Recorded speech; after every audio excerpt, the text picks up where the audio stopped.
we get confusing messages about how good alcohol is for us. But actually there are no benefits, or very few benefits from alcohol. Derek was unlucky to get liver disease. Most people who drink 35 units a week, like he did, don't get so ill. But that's no comfort to him or his family. I have self-inflicted damage without thinking about the ones that care and love me, and the effects of my actions on them. One of our 10-year-olds said to me in the car, you know, can I not give you my liver so you could be better? That's something, you know, even now I find difficult to live with.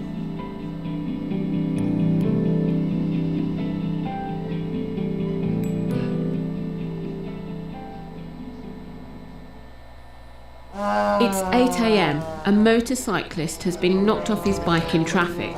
He's rushed into the accident and emergency unit at Royal State University Hospital. Fucking hell. Hey, Steve.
Vanilla. I don't need no vanilla.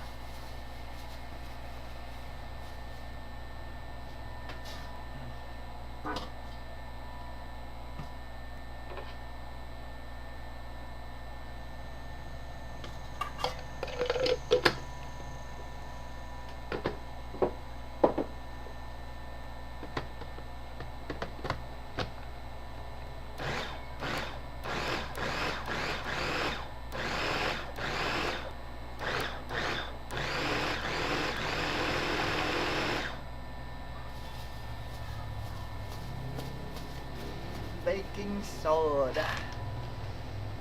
Teaspoon of baking soda. A baking soda.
Teaspoon of salt.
need flour.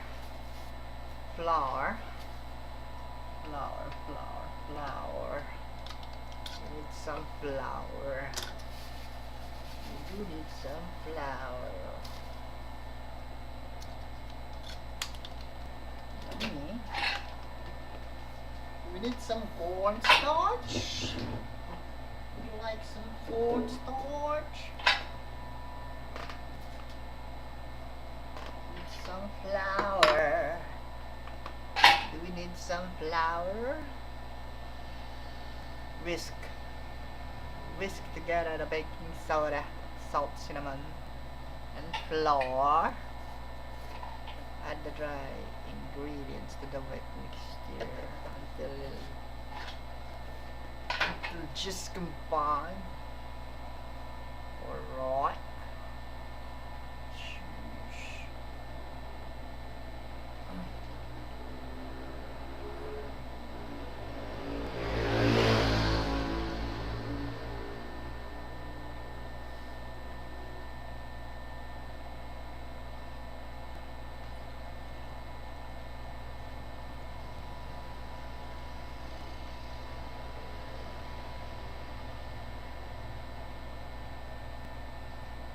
We have put the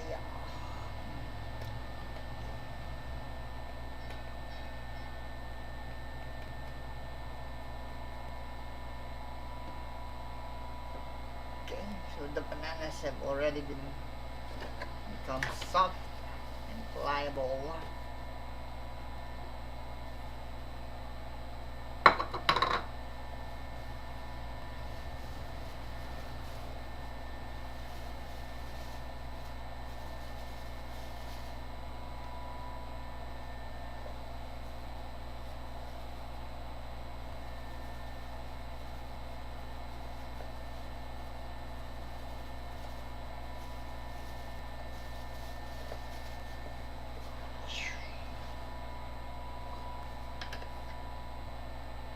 Two cups all-purpose flour. All-purpose flour. It's an all-purpose flour. Okay, a cup is enough for now. We're gonna mix it slowly. Slowly mix the flour.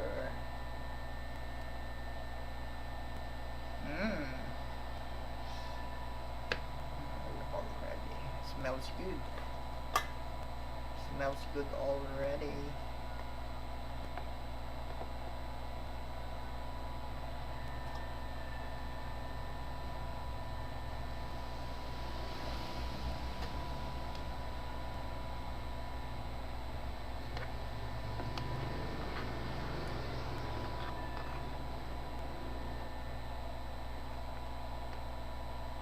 Ooh.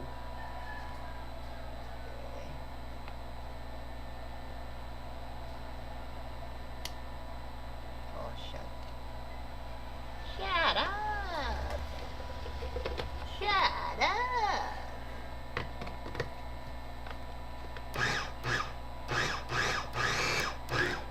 Oh, nice.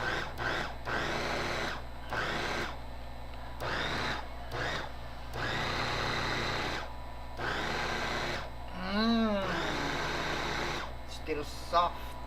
We need you to be really okay.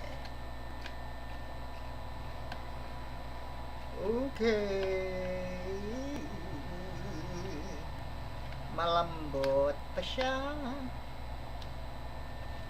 Malambot. Kailangan nating patigasin ng konti. Ay, titigas. Titigas yun.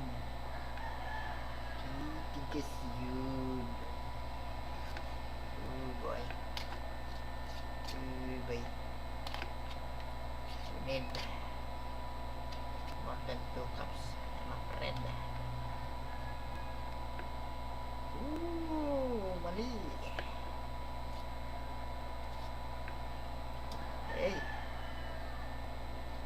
2 cups of flour. 2 cups of flour. 2 cups of flour.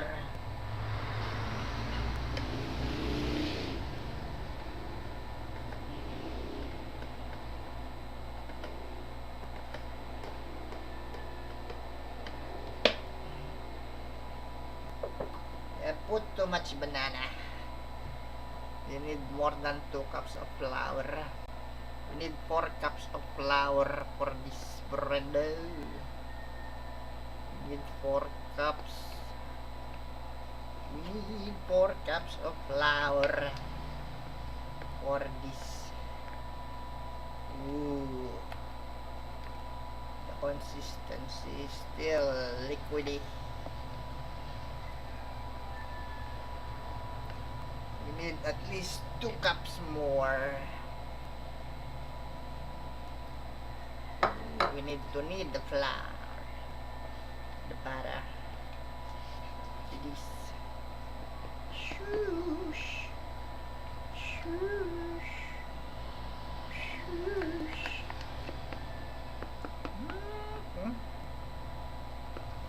We need more flour. We need more flour. More flour. We have baking soda powder. Flour. We need yeast. Do we need to put some yeast? Yeah, I'll put some yeast. Just because I have yeast. We have yeast. We have yeast. Even though it's not put in here. Ooh. That's some yeast.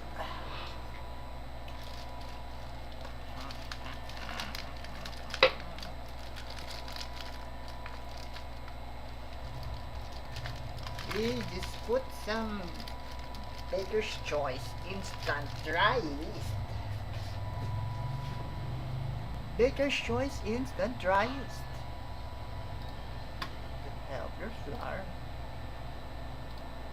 Let's talk about the consequence of chronic overdrinking, alcoholic hepatitis. Baby.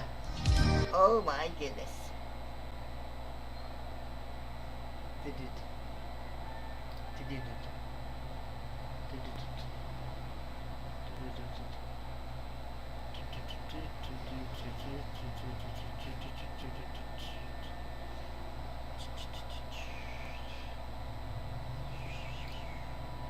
At detoxification. Yesterday we looked at the role of genes in disease, we looked at the role of germs in disease, and with both genes and germs we quickly saw that we can't blame them for our problems. They really only survive when the environment is right, but that's good news for us because it means we're not subject to our genes or subject to the germs. Last night we looked at cancer, and as you saw from the presentation, whoa, we could spend weeks on that one. And in every case, it can be slightly different. The threads that are coming together can be slightly different. But part of healing the body is detoxification. Because we all have been subject to environmental poisons at different times in our lives. And whenever an environmental poison comes into our body, the first place it goes is the liver. And the liver, I call the liver the project manager, because the liver is the one that deals with everything that comes in. So if an environmental poison comes in, it goes straight to the liver, as everything does. You see, on a job site, the project manager, he's orchestrating it. So if the plumbers come in, they go to the project manager. If the plasterers come in, they go to the project manager. So the project manager is orchestrating the job site. So we look at the job site being the human body. So environmental poisons come in, and the liver has a look at some of them and says, we can process that and eliminate it, but this one's nasty. We've got to wrap it up in fat and store it. And so this is often what happens when environmental poisons come in. They're locked up in the fat cells. It's almost like it's a little compartment that it's sort of holding it there so it's not going to poison us. We had a man attend our program who was a Vietnam veteran, and unfortunately in the Vietnam War it was probably the first time chemical warfare was used. So a lot of the veterans from the Vietnam War have a lot of poisons in their body.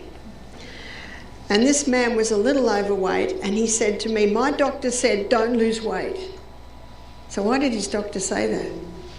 Because as those fat stores get broken down, what are they going to release? They're going to start releasing those nasty environmental poisons. We're going to be looking at that process today. So everything that goes into the body first goes to the liver, and then the liver determines where it goes. We're going to now look at what happens with food. We're going to look at this in more detail tomorrow with diabetes. But carbohydrates have become a huge part of people's diet today. And I want to show you what they break down to, and I want to show you what the liver does with that as the project manager. So what would be your carbohydrates? Bread, that's a high carbohydrate. Cereal is another high carbohydrate. Pasta, yeah. What you call French fries, we also call chips. So chips are like French fries, and chips are also the thin crispy that you buy. Rice, that's right. And pizza, that's another one that's become popular. Yes, potatoes. And we could do a whole list, but we're just going to put cakes, etc. So cakes, etc. takes into consideration pretzels, biscuits, you call them cookies, we call them biscuits, croissants, donuts, this is the whole lot.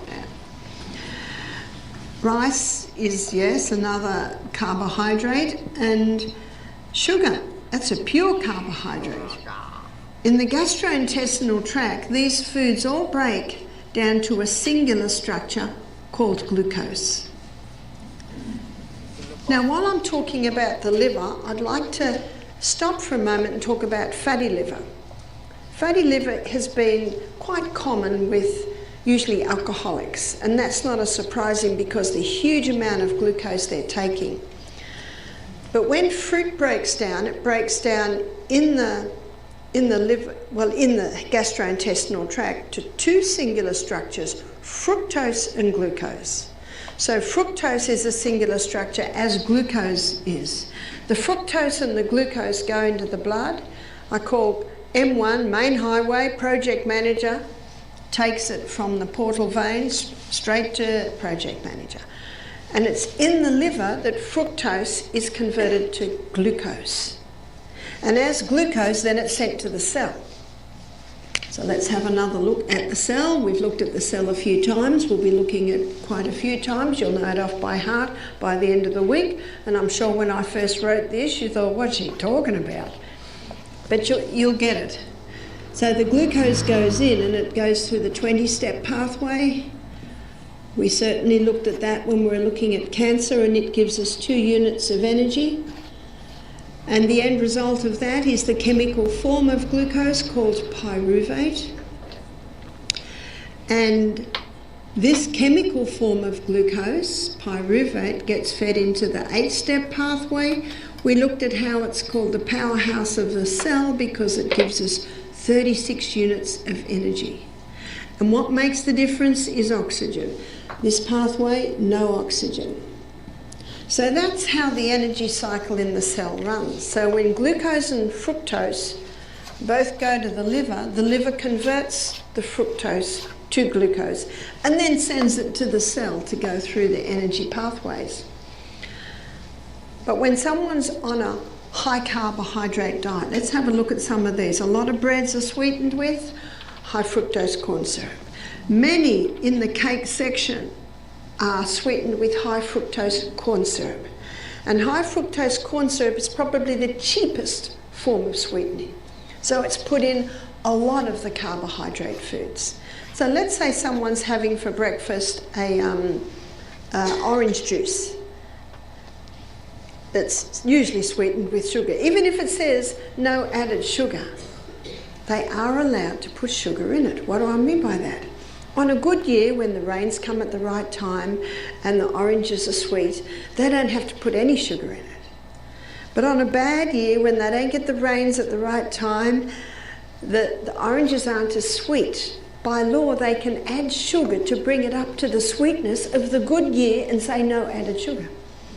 It's sort of just a trick in wording. They'll say, well, there's no added sugar after we got it to the sweetening of the good year. So even when it says no added sugar, it's like they do this trick in their wording. It's like margarine. It says polyunsaturated fat. It's actually a saturated fat. Otherwise, when you open the jar of margarine, it'll be liquid. And if you say, well, but it's saturated, and they say, well, it was polyunsaturated before we saturated it. Can you see it's this, again, trick in wording? Remember last night we looked at the lies and the deception that can come through, and they'll say, well, it's not really a lie. Well, it's either black or it's white. And so let's say that someone's having the orange juice. Sugar breaks down to fructose and glucose. This is refined sugar.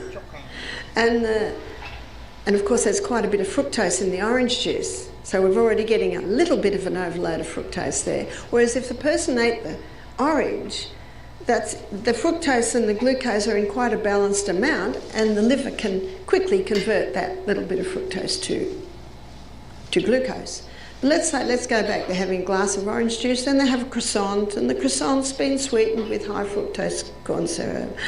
And they have a cup of coffee, and they put sugar in that, more fructose and glucose, and they might have a slice of bread, and the bread's been sweetened with high fructose corn syrup, and they have a sweet jam, and the jam's got the fructose, being the fruit, and the sugar in it, which is more fruit. Can you see what's going on here? We're getting an overload of fructose.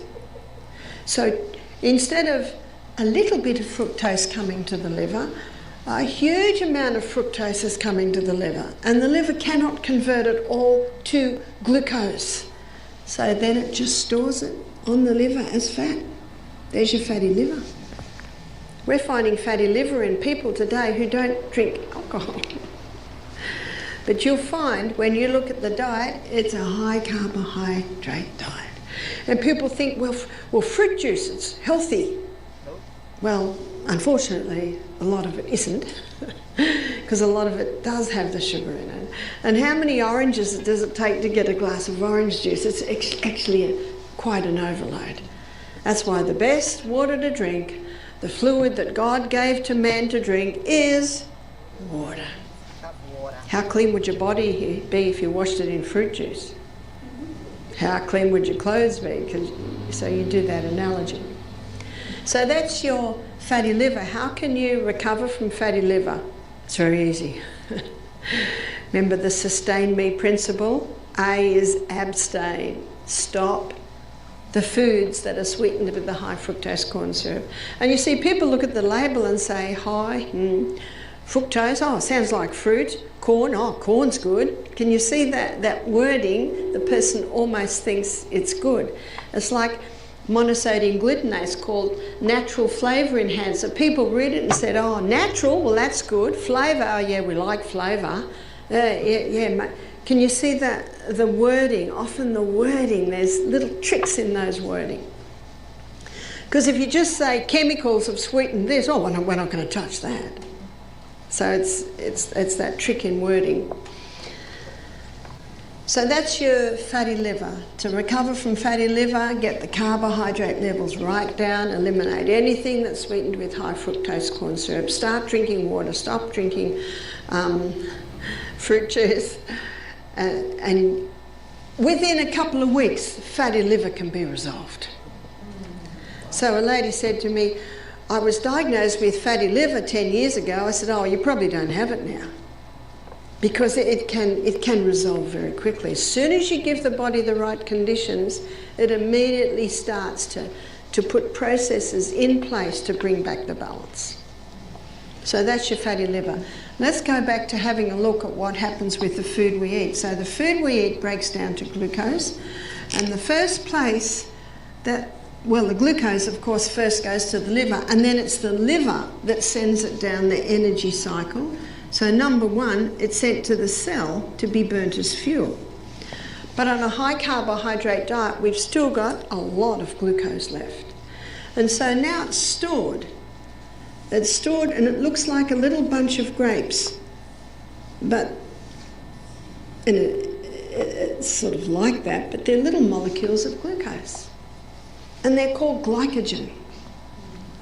Glycogen is a name given to quick-release glucose stores. And we're going to look at that in more detail tomorrow. I think tomorrow we're looking at diabetes. So that's why you don't have to eat before you exercise.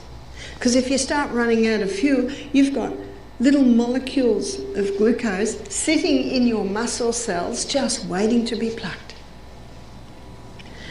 And it's almost like they're in a prison. They can only be used by the muscle cell. But the liver also stores some glycogen. It can only store so much. And the glycogen that is stored in the liver, that can be sent all over the body. So that's a good backup for brain. It's like when you're exercising and you're running out of fuel, your glycogen stores are released. What about the brain? Well, you've got them in the liver. You've just got to make sure you drink water before you go on your morning walk, because you need that water to be able to release our stores. It's an amazing process. And tomorrow you'll see what an important part of managing diabetes this is. But today we're just looking at the liver and how it deals with this. On a high carbohydrate diet, we've still got glucose left over. It's almost, overload of glucose. And so now the liver stores it in the most amazing fuel depot in the human body, which is fat. Looking at that, can you see that fat doesn't make you fat? And we'll be looking at that in detail when, I think it's tomorrow, we also look at weight loss in the evening. I've just given you the basic science there. So that's what the liver does with the fuel that we eat. Carbohydrates are not bad. My husband would never forgive me if the potatoes stopped. It's really only when they're overdone and refined. And I don't think anyone ever chose to eat this way. It just happened because people are so busy today. One lady said to me, Barbara, you don't understand, I don't cook. I said, oh. I felt like saying, do you eat? But I know what she means. She's just so busy. I had my children in the kitchen at the age of about 8. In fact, all my children can cook. And my sons, their friends, we call them their mates, they call them the chefs, because it's so unusual that a man can cook. I think I told them my husband is very good at cooking toast. He was never in the kitchen, he never even learned how to cook. He's still not very interested in cooking, and I don't mind at all because I like cooking. You can be incredibly creative. It's fun. People say, Barbara, you're such a good cook, and I said, yeah, that's because I like food. And I love to make it taste nice. So the carbohydrates aren't bad. We're going to probably look at them in more detail tomorrow, but I wanted to just touch on this to show you that the liver, as the project manager, is the one that is orchestrating what happens with everything that comes into our body. Food, yes, and environmental poisons. Most environmental poisons are in a fat-soluble state. And they're stored in the fat when they're nasty. So we'll just call it FST, that's the fat-soluble toxin, stored in the fat cells. One of the most effective ways to detoxify our body is to stop eating. And the reason for this is that a huge amount of energy is required to digest a meal. About 1,200 calories is required to digest a meal. So when you stop eating, all those calories are now looking for something to do. And what they do is they look around at the body and they go to the place in the body that needs the most help. It can be likened to what happened, I'll tell you what happens to me. If I'm on holidays at home, I go to the place that's been bugging me. Every day I sweep the floor and wash the dishes and make the bed and wash the clothes. You know, you've got your maintenance, but over in the corner there's a pile of papers that's piling up. And I'm thinking I'll get to that. But it's not a priority. And then when I'm on holidays, I go, in fact, last holidays, I think I pulled my whole bookcase apart because I love reading. And sometimes you read a book and it's fantastic and some it's just okay. So the okay's got given away. That's what your body does when you fast. It's got this extra energy. But before it can cause any regeneration or restoration, it's got to clean the house. And so when I pulled all the books out of the bookcase, before I put the books back, what do? I clean my bookcase because a bit of dust gets built up. I might even be brave enough to pull the bookcase out and look behind it. That's what your body's doing when you're fasting. But before it can do any restoration or regeneration, it's got a clean house. And that's why a detox is often called a cleanse. You've probably heard it called that. So that's one reason why it's called a cleanse. The other reason is that even when you're having juices, you're not really getting enough fuel to run on. And so the body starts breaking down the fat stores. Because remember what that fat is. It's stored glucose. So when you're on a fast, it starts to break down the fat stores to release the glucose that the cells need for fuel. But something else a little more sinister is also being released, and that's the fat-soluble toxins. And that's why the Vietnam veterans doctor said, don't lose weight. So when he came to our retreat, we did it in a very cautious way, and I'll show you what we did as we go through this. So at Misty Mountain Health Retreat, our guests come in on Sunday. We found it most beneficial to give them a delicious meal that seems to get them through Monday, Tuesday, where they're just on juices. So we give them a delicious meal. We serve our main meal always in the middle of the day, about 1:30. And then at night we give them a thin soup. This thin soup is a lot of vegetables cooked in a lot of water for about 4 hours. It's like the old-fashioned stock. Remember the fuel stove, and Grandma used to have the saucepan on the side, and she got the carrots out of the garden and put the carrot tops and the onion skins and all of those sorts of things, and because there's a lot of minerals in them. And then that's used as a stock for maybe her soup or her stews. So that's what we do. We make almost a stock. And we have 5 ingredients in that stock. We put a couple of potatoes in, we don't peel them. Of course we wash them. We put a few carrots in, and if they're from the garden, we put the carrot tops in as well. We put onion in, and we don't peel them. The only time we peel them is if it looks a little bit nasty. I don't like a bit of black on those onions. Don't want any mould in there.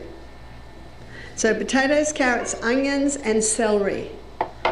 And we use a lot of celery out of our garden. Please never throw the leaves away on the celery plant. We use a lot of our celery leaves. And I don't know if you've ever grown celery, but it almost looks like Italian parsley. I don't know what they do to that celery you buy, but it's a bit scary what they must pump it full of to have those thick stems. Our celery can have thick stems, but not quite as big. I find different types of celery, the stem can be a little thicker. So we put the leaves in, and so there's your 4 ingredients, and the 5th one is stinging nettle. There's a huge amount of minerals in the stinging nettle. You'll notice it's a very dark green plant, and that dark green indicates high minerals. And the stinging nettle roots, they go deeper. than most plants. So they're able to gather different minerals from different levels of the earth. And we let that cook down for maybe 4 hours with a lot of water, cover it very, very well. Then we strain it. Now, one of the reasons, there's a few reasons why we give this to our guests at 6:30 at night, is that it's very high in minerals. We also put the Celtic salt in, so it actually tastes very nice. And in the afternoon, our guests do a steam sauna. In our next lecture, I'll show you why that's important when we look at the organs of elimination. And when you have a big sweat, yes, you're throwing off waste, but you're also throwing off minerals. If you ever tasted your perspiration, it's very salty. And so this broth is designed to replace minerals lost in the big sweat. But we'll define that a bit more in our next lecture. But we give our guests 5 juices a day. So the 5 juices a day are served at 8, 10, 12, 2, and 4. And predominantly, we serve a juice that is 80% carrot, 10% celery, and 10% apple. This is called the vegetarian's milk because you could just about subsist on this. In fact, I met a lady who fed that to her baby instead of milk. The baby had a skin disease. The baby could not handle the mother's milk. The baby couldn't handle any milk. And the naturopath said, as a last resort, try this. And the baby prospered on that. Every juice is a little different. This is predominantly the 8 o'clock juice. Another juice, we might add a bit of beet. Another juice, we might do 40 carrot, 40 cucumber. Another juice, we might put a bit of celery in. Oh, we've got celery. Ginger. So we do some variations. And the guests have 5 juices a day. One juice, so let's look at Monday. So on the Monday juice, at the 8, 12, and 4 juice, we serve a green barley supplement. And the green barley supplement has vitamin C and vitamin B. And we usually serve it with a bit of water and a bit of lemon. And on Monday, the 10 and 2 drink, we call it a PP, a protein powder. So the protein that we use is a pea protein. You can get some nice hemp proteins. You can get some organic soy protein powders. In a minute, when we go through the different stages of the liver detox, you will understand why we do that. Tuesday is a little different.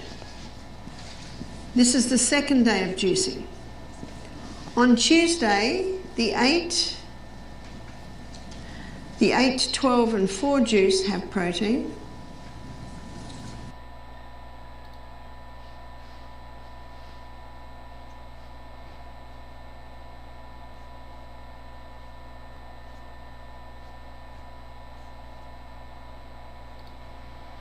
Whether we realize it or not, we live in a world surrounded by food preservation. If we go to the grocery store, we have a freezer section, we have refrigerated food, we have canned food, food in boxes. It's all over. In the 18th century, they had none of these techniques, and yet we live in an America that relied on food preservation. Food preservation wasn't invented in the 18th century. To find the origins of food preservation, we have to go back to ancient Egyptians, to the Romans, to the ancient Greeks, to the Vikings. There we can see the seeds of these methods come together. The simplest and oldest technique is drying. How do we get food dry? We want to pull the moisture out of it. And with some items, that happens naturally. All the grains, especially something like maize or corn that we grow here in the United States by the million tons. Corn naturally dries right there in the field. If you look at the ear of corn, it grows up nice and green, and as soon as it starts to ripen, it starts to dry out and it droops on the stalk, and it's got a natural husk on it, and it dries right there in the field. All we have to do is wait. And then at the end of the season, we pull that off All we have to do to preserve that is to keep it dry. That's it. It is already dried and perfect in the field. That's similar with things like wheat, barley, rye, even beans, rice, all very similar to that. They basically preserve themselves. For example, the ancient Native Americans are using corn as one of their staple crops, something to eat all through the year because they had corn that they could preserve by drying it. It's just not the grains that we're drying though. We can dry all sorts of products. Meat, for instance, we can just simply cut different kinds of meat into thin strips and dry it in the sun. Now that sounds a little strange to us. We might think that meat is going to go bad, but if we cut it thin enough, it will extract the moisture rapidly enough that it hasn't gone bad at all, and it'll be a nice dried product that can last a long time. Maybe it won't last as long as grains, which might last for a decade or two, but it's still a very good preservation technique, and it can be used with something that's probably not an oily meat. Something like beef or a lot of different kinds of fish are just simply dried. Probably wouldn't want to do that with pork or with something greasy like chicken or duck. And it really depends on the region you're at. If you're in a very dry and especially cold atmosphere, drying is perfect. So stockfish that was done in Northern Europe, they would dry this, basically almost freeze dry it naturally in the environment. Perfect. No salt, no nothing, just drying.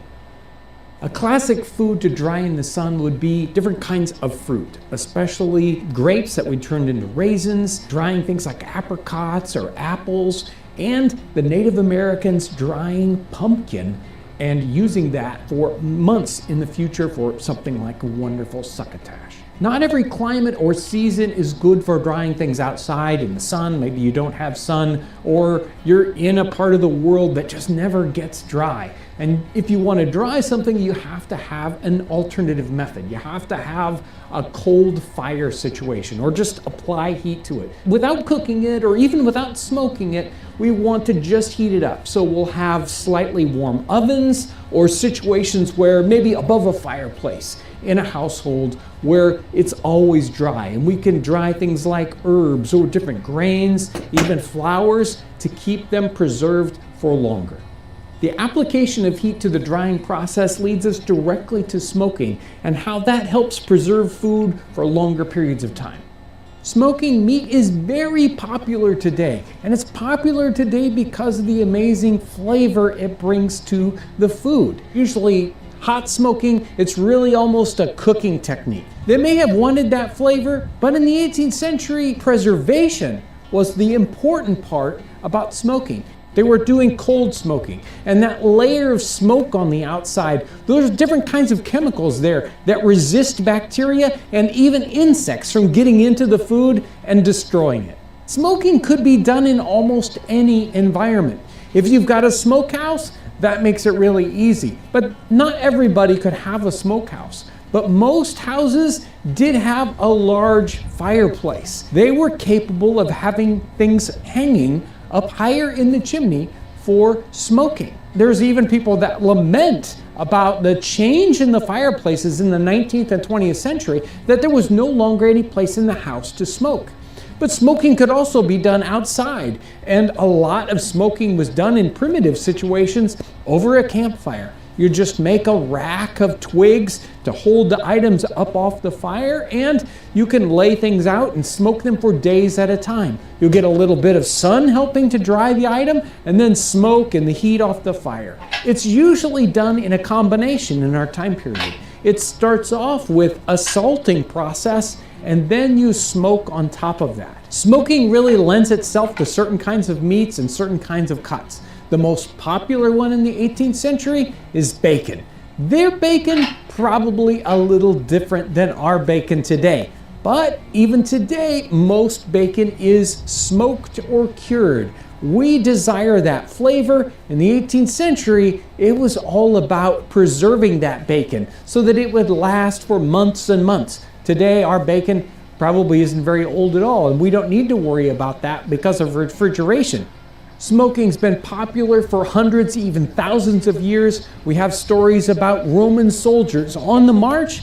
They're eating smoked sausage. Fish can be smoked in several different ways. You see a lot of very primitive situations where they would just smoke fish on a little rack, or very industrially in the 18th century where they would lightly salt a fish and then smoke it in large smoking situations like a smokehouse here. Another ancient technique for food preservation is salting. Salting can happen in a lot of different ways, and it's been done for thousands of years. We have images of the ancient Egyptians salting fowl. There are several different kinds of food that lend themselves to salting, and several different salting techniques or even ingredients to salting that really cause food to preserve for a great period of time. Meat is a real challenge to preserve, and salting is one of the most common ways of preserving meat. But meat isn't the only thing that we can salt. We can salt things like vegetables or even fruit. When we're preserving meat, though, we usually do either a dry method of salting or a wet method of salting, sort of salting in a brine solution. When we dry preserve meats, we'll use something like a beef, and we will essentially coat it with salt and allow it to dry in the open for several days. And that will draw all the moisture out of the meat, at least as much as we can do in a couple of days. And then we will take all that salt off and pack those pieces of beef in a barrel of salt. And that will continue to slowly draw the moisture out, drying that product out, and that salt will penetrate the beef as far as it can and keep any kind of bacterial growth from happening. But some things are better preserved in a wet pickle, sometimes they call it. It isn't true pickling, which uses vinegar, but a pickling that's in a brine solution. So we will do that to something like pork. So we'll do the same thing. We'll take our cuts of pork, we will coat them with salt in the open, and then pack it in a barrel with more salt, and then pour brine on top of that. That will cause the salt to continue to penetrate into the meat, and it'll cause a softer product. So pork is one of the best things to salt, but it really needs to stay in that brine solution. Now, if we go in and we take pork out of a pork barrel that's been preserved in that method, we will probably have to repack the barrel several different times. So this salted pork might last up to a year, but if we open up that barrel at all, we will have to repack it several times. And each time we'll take that brine out, we'll boil it again to sterilize it, and then repack the barrel. Again, this will last a long time, a full season, a full year, until there's more pork to salt. The end goal here of the brine solution is to keep the meat secure from air. It's to seal that off so that the meat stays good. The brine solution here is a very concentrated salt water. And this is used in all kinds of situations. Most households, they would have a family pig, and at the end of that growing season in the fall, that pig would be slaughtered, and to save up that meat for the rest of the year, they're going to salt that. Besides beef and pork, fish was another food product that was salted abundantly in our time period and previously to that. Fish really lends itself to salting.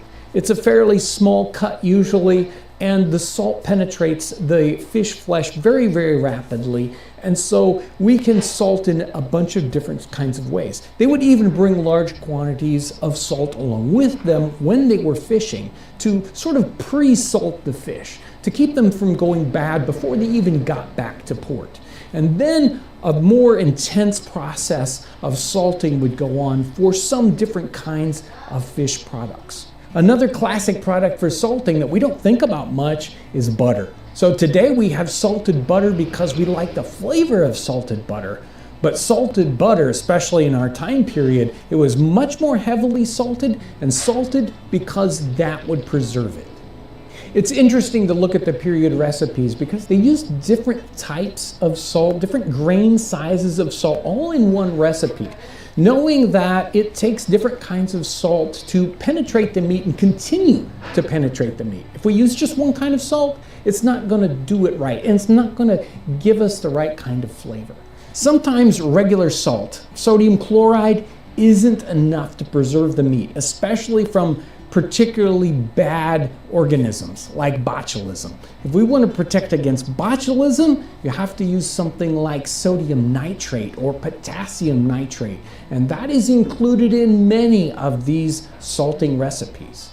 Now, you might think that this salted meat sounds too powerful to eat, and in a sense it really is. It's probably the reason why we don't see a lot of salted meat products today, because you just can't cook with them immediately and have anything that's palatable at all. It's way too strong.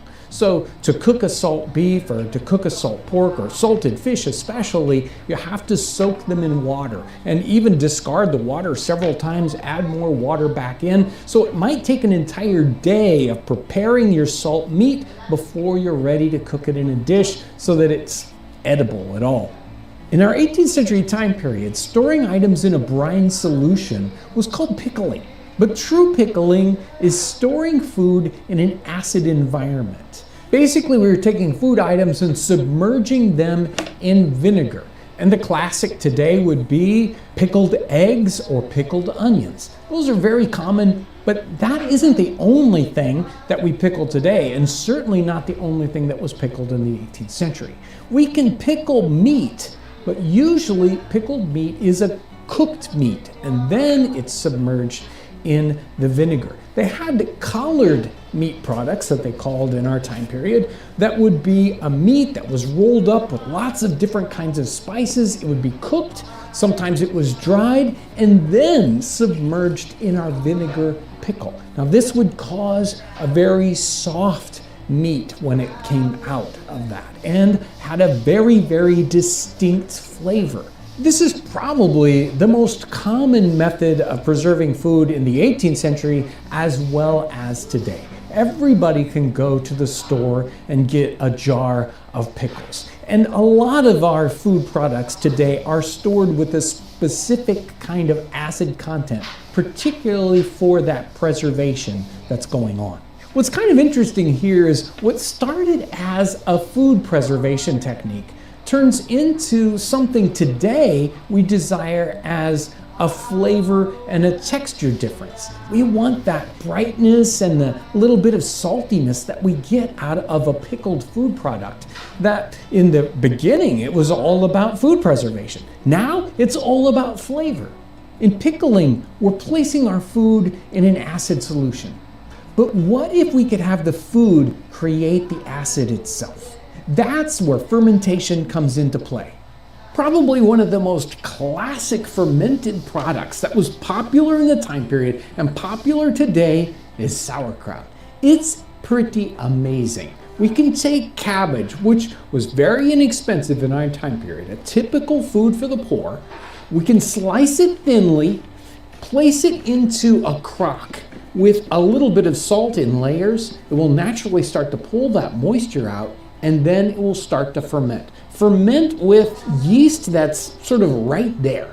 The sugar that comes out of that cabbage starts to ferment and turn into a little bit of alcohol and bring its own acid into it. And this gives it a great flavor, and it preserves the cabbage. Now, fermenting obviously isn't just going on here in the 18th century. It's being used for thousands of years all around the world, especially all those amazing pickled products from Asia. Beer is a fermented product, and of course we enjoy it today, but it was the lifeblood of the 18th century. There are places that the water is not safe to drink, but yet the beer was. Now, all we're taking here is converting some of the sugars from the grains, we're fermenting that, and of course, we desire that kind of flavor that we get. Now, this happens not just in beer, but fermenting is going on in wine. Fermentation is also used for milk products, and we can do multiple different kinds of fermentation with milk. We can let milk just sour or turn it into a buttermilk. We can also make soft cheeses and hard cheeses. It's all about what kind of culture is going on and how much salt might be in a mixture to save milk, not just days, but months or even years. Sometimes preservation isn't about necessarily survival, but it's about how to best use what we have, especially if too much comes in at once. If we have a giant harvest of fruit, maybe the best way to keep from wasting it is to turn it into an alcohol. We might turn it into a wine or even distill that into a brandy. Using sugar is another way to preserve food. Usually it's done with something like fruits. They really lend themselves to sugar preservation. And this, again, has been done for hundreds of years. We have the Romans submerging things in honey. And in our time period, they're sugaring different things, coating them in sugar. That sort of draws out the moisture. And the sugar itself is antibacterial. It keeps them from spoiling. Another way to achieve the same thing, especially with fruit, is to make a concentrate. We drive the moisture out of the fruit, usually just by boiling it, and that increases its sugar content to the point where it won't spoil. Jams or jellies are something that we have today that we use, and we just take that fruit and we boil it down. Sometimes we add a little bit of sugar and it'll keep for a long time. There's circumstances where they didn't know that fermentation was going on. We have a combination of preservation techniques happening. So sausage is a perfect example. We will have a salt going into our sausage to preserve it. We'll have spices going in to preserve it. We'll have smoking going on. And there's also fermentation that's happening almost exactly at the same time. It makes it a very complex product with a lot of complex flavors, and all these different things add up to a preserved food. You probably have canned food in your pantry right now. They didn't have cans in the 18th century, certainly not metal cans, but they did have a way to do almost exactly the same thing. Now, in a canning situation, we are bringing the food up to a pasteurized temperature, and we're sealing that food away from any kind of oxygen, and so that no new bacteria can get into that environment to infect the food and start to make it spoil. In the 18th century, they did potted meats, which effectively did almost exactly the same thing. They would cook a meat in a little kind of vessel like this. Usually it was very finely shredded. They would cook it with a lot of fats that would necessarily kind of move up to the top and then seal that off, sort of automatically. And then they would come in and put a little bit of a paper seal on top just so that the fats on the top could not spoil on the very top of that. Clarified butter was sometimes added to the top, again to seal that off, a natural fat barrier to keep oxygen away from the food. And we would preserve things in bottles in the time period. Whole fruit, something like cherries or strawberries, we could submerge them in water or sometimes in alcohol that would preserve them for a very long period of time. And the bottle is specifically made to have a small surface area so that oxygen couldn't get to the contents. Now, these are all in hard containers, usually ceramic or glass, and today we would use metal. But in the time period, sometimes they would use the food itself to seal it away from the air. So they would cook specific pies, meat pies, with a very, very hard crust. And the crust itself was not really meant to be eaten. It was to seal the food for preservation. We think of meat pies today and we want to eat the crust, and that's part of it. But in the time period, it was all about food preservation. And the crust was something that might not be good after a couple of weeks, but the content still would be. So we'd eat the inside and then throw away the crust.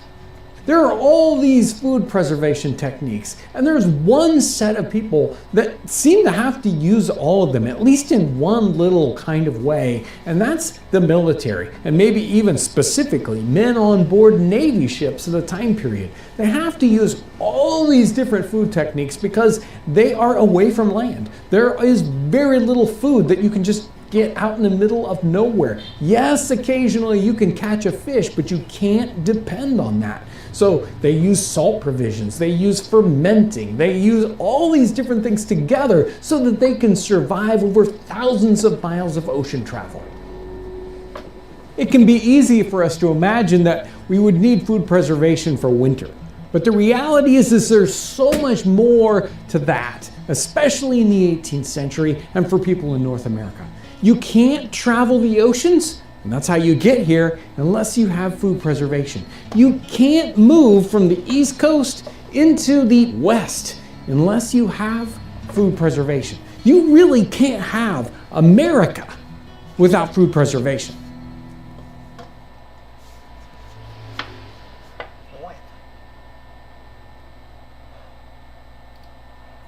In the past 400 years, we have seen tremendous changes in the foods that people eat, in the ways they cook them, and in the equipment they cook them with. If we focus on lower income and middle lower income people in Great Britain and North America, we see that they're cooking in a very simple manner over an open fire, and they're eating the same foods day after day. They're using simple equipment and basic ingredients that are specific to their region. And that really affects the culture, what the people are like. In the book Albion Seed, the author points to 4 main cultural groups that come out of Great Britain and settle in North America. The people in East Anglia, folks from southern England, from the North Midlands, and from the northern border regions. They come in each with their own cultural ideas about the foods they eat and how they cook them. Very different, even though these groups are not very far apart. It's very interesting to see how these food ways affect what happens in North America. We see a completely different way of cooking foods and the types of foods they eat in, say, New England versus Virginia or Pennsylvania or the backcountry. Now, each one of these cultures in this early time period is using the same kind of simple open hearth to cook in. Now, this is a progression from the much earlier hearth that was in the center of your room. In hundreds of years earlier, your typical kitchen was just in the main room of the house. And in the center of that room was basically a campfire. And the only way you could cook was extending pots over this fire or using simple cooking implements right beside it. The smoke went straight up to the ceiling and slowly leaked out through the roof. After a while, we get to the progression of the classic fireplace. And the best fireplace, the best cooking fireplace in the 17th and 18th century time period is a huge walk-in fireplace. Imagine a fireplace that is 6 feet wide or 8 feet wide and certainly tall enough that you can crouch and get into it. There are even fireplaces in that time period with seats inside of them. It was like a room in and of itself. And this was like a giant oven. You can imagine how smoky and how hot your kitchen was if you had to cook on a fireplace like that. So imagine that's your stove in your kitchen. You have this huge open fireplace. How are you going to cook within it? You don't have burners, you don't have an oven per se, so everything has to be cooked in pots that hang from your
crane or your poles that go across the top of the fire, or you've got simple trivets that you can put into the fire that hold your pots and pans on top of them. Now, this idea that we have such simplistic equipment changes exactly what we can cook. It makes it so that things like stews or roasts are the main item that you're going to cook. It's interesting that we still have different cultures and different cultural foods going on, even though their equipment is very similar. In places in southern England, frying was more important. If we go to East Anglia, then we have more boiled foods. If we go up into the northern Midlands, yes, we've got a different kind of food that's more popular there. So not everything about their food was affected exactly by their equipment.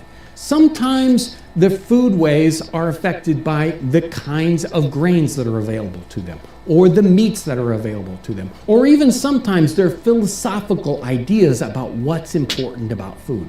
Some people are very, very interested in their food being rich and being a wonderful experience in eating. And others are shunning the concept of enjoying their food too much. That would be a distraction from what they should be doing.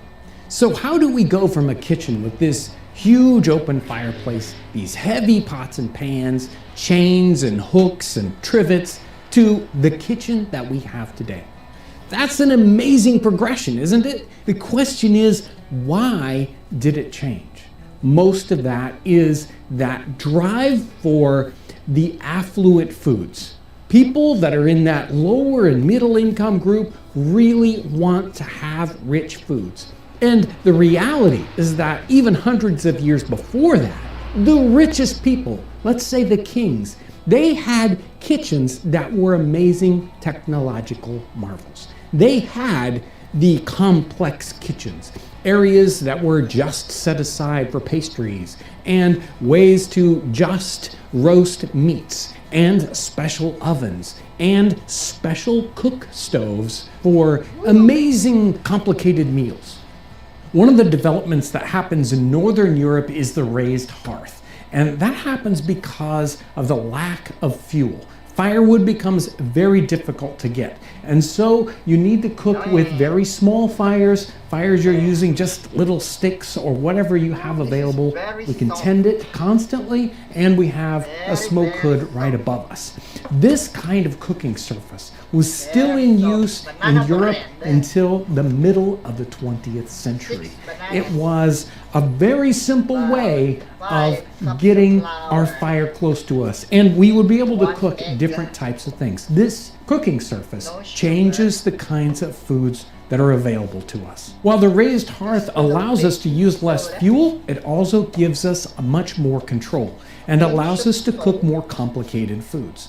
The next innovation is one that is related to this, and that is the stew stove. We see stew stoves showing up in something as early as Roman cookery. These stew stoves were a masonry construction along the wall, sometimes with a window right behind it to carry away the smoke, and it would have this raised hearth surface. But in the center of the raised hearth surface, there is a hole, usually 6 or 8 inches square. And this hole would go down into the masonry, and then there would be an air hole that would come in through the side. There would be a metal basket that's suspended below the surface so that you could put charcoal or small wood fire underneath that. Now, this stew stove would allow you to have a very controlled fire. It would also make it so that you could make it almost smokeless if you were using something like charcoal. And you could control that heat a lot. Something like a hob or a burner on our stoves today.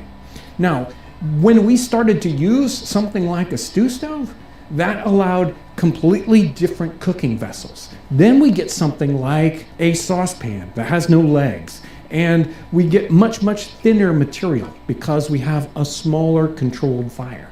That makes it so that you can create those very complex cullis-like sauces and different sorts of cooking that you need to watch for a particular moment in time, and things that you need to stir constantly.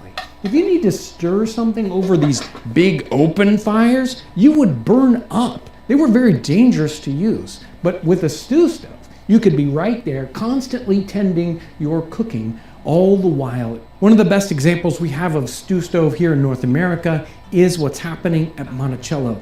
Thomas Jefferson comes back from France and he wants to bring that French cooking to North America, and he brings in that concept of a stew stove right there into his kitchen. Baking is very important to some of these cultures, and baking can be very difficult if you don't have a huge, expensive oven. So some of these cultures early on, when they didn't have an oven, would use one of their thick cast iron pots and cover that over on a heated hearth to do simple baking. But ovens are so important, and we want to have a real oven in our kitchen. So in the 18th century, we had ovens that were sometimes built into the wall of our huge hearth, and these were just simple, basically brick boxes, which we would build the fire in, and when it got up to heat, we would scrape the fire out and close the door with our bread or whatever was being baked inside of it.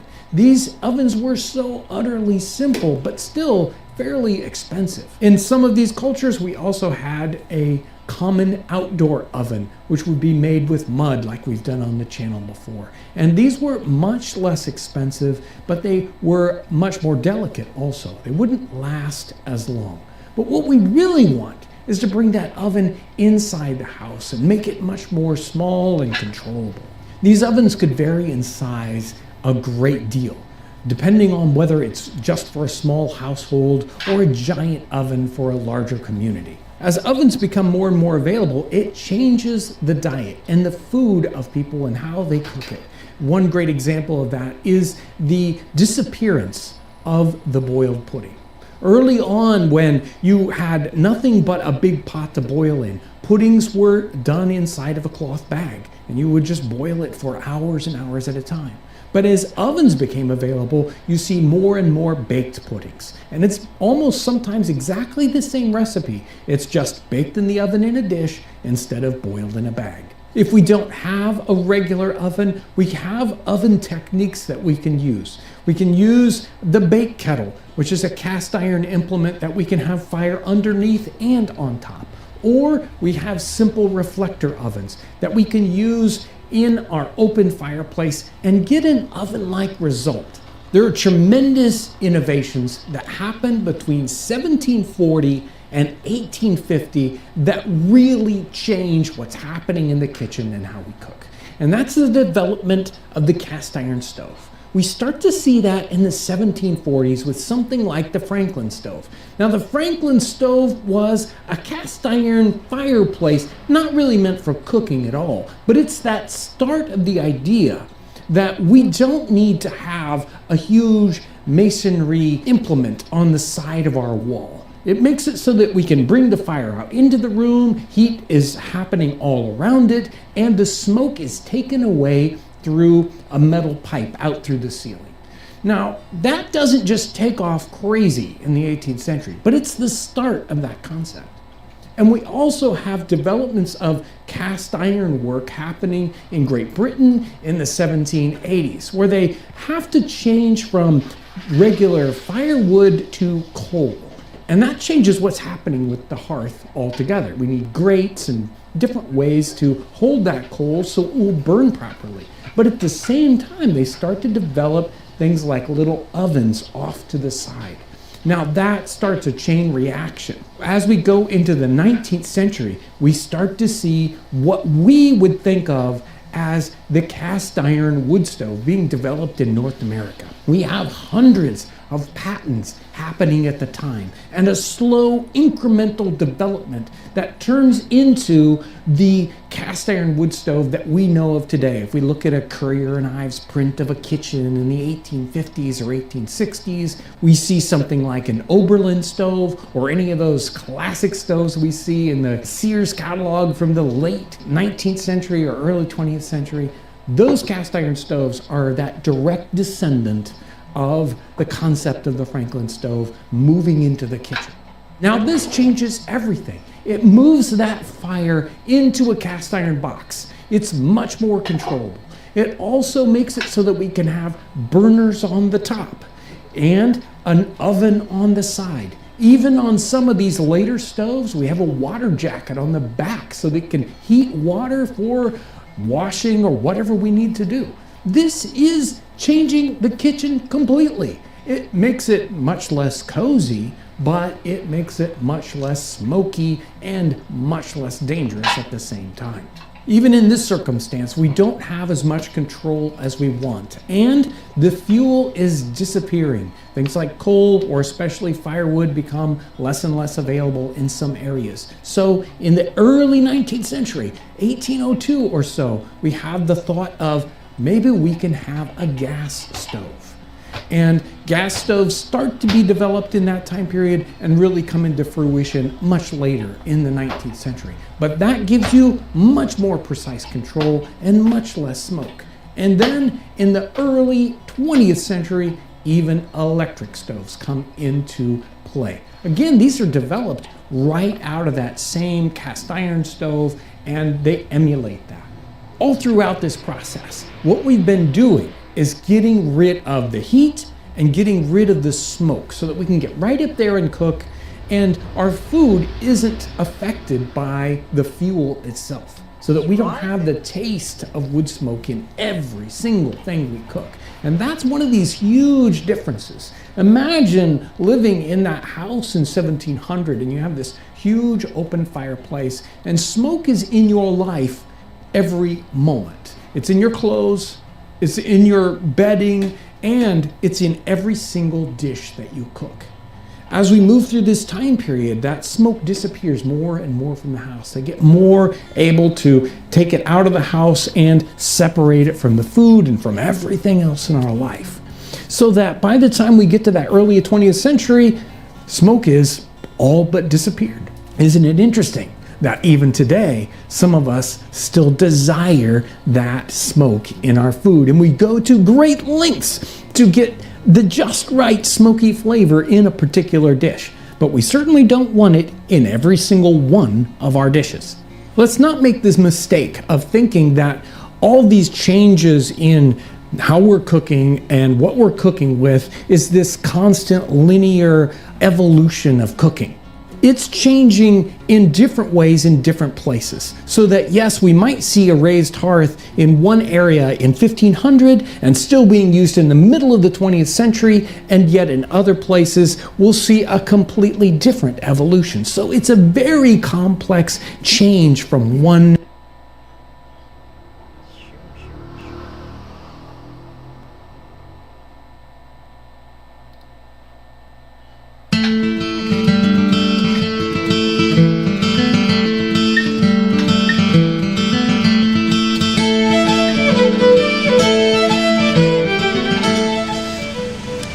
Soldiers in the 18th century, whether they be American, British, or French, all had very similar rations.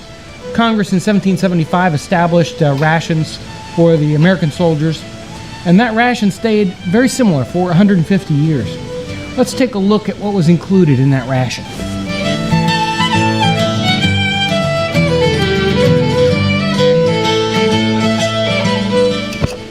There were several different types of rations. There were per man per day food rations that each man hoped he would get.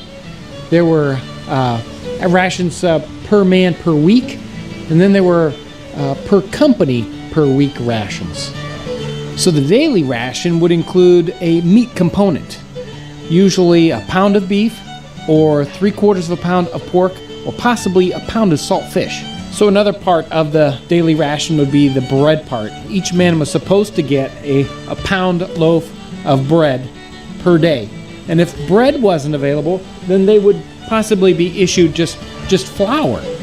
And if flour wasn't available, then they might even get a substitution of cornmeal. And to round out this daily ration, they were given a pint of milk and a quart of beer. The per company per week ration included candles, soap, items that the men would need that weren't food items. The per man per week rations were items that weren't as popular or common. Peas, it might also include beans, rice, or vinegar. Whenever possible, the soldiers would also supplement their diet with whatever items they could they could procure locally from the local village or from farmers or even from the wilderness around them. So in the following video series, we're going to take all these ration items and we're going to prepare them in an 18th century fashion.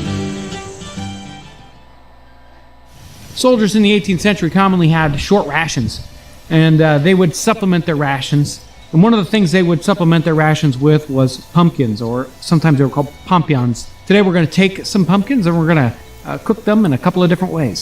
So these first two pumpkins we're going to roast. One I'm going to turn into a pottage, and another one we're going to stuff with pears. Let's start with our pottage pumpkin.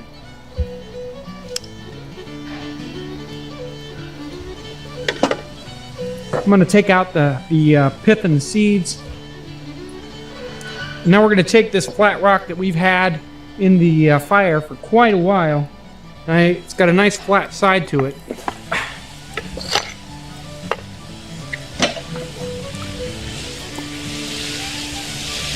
I'm going to place those down and then heap coals on top of them.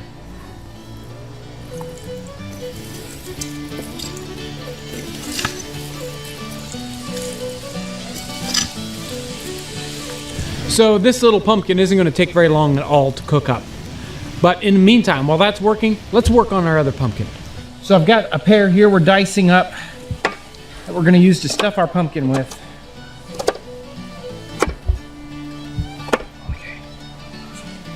So if you've got some spices, a little bit of salt and a little bit of cinnamon is the perfect time. We're going to put these on our top of our pears here.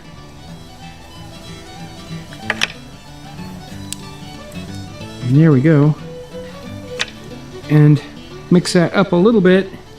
I'm going to take our pumpkin and just cut the top of it off.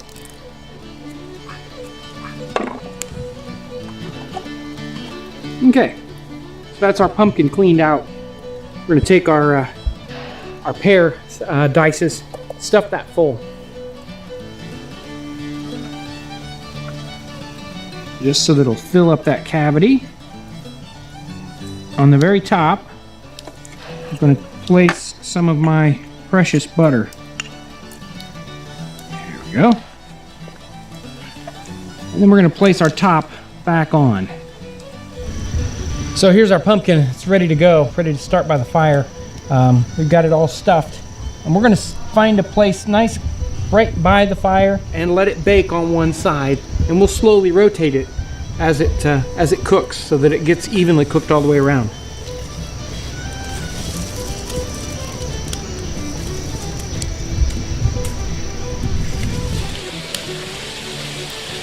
So while that pumpkin's cooking, let's get started on our last one.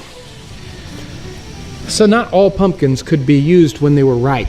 There's one account of a soldier who, coming off the battlefield, finds a pumpkin, he finds it green, and he slices it up and fries it. So that's what we're going to do with this one.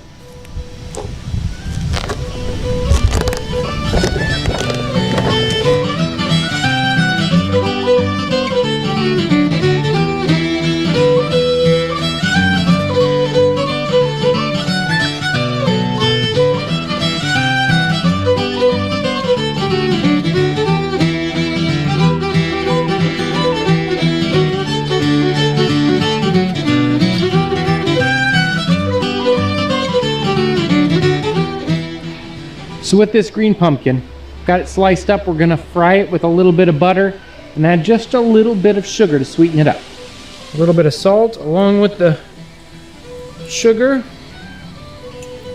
and pumpkin loves a little bit of cinnamon.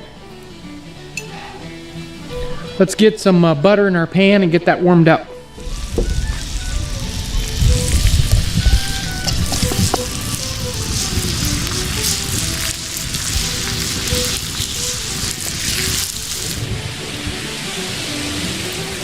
Well, you got to keep these moving while they're cooking, or else that sugar will burn in there. But these have softened up and they look like they're ready to go. Very tasty. Let's see how our other pumpkin's doing. So these little pumpkins have only been on the fire for 10 or 15 minutes, and they look like they're already So we're going to take them off. And they're nice and soft on the inside.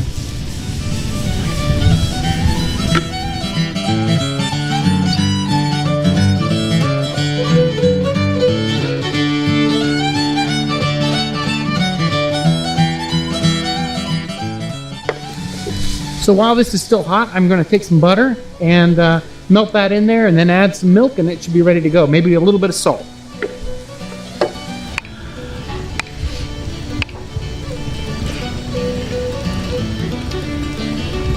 It's really good. A little bit of cinnamon really set it off. Let's see how our other pumpkin's doing. I think our pumpkin's done roasting here. Let's take this away from the fire to cool just a little bit.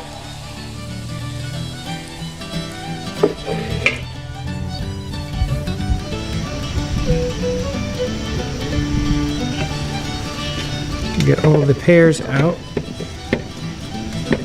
See, they've been roasting well in there.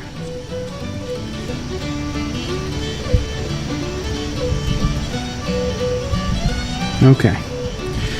Well, there we've got most of it out. If you've got it, you might want to add just a little bit of butter, maybe even a little bit more salt. Should be ready to go. 3 wonderful, simple ways that 18th century soldiers could cook their pumpkin: a pumpkin pottage, a stuffed roast pumpkin, and my favorite, the fried green pumpkin. It's very common for soldiers in the 18th century, especially when they were on the march, they'd be issued their rations maybe several days ahead of time. They'd be issued several days of meat, and then they'd be issued their flour, their bread ration. And because they were going to be gone for a while, they would likely be given just flour instead of bread, as that would just go bad. And so there they were on the march with not very much equipment to use, and all they had was flour, and they'd have to make some kind of food with it. Today we're going to make a fire cake or ash cake, a very, very simple thing that the soldiers would be able to make with just the flour and a little bit of water.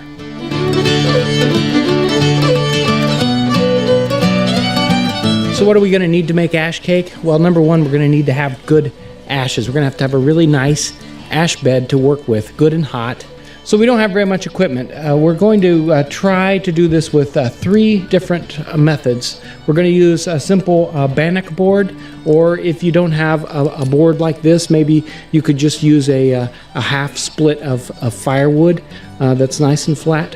We're also going to use a method where we put leaves around our fire cake or our ash cake.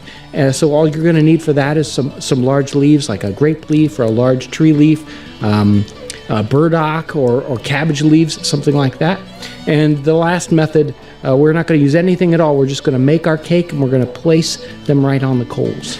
So now our coals are getting really close to being ready to use. Let's make up our dough. I've got a simple wooden bowl here for us to make our dough in, the flour that we've been issued. And I'm going to make up 3 or 4 ash cakes here. If you have any salt available to you, which the soldiers may or may not have had salt that day or that particular time, but salt will add a lot to the taste of your fire cakes. So in this case, we're going to add a good bit of salt to it. And we're going to stir that around while our ingredients are still dry, so it'll be easy to mix. And now we're going to need some water. We're going to add enough water to make a stiff paste. And we're going to start out with maybe a little less than we need so that we don't go overboard. For the ash cakes that we're going to cook on the bannock board, we're going to get this to be a little stickier because we need to stick it to the board. It needs to stay there while it's cooking. Okay, we've got our dough mixed up. It's nice and the right kind of consistency. A little stiff, but still sticky enough to work with. And I've got this. We're going to take this one. We're going to flatten it out on our bannock board. We're going to get it nice and thin. The thinner, the better it's going to cook. We need to make sure that it's sticky enough that it sticks to the board. Our board's got 2 holes in it so that we can prop it up let's put this up by the fire and let this cook while I'm working on the other ones. Okay, we got the fire banked up a little bit higher on this spot, and I'm gonna place the board. I don't want to get it too close so it catches on fire, but I can feel the heat here. That feels pretty good. Got our little stick here. Prop it up at an angle. And that feels really good. We're gonna let that cook. Let's use leaves for our next fire cakes. I'm gonna keep watching that one to make sure it doesn't burn, but here's our next fire cake. Let's take out a dough section here, and we're gonna make it into a patty. We're not make it as thin as that, but you know, thin-ish. We're gonna make it in relationship to the size of our leaves.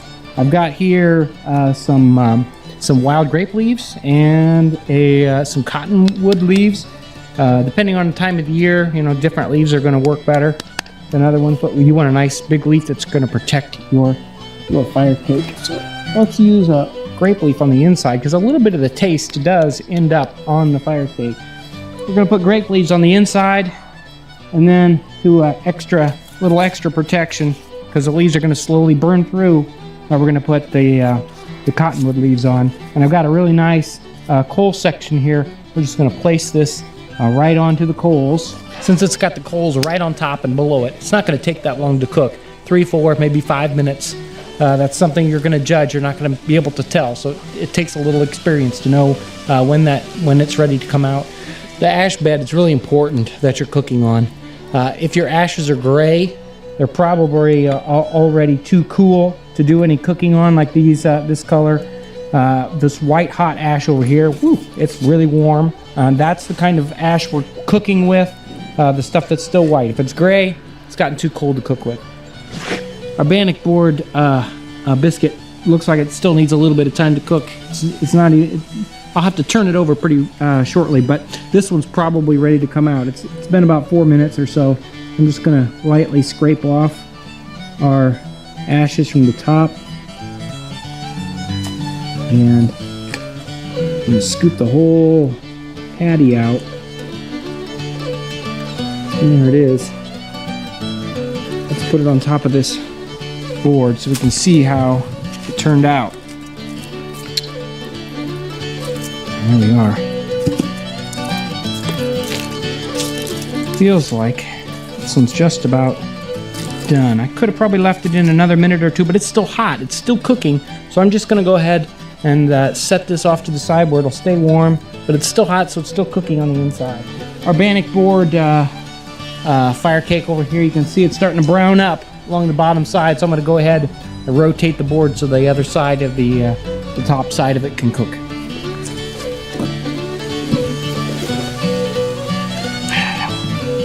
We want to be real gentle when we turn this over so that we don't knock the bread off. And I'm going to tilt this a little bit further, ouch, so that, because our coals are getting a little cooler, but they're still really warm right there, so it should cook right up. Well, let's try our fire cake where we actually put it directly on the coals. If we don't have good leaves to work with, we can just try cooking our fire cake right on the coals. It's gonna char up on the outside, but that's all we have to work with, so let's do it. And we're gonna place it right on the coals here. I've got a nice hot section of coals. We're gonna place it right on there. I'm gonna use my tomahawk because this fire is hot. There we go. And I'm gonna find some hot coals close by. And we're gonna set them on top. We'll lightly and gently bury it in hot coals. I'm not going to bury it completely. I don't want to lose it in the fire. I want to be able to see around the edges just a little bit so we can watch it cooking. Well, it looks like our bannock board fire cake is ready to pull off. It's browned up all over on the outside, so we're going to go ahead and pull this off the board and put it onto our plate. This may be tough to get off, but this one came off. Now you can see it's still a little damp on that side, cooked completely on that side. I call that done. Well, our bannock bread's off, the other one's out. It smells like our ash cake that's cooking right here in the coals is probably ready to pull out too. So let's pull it out. Look at that. Dust the ashes off the top. We still got some that are sticking to the bottom. Just gently, might still be hot coals, so I'm not going to touch them. A little bit of ash is known to calm your digestive tract, so the ash isn't going to hurt you a bit. And that, it looks really good for cooking right there in the coals. So there you have it. You got the 3 different kinds of ash cake or fire cake. We got our bannock board cake, the one we cooked right in the ashes, and then the one we used the leaves for protection. Let's try these out. Definitely very edible. I think I'll have them for supper tonight. So today we're going to take a common soldier's ration and we're going to turn it into 3 different meals: a soup, a stew, and a hash. The foundation of our stew and our hash, we're going to use salt pork. And the foundation for the stew, we're going to use fresh beef. So the salt pork we're using today is salt pork that we prepared in an 18th century manner.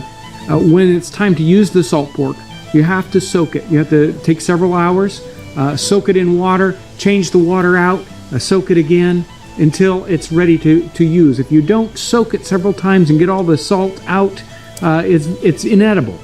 So the big difference between a soup and a stew is how much water we use when we prepare it. And the first thing we have to do is to get this water going, get it boiling. I've got 6 pints of water, started boiling here for the soup, and I've got 3 pints for the stew. Let's start out with our soup. While our 6 pints of water is getting ready to boil here, I'm going to brown our salt pork in a little bit of fat. I'm going to let this set and sear a little bit. Browning this meat first will release a lot of the flavors. So we're doing this in small batches. If we do too much at once, we can't get it to caramelize properly. That releases too many juices. Once your salt pork is browned, it's time to dump it in your boiling water. If any scum develops on the surface, scrape that off. We're going to let this boil about 15 minutes. Now that our soup is boiled about 15 minutes with the meat in it, it's time to add some other things. I've got some carrots here and some parsnips. We're going to add those. So there's the carrots, part of our parsnips. From our pocket spice kit, we need to use a little bit of salt and pepper. Oh, yeah, it's looking good. It's also now a good time to add a bay leaf if you've got it. And we've got a little bit of cider vinegar. Just a splash or 2 of cider vinegar will really set this off. Now that we've added these things to our soup, we're going to moderate the fire a little bit and let it simmer for about an hour.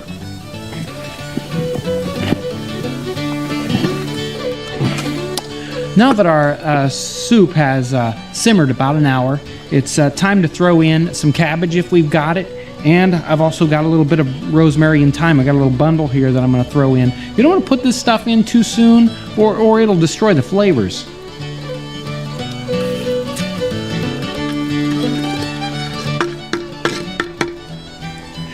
Many period recipes for soup like this will call for bread to be cubed up and tossed in at the end, kind of like dumplings.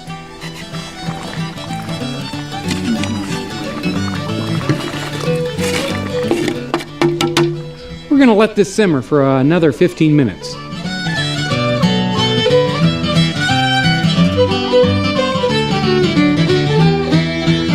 For this recipe, I've got about 1/2 pound of dried peas here. We soaked these overnight so they're going to be ready to cook. So I'm starting out with about 1/2 pound of beef here. This should go really nicely with our peas. Coating this meat with flour and then browning it will help thicken up the stew.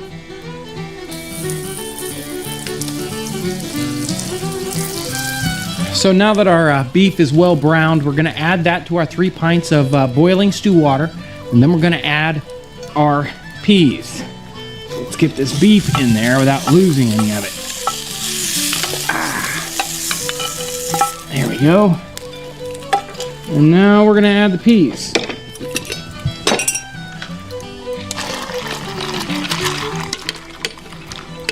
So now that our stew's boiled for about 15 minutes, we're gonna add some potato, some onion, and some parsnips, along with some salt and pepper.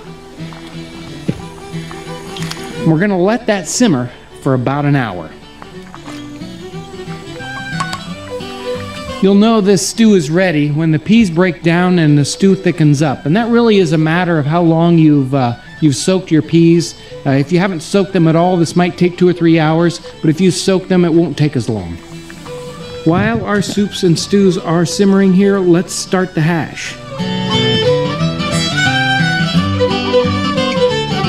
Our hash is a fairly simple dish. I've got some finely diced salt pork here. I've already browned this up with some onion. And I'm going to take a couple of parboiled or already boiled potatoes. I'm going to dice these up and mash them, put them in with that.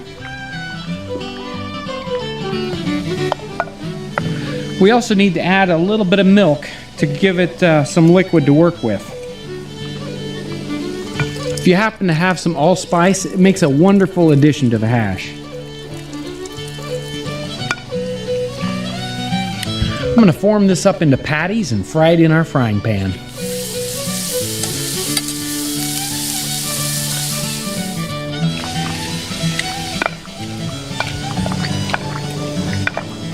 Well, there we have all 3 dishes finished. We've got a salt pork soup, and the salt pork really has a wonderful flavor.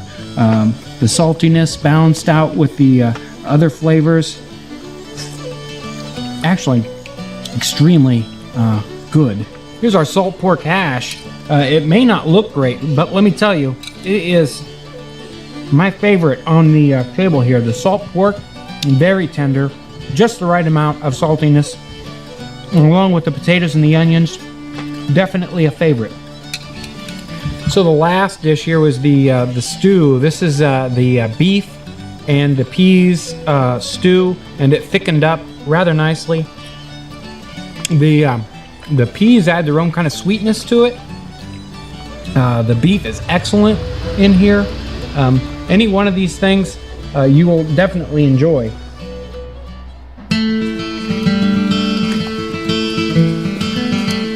Today we're going to bake beans. Beans were a common fare in the 18th century, both for regular folks and part of the soldiers' rations. We're going to bake beans in the oven today, and we're going to bake beans buried in a pit.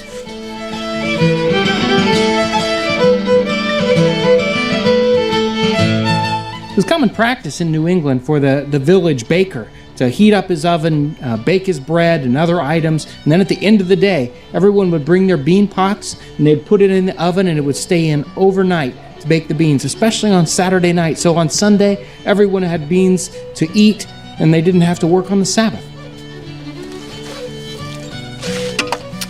Soldiers didn't have ovens to work with, so they'd have to use whatever they had on hand.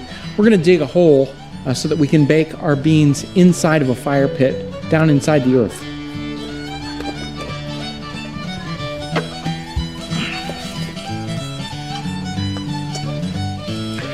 We're looking for a hole in the ground that's about twice as big as the pot we're going to cook in, and a little bit deeper than the pot, so we can have coals underneath and on top. So while our oven's heating up, I'm going to go ahead and start a fire in this pit. While our fires are burning down to coals, let's talk about beans. Soaking your beans is a very good idea. It helps them cook for a lot less time.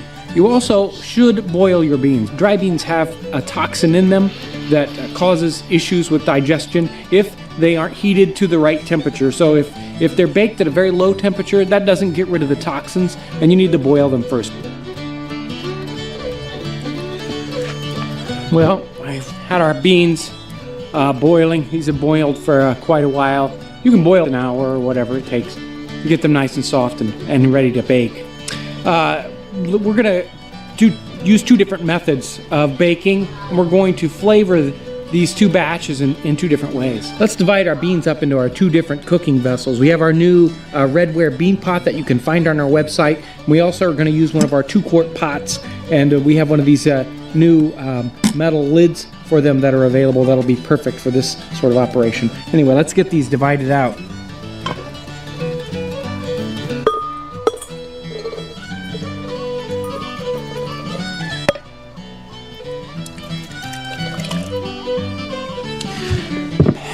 First thing we're going to put into these, they're both going to get some salt pork. You can use authentic style salt pork like we cover in one of our videos. You can also use bacon or salt pork that you find in the grocery store, but they're both rather greasy, fatty, so you would want to cut back on how much you'd use. If you use authentic salt pork, you want to make sure to soak it for an hour or two to reduce the saltiness.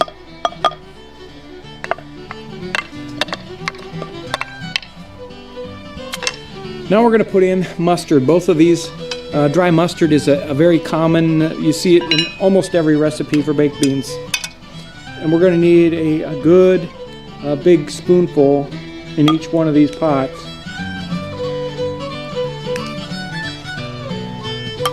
Both our beans recipes use a sweetener. In this one we're going to use a molasses, and this one some maple syrup. Both of those very common sweeteners. We're going to use about a cup. You want to use a Barbados molasses. You don't want to use blackstrap. Barbados molasses or light molasses. It's going to have a lot better taste than blackstrap, which is very bitter. And for the maple beans, you want to make sure to use about a half a cup of authentic maple syrup. And in both pots, a 1/4 teaspoon of pepper here, not one of these spoons, or you'd do too much. So don't go crazy with pepper. And we need some onions in here. We're going to use about half of these, maybe a half a cup or a 1/4 cup of onions. We want to get all the stuff mixed well. Push down to the bottom, mixed well. Let's get both of these stirred up. Now let's top these up with water. Don't be afraid to put too much water in. It's going to boil or it's going to bake off, so you want to have both of these topped off with water. Okay, there we go. Should be enough water. Our fires both places look like they're ready to go. Let's start with our oven baked beans first. Our oven's good and hot. In a previous video, we've shown you how to build one of these ovens and how to fire it and bake bread in it. We actually suggest you go ahead and bake bread in the oven before you put beans in it. You don't want it to be too hot.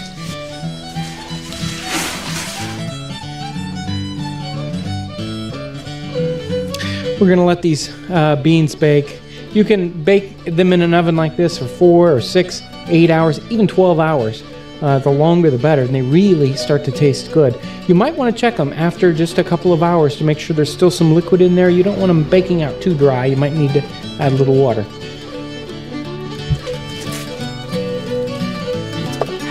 Got to make some room in our fire pit to put this other pot down inside the coals.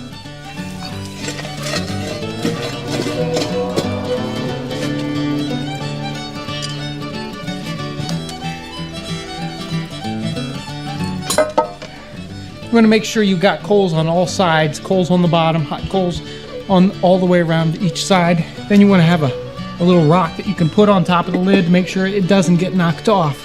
Now we're going to put coals up on top.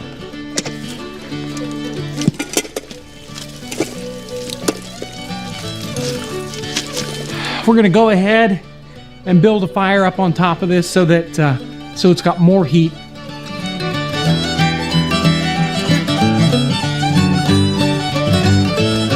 The beans have been in here about 3 or 4 hours, so we're going to go ahead and pull them out now. They could probably cook a lot longer, but let's get these out of here.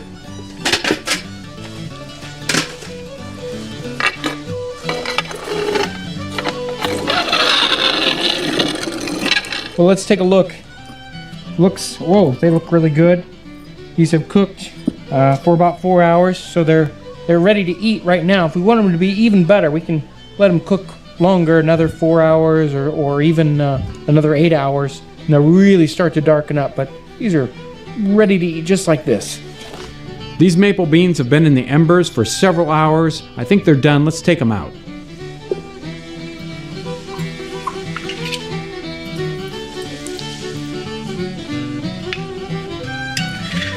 There we have our molasses baked beans and our maple flavored baked beans. Both of these we let cook for quite a while. There's a lot of latitude here in how long we're going to bake our beans. They've already been pre-cooked when we put them in. We've already been boiled, so they're only going to get softer and better tasting the longer you cook them. We put in the raw salt pork, so you're definitely going to make sure that gets cooked. So you want to bake them at least 2 hours, at the very bare minimum.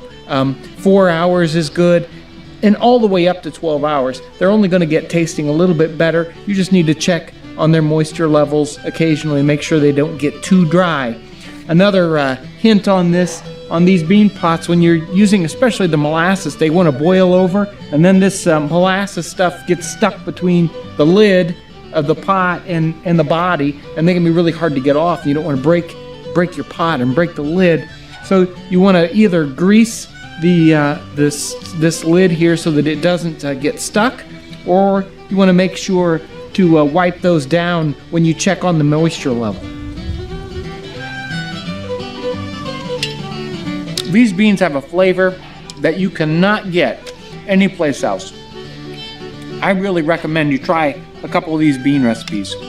They're really good. Good food is really important. The public is going to be more interested in food when you've got really good food and you're cooking. Recruits, if you want people to join your group, really good food is what's going to bring them in. That's a really important part. And you want to have fun when you're reenacting. And probably the most important part of having fun is having really good food. So I encourage everyone to do more period cooking at events. I think you'll really enjoy it. Many of the foods that we've cooked here on 18th Century Cooking with James Townsend and Son have been using old recipes that have nearly been lost. While reading through John Mollard's 1801 cookbook, The Art of Cooking Made Easy and Refined, we run into a little bit of a surprise. Something that seems very contemporary and is found on many modern fast food menus. That's the fried onion ring. But this recipe has a little twist. Thanks for watching us today on 18th Century Cooking with James Townsend and Son.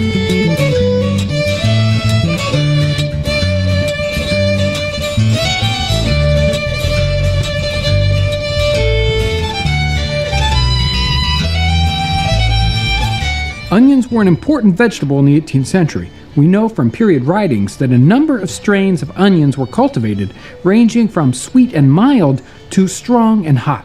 Onions were harvested in various stages of growth. If the plantings were staggered properly, a family would have onions year-round. But only the stronger tasting onions would have been put into winter storage. Sweet onions had to be consumed shortly after they were harvested. Onions contain sulfur compounds. That's why our eyes become irritated when we chop them. These sulfur compounds are responsible for the onion's flavor, but it also helps preserve the onion. We were a bit surprised to find this recipe for onion rings, and one would expect them to be a simple garnish, but Mollard apparently intended these to be a dish unto themselves. So I've cut these onions into half-inch slices. I'm using Spanish onions today. Now let's get our frying fat ready. This recipe calls for lard. We're using enough for our 5-quart kettle here. This kettle is a good period reproduction, available on our website.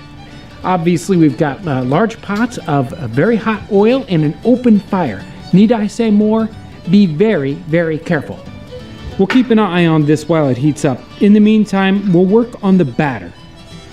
I've started with 3 eggs that I've beaten really well, and to this, we'll add 5 tablespoons of cream. In addition, a dash of salt and a pinch of pepper. Next, we'll add about 1/4 cup of flour. Then we'll add our secret ingredient, 4 ounces of finely grated Parmesan cheese. This is ready to go. Let's cook some up. Our grease is hot. I'm going to dip the rings and then one by one lay them into the hot lard.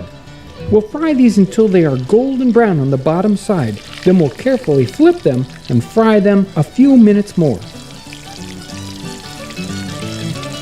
Be careful, they're hot. These look great and they smell even better.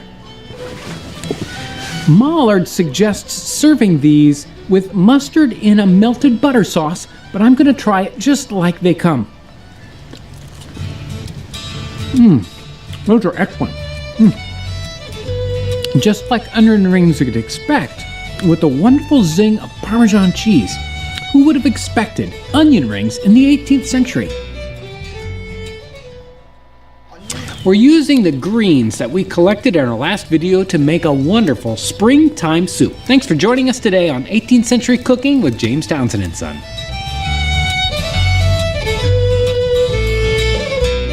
It's such beautiful springtime weather out right now that I just had to get out of the kitchen, out of the house. You know, it's been a long winter, so we're going to be doing this soup with our springtime greens right out here in a camp setting. Let's get started with our soup. I'm going to put probably a quart of water here, maybe a little less.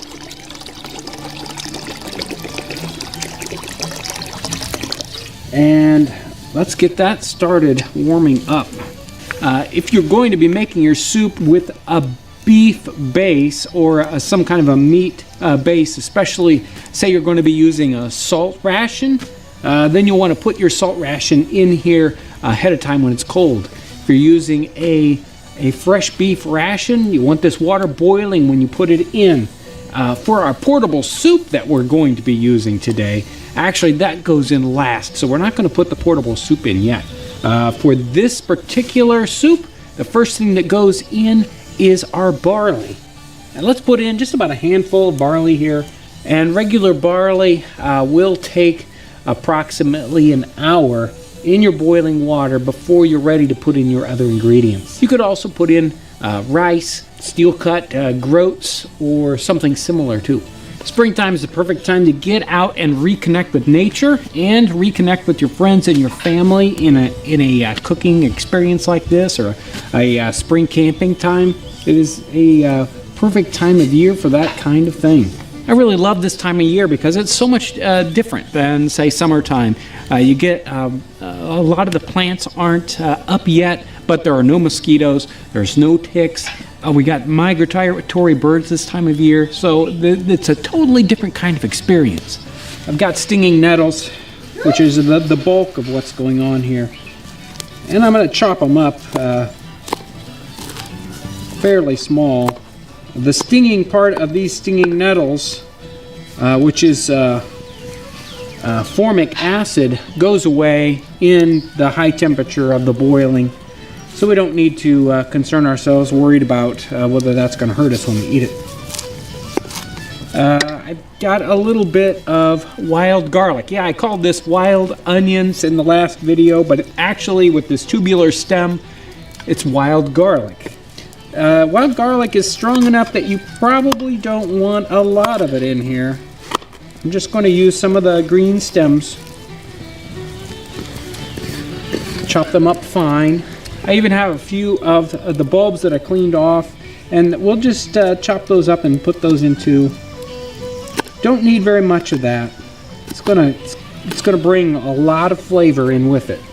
Along with our dandelion greens I've got here, I also have some of the garlic mustard. I'm not going to use a lot of that so that you know whether it's going to be something you really want to put a lot of or a little into your soup. If you've got it, carrots, parsnips, many things could go in at this point. So our greens and our barley are done. It's time to put in the portable soup. Here are our little portable soup pieces.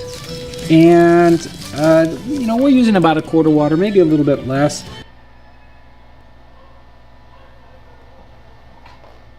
There you go. There you go.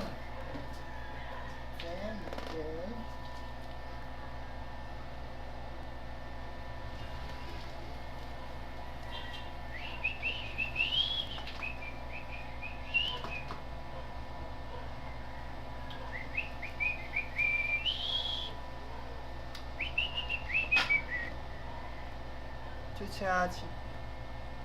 Oh, it's almost 3. It's almost 3 a.m. It's almost 3 p.m.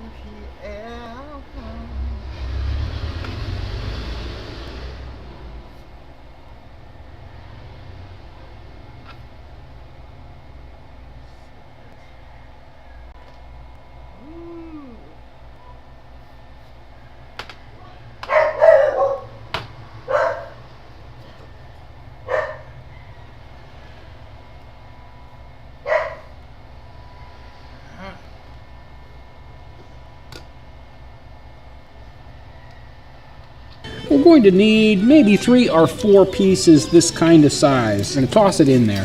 Now, the thing about the portable soup in this recipe is that we don't want to cook this a lot after we put in the portable soup. As soon as the portable soup has dissolved, it's no longer in its little blocks, then your soup is done and it's time to take it off the fire. So I'm going to pay attention to this to make sure that I catch this as soon as it's basically dissolved. It only takes a few minutes, maybe 2 or 3 or 5 minutes for this stuff to break down. I know you're going to ask about a vegetarian version of this same soup. The perfect answer is mushroom ketchup powder. When you get done making your batch of mushroom ketchup, your leftover mushrooms, you let those dry out, and this is a spectacular flavor booster. It's got some salt in it. It's got wonderful flavors, and it's perfect for this. In fact, I think I'm going to cheat and put some in while no one's looking. It definitely is going to need some seasoning, so I've got our pocket spice kit. It's great for a little camping trip like this. Let's go ahead and put in some salt and definitely some pepper. And of course I like pepper, so more the better. And maybe just give it a little extra zing, how about some cayenne? Also, if you want to thicken this up and you're on the trail, a little bit of ship's biscuit in here would be a great addition.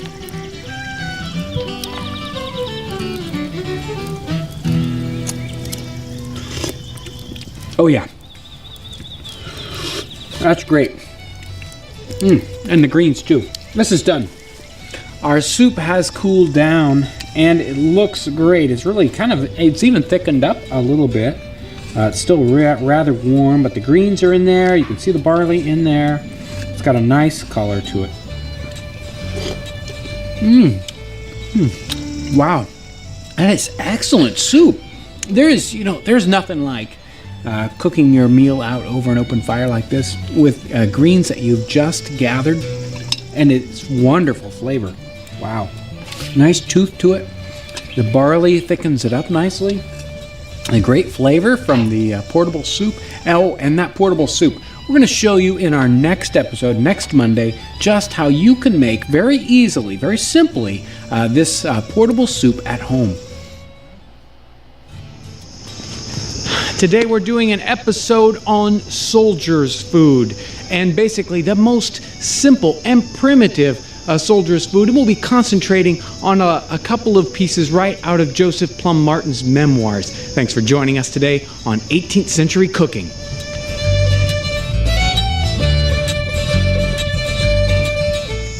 Well, before we get started, I've got Josh collecting more firewood, and I want to read to you a couple sections out of Joseph Plum Martin's memoirs. Joseph Plum Martin was a Revolutionary War soldier, and after the war he wrote a very detailed memoir that has a lot of description about his food and eating while he was a soldier. Here's that first section. So this is from the campaign of 1776. He says, "We found our invalids consisting of the sick and the lame and the lazy. They had obtained some fresh beef. Where the commissionaires found the beef, or the men found the commissionaires in this time of confusion, I do not know, nor did I stop to ask. They were broiling the meat on small sticks, Indian style, around blazing fires made of dry chestnut rails. The meat, when cooked, was as black as coal on the outside and as raw on the inside as if it had not been near the fire. I asked no questions for conscience sake, but fell to and helped myself to a feast of this raw beef without salt or bread. That's an amazing little piece, amazing little story that he gives us. And, you know, that leads me to talking about raw beef. Soldiers' rations were very typically are supposed to be a pound of meat a day. Many times, or most of the times, that was listed as either fresh beef or pork, and they probably meant salt pork at the time, but fresh beef, not salt beef or corned beef or other kinds of beef, but fresh beef. And most of the references that Joseph Plum Martin actually gives in his book about his rations, most of the time the meat he had was fresh beef, although he always complained about it being underweight. It was supposed to be a pound, and he says rarely a pound, and that it was half bones. Well, here's our beef ration today. We've got some nice fresh beef. This looks really good compared to an 18th century beef. He was always complaining that it was very lean, that in fact sometimes it was transparent. But today we're going to cook some of this up. We're going to cut it into little muggets and cook it on the fire with some nice fresh sticks. Josh has prepared these sticks so that we can start getting our meat cooked over the fire.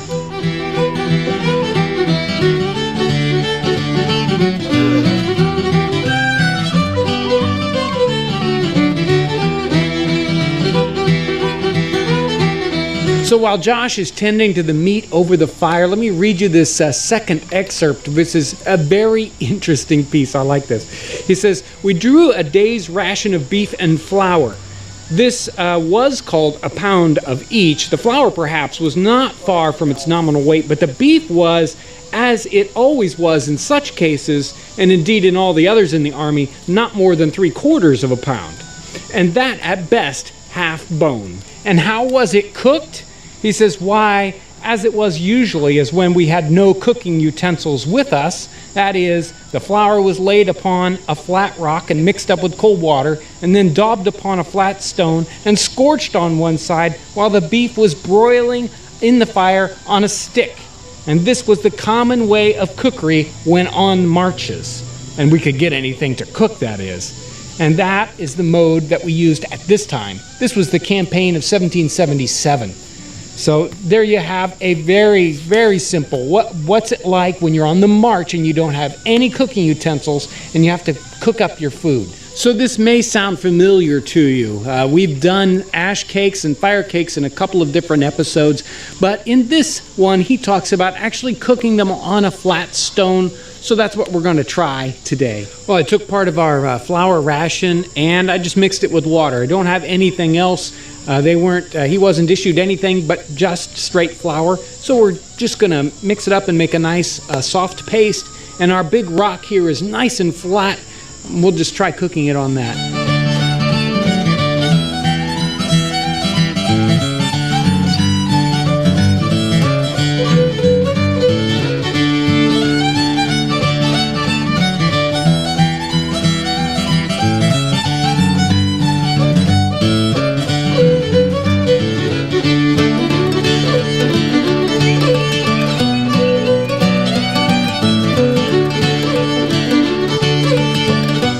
Cakes like this are very challenging on a rock. The rock was very hot, so when I put the flour on it, it kind of stuck right to it. But that gives me the ability to move this rock up into position so that they can get heat on the top side. But you got to be really careful. This rock is extremely hot, and it's very difficult. It's very heavy, so you don't want to hurt yourself if you're trying something like this.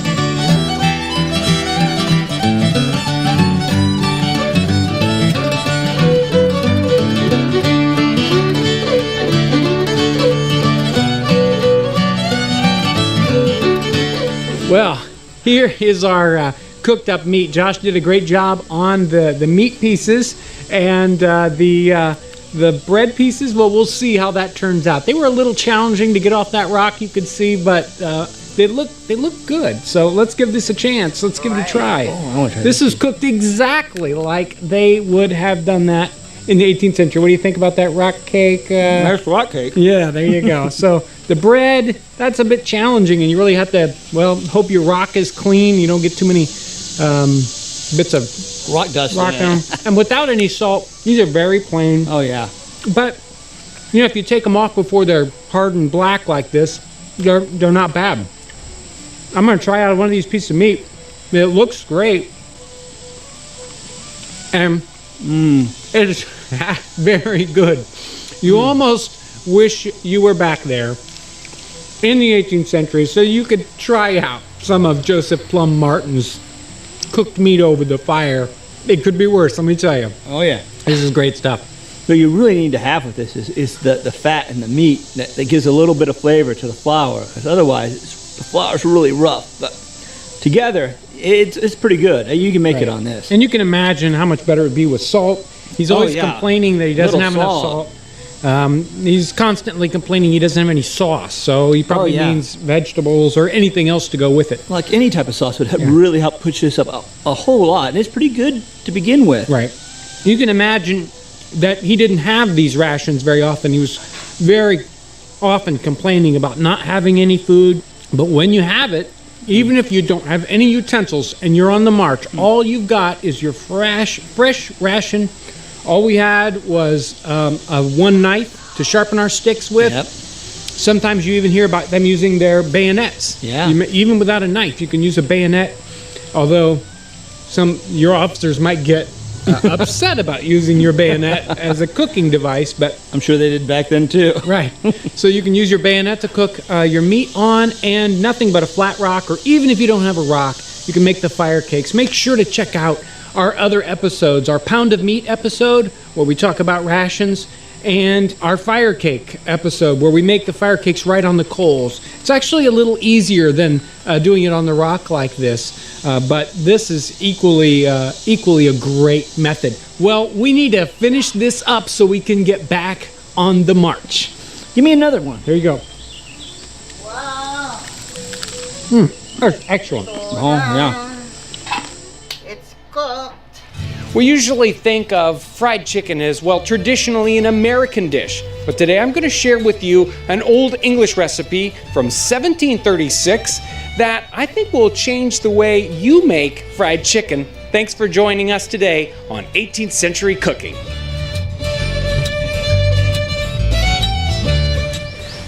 The recipe today comes from the little recipe book by Nathan Bailey called Dictionarium Domesticum from 1736. And it's an odd little cookbook.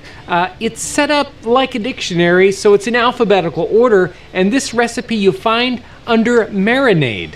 So that's where we need to start with this recipe, with the marinade. Now this one's actually pretty simple.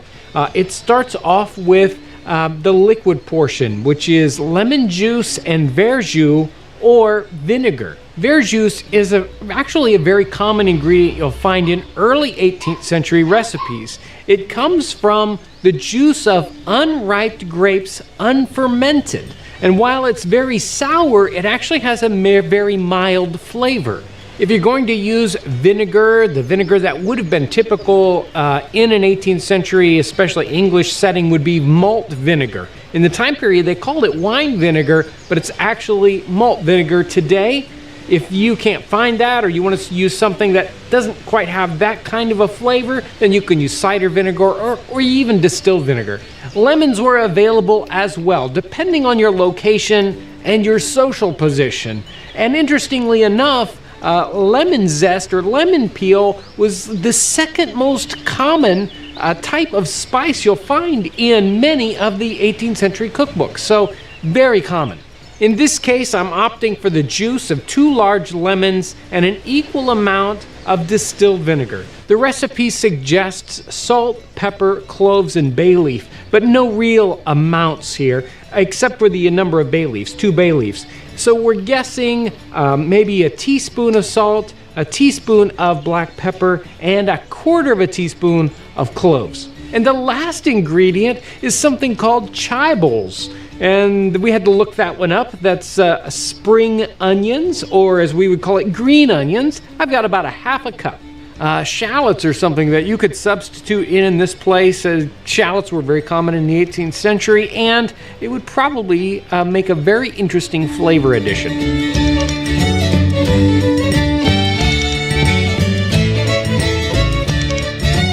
The recipe calls for quartering your chicken. I've actually cut it up into individual pieces so that it'll go a little farther.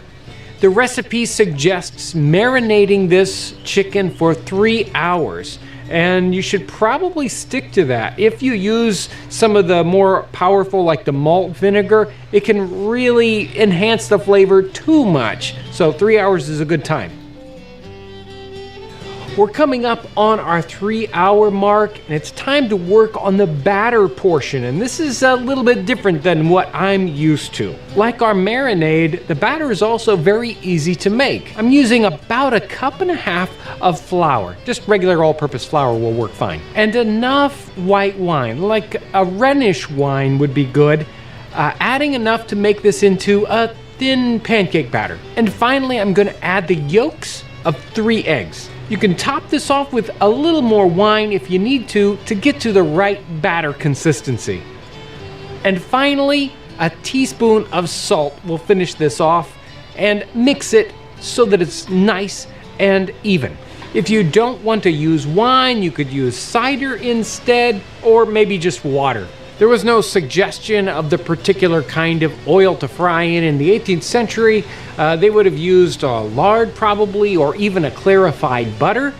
You can use the modern oil of your choice. We are deep frying with oil right over an open fire. Obviously, you have to be very careful when you're doing it like this. You want to heat your oil to about 350 degrees. You should see a little shimmer in the top. Definitely not smoking.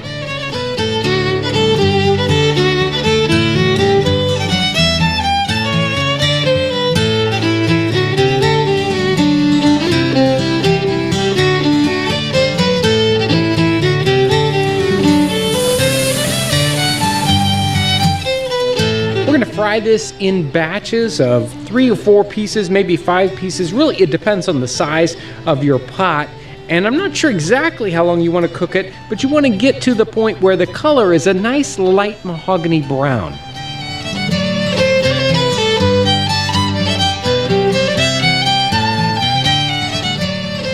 Now, before we serve this, there's just one more component that we need to do: fried parsley. Now, you may think that's strange, but trust me, you'll love it. Before you fry this parsley, make sure it is very, very dry. Completely dry, blot it as much as possible, or the results can be disastrous. Fry it in small batches for several minutes until it gets nice and crispy. We'll crumble this over the chicken as a tasty garnish. Well, there it is. It looks wonderful. Let's find out just how it tastes. Wow, 18th century fried chicken. And the flavors are definitely a little different than what you're used to. That marinade does something really special. You get a little bit of that lemon flavor comes through, just a little bit, a hint of that, a wonderful flavor, and the crispiness. The fried parsley is really interesting. I really love this recipe. This one is great. Who would have thought 18th century fried chicken? It's great. I love this one, and I think everyone should try it. I want to thank you for coming along as we experiment. We try these really interesting things out, this food from history. I want to thank you for joining me as we savor the flavors and the aromas of the 18th century. Hi, I'm John Townsend, and today we're embarking on a series about baking and roasting in this very versatile utensil here, the Dutch oven. Thanks for joining us today on 18th Century Cooking. There's a very interesting book that was published in the early 19th century. It was published in 1837, but it was actually written in 1832, and it's by Catherine Strickland Parr. It's called The Backwoods of Canada. And she originally wrote this book as a series of letters to her sister talking about life on the frontier in Canada. And it's really amazing. She has a whole section of the book where she talks about Dutch ovens, or she calls them bake kettles. Now, as a regular proper English woman, she probably wouldn't have used something like this in her regular home. But she definitely found they were amazingly useful on the frontier. And let's hear a little bit about what she says about bake kettles.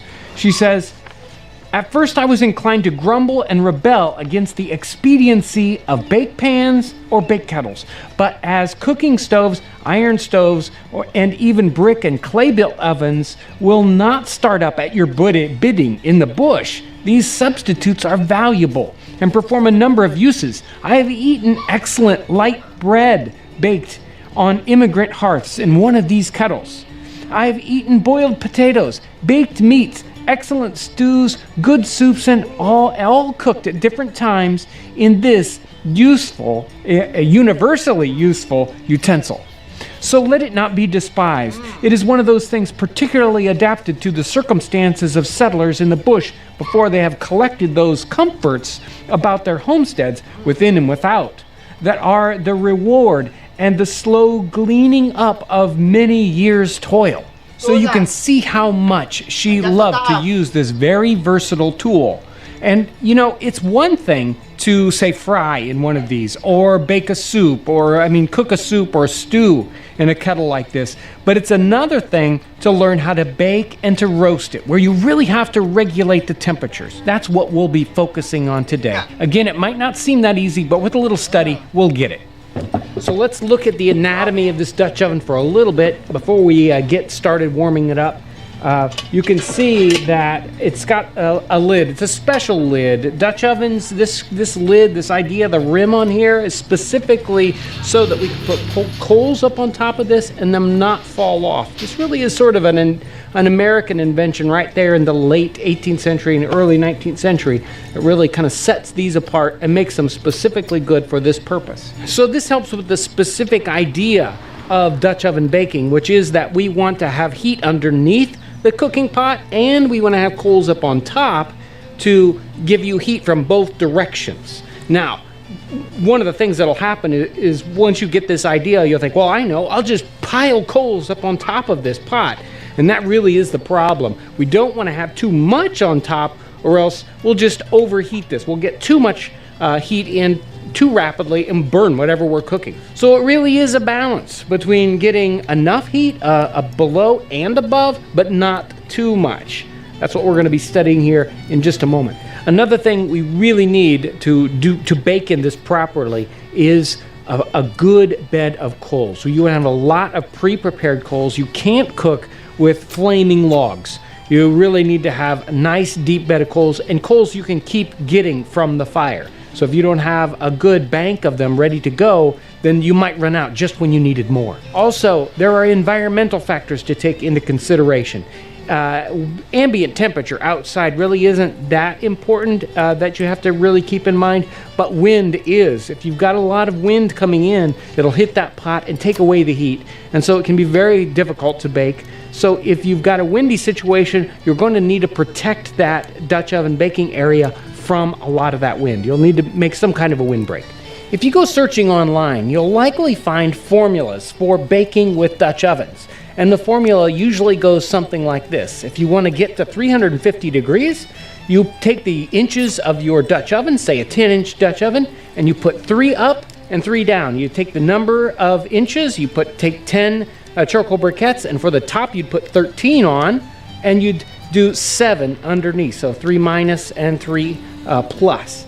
But since we're not using charcoal briquettes, usually in a historic atmosphere like this, we're going to be using hardwood coals. So they aren't the same size as a charcoal briquette, and they usually burn much hotter. So we have to experiment more. We have to use our experience to get the right temperature. So when we're baking in a Dutch oven, we're trying to get the air temperature inside the Dutch oven to oven temperatures, right? 300, 350 degrees. We don't actually usually want to have our actual food right up against the side of the Dutch oven. And so we want to bring our food up off of the floor, away from the walls. So many times we'll use a trivet, something like this. Sometimes we could use little stones, and a baking dish, especially if we're baking bread or some kind of pie in our oven. We want to have the pie plate up off the bottom with a trivet, and we want to bake in something like this. Again, we're trying to get the air temperature up to the right.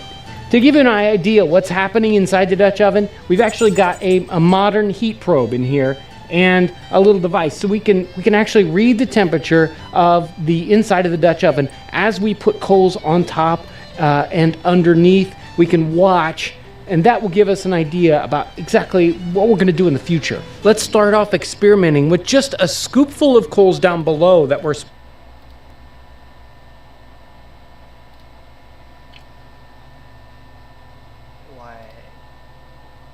What?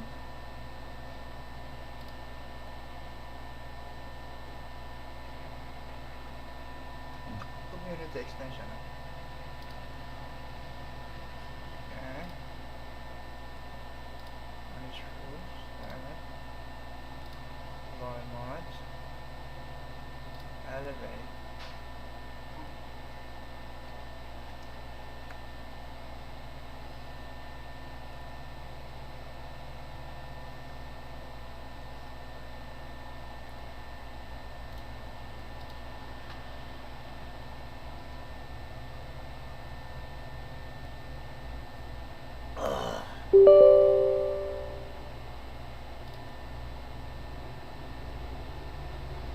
Fuck. Fuck.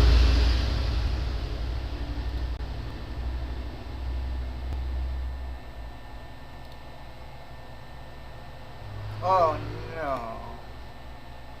No, no, no, no, no, no, no, no, no, no, no. No. Please. Stop.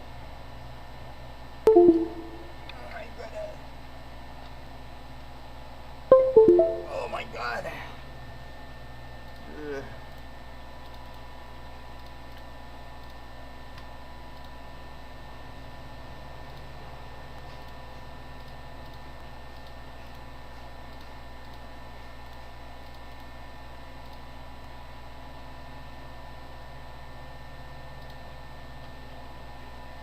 Oh my gosh. What the fuck?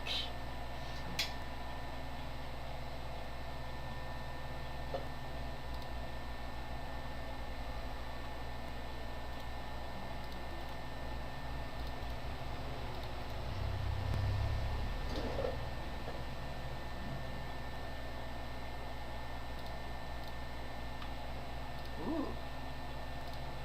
Apply. Yes, sir. Let's go. Are we done yet? Okay. Let's do this. What?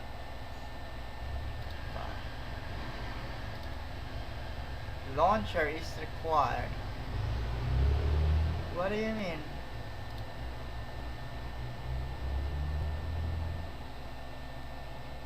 What do you mean?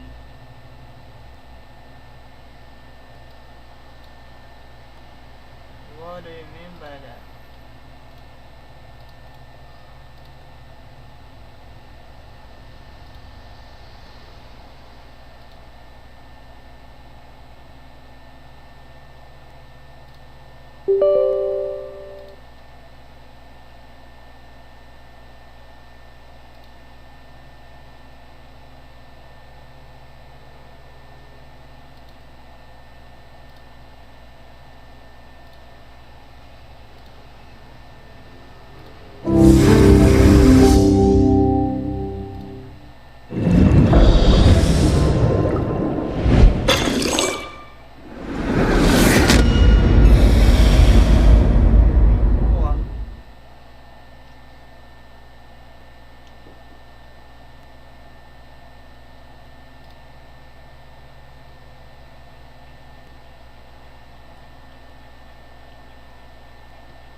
Let's break some hearts.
Consequences of your actions are real.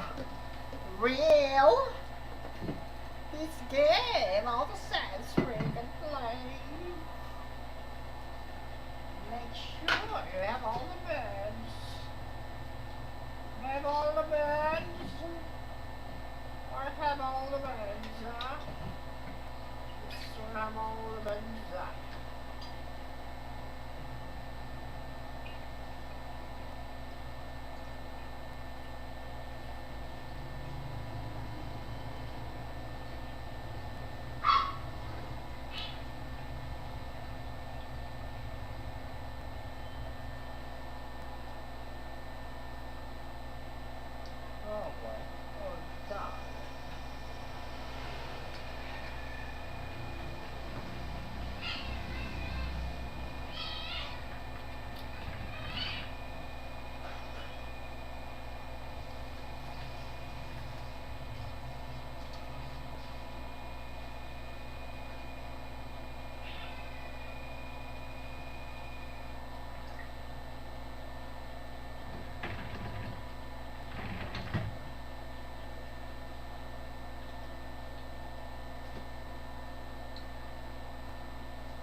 Plague hearts are tough, and they are usually surrounded by deadly plague zombies.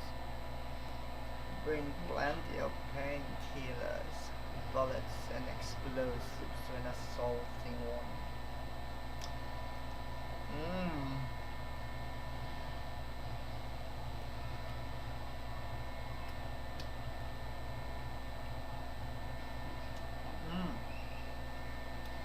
It's really good.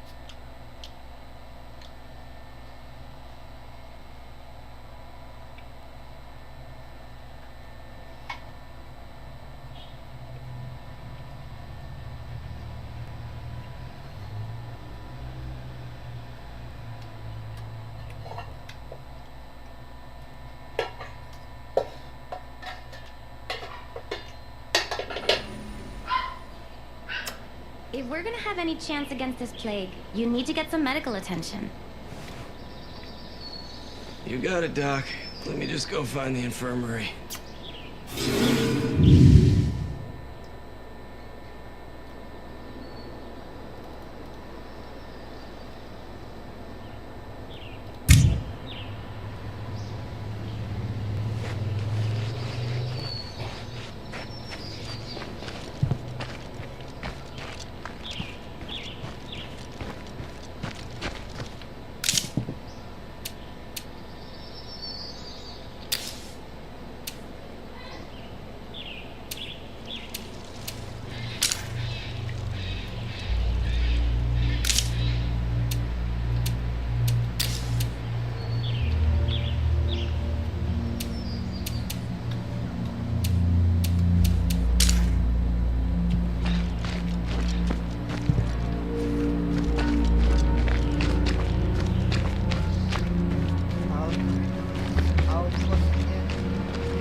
Hey, buddy.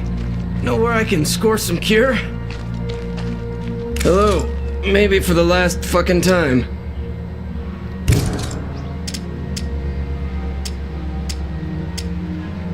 Hey, buddy. Know where I can score some cure?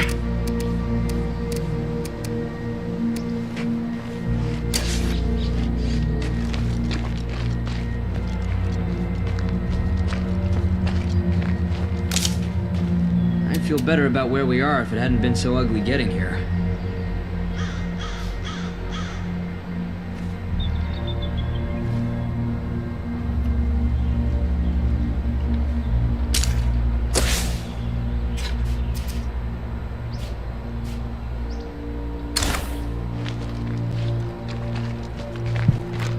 Good to see you alive. I'm spent. Take over for me, will you? Okay. All right. Things are looking good.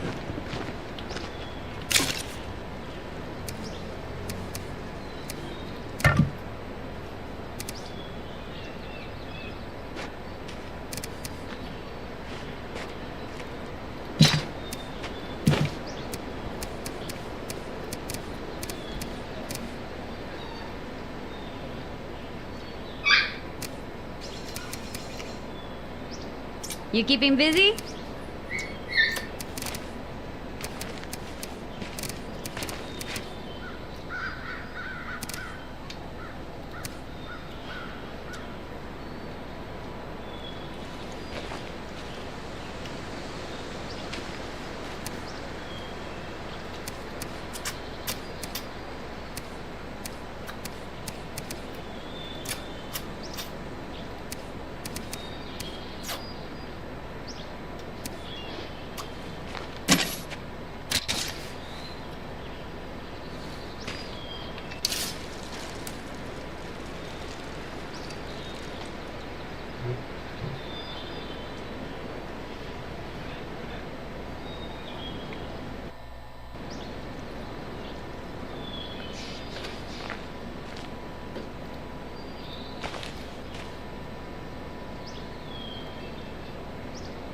Oh, shut up. What do we do with the fucking building again? I forgot what the building. My settings. Game blind.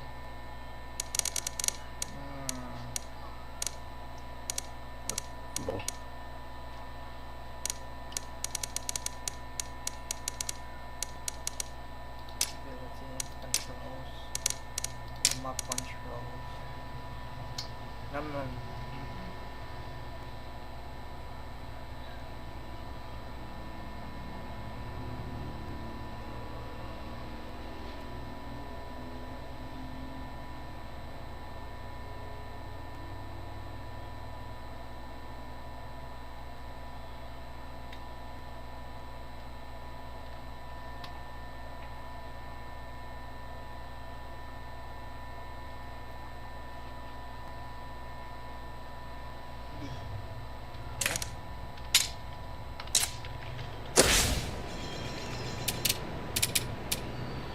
Look what I found.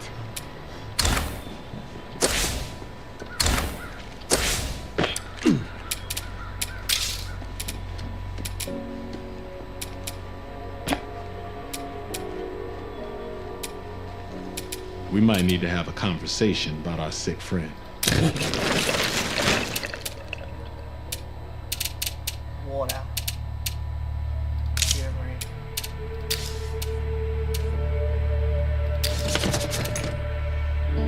Holy shit! I want to find me a sick bed. Hey, Doc. He's gonna be okay, right? You can fix this. This isn't as good as having the actual cure, but I should be able to keep his blood plague from getting worse for a while. That is, if we can keep our supply of meds from running out. Fuck. Come on, Doc. I thought you had the cure for this. Yes, we can manufacture the cure from plague samples. I brought the ones you found in my lab, but we need more. Hey, I spotted a bunch of those plague Zeds on our way into town. That's a good place to look.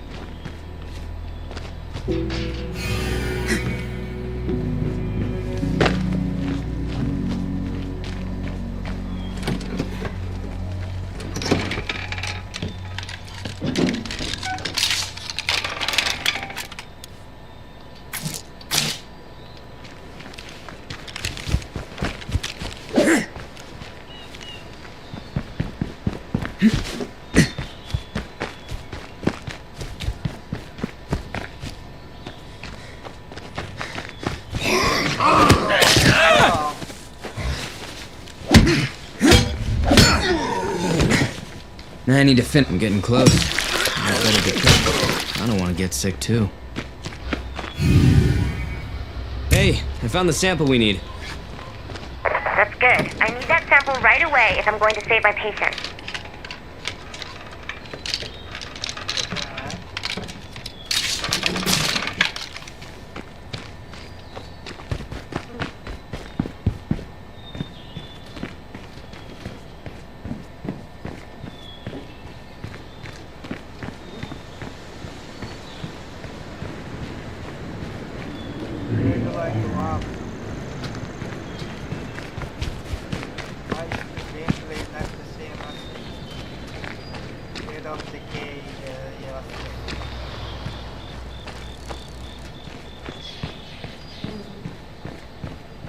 How do I go up here? Where is the kid? Where's the stairs? Where is the stair? There is no stair. There is no stair. Why am I doing my stair here? Why is the door?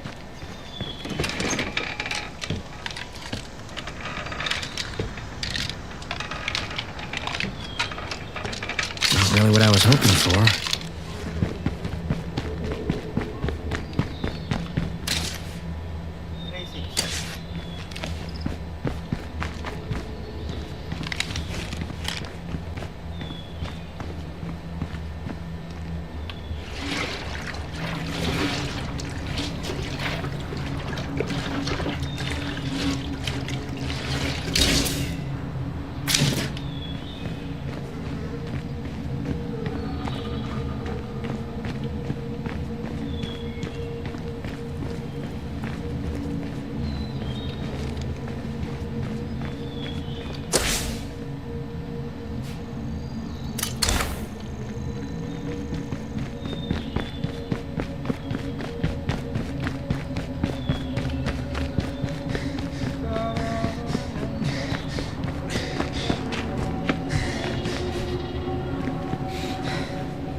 That's enough for now. That is one nasty looking feral.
Hey, buddy, I'm back, and I've got what you need. Uncle Pete? Is that really you? His fever's getting worse. Drop off that sample in the supply locker so I can get to work.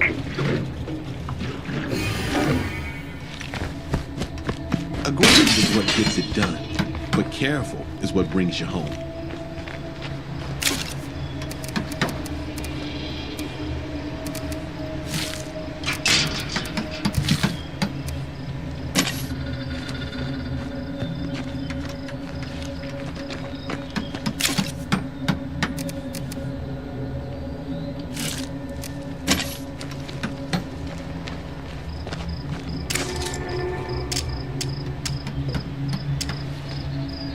We need this done, no matter what.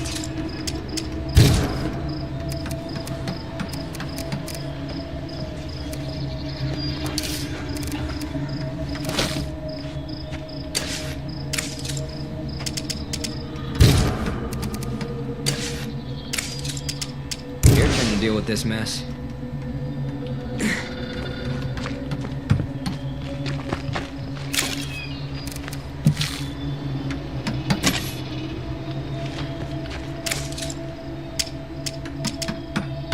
Whatever it takes, you get this done. Your turn.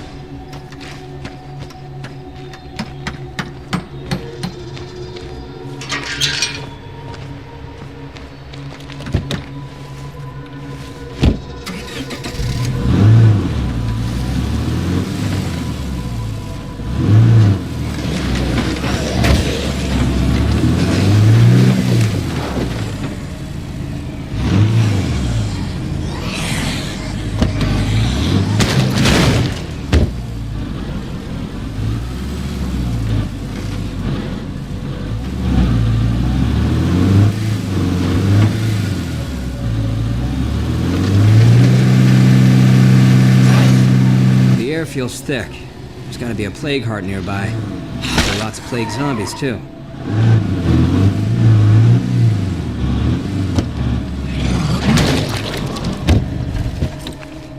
If I take out the nearest plague heart, this might just clear up.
Nowhere for that to go.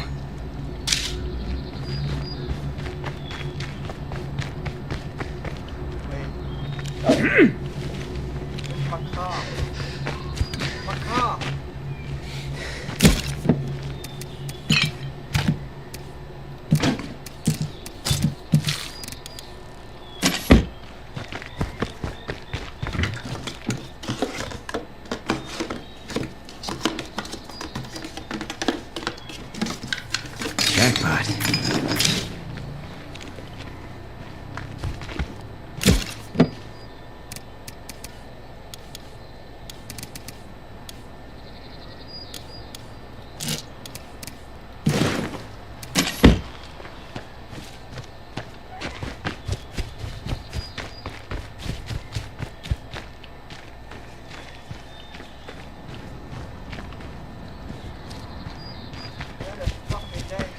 I gotta stay clear of that plague bloat. Yeah, we did it! Yeah, man.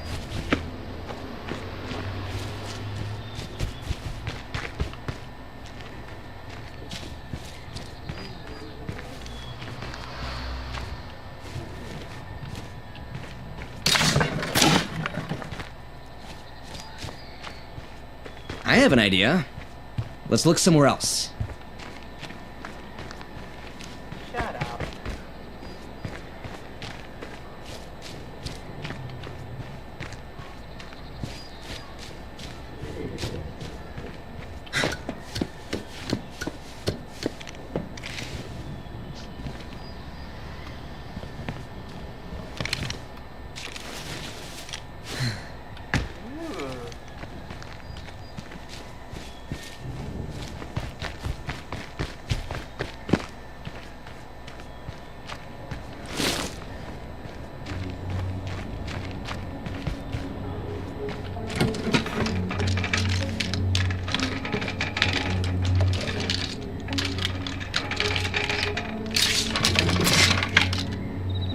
No way I can fit this.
way I can fit this.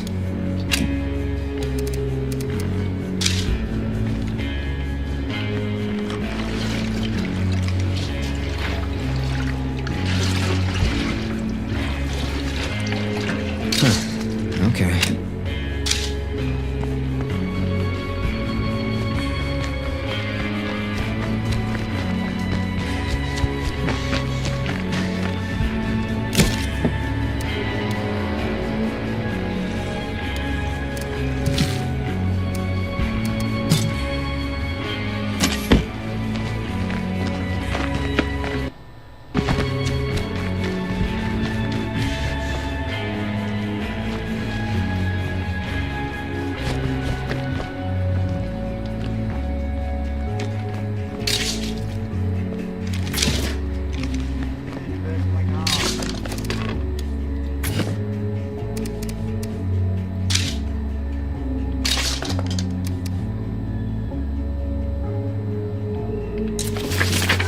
Always nice to learn something new.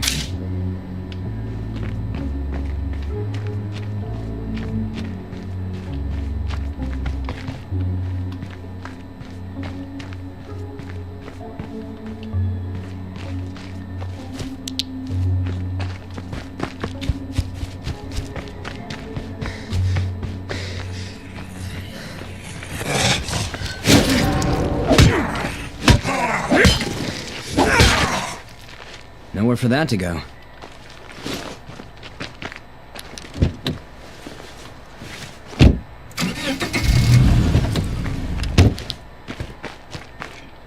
Nowhere for that to go.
We now have enough plague samples to make the cure for my buddy. We should get on that as soon as possible.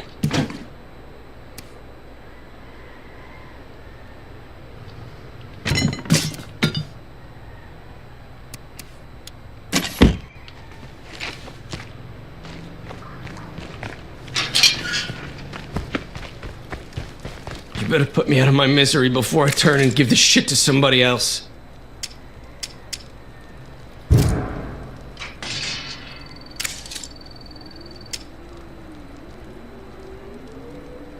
Awesome!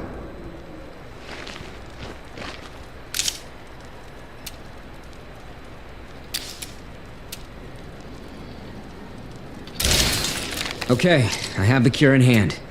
We'll have you feeling better in no time, my friend. Hey, no rush, amigos, but if that cure is ready, so am I. Hey, it'll be okay. We'll take care of you.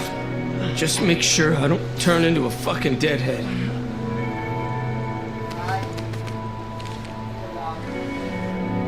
I'm back on my feet and... We did it.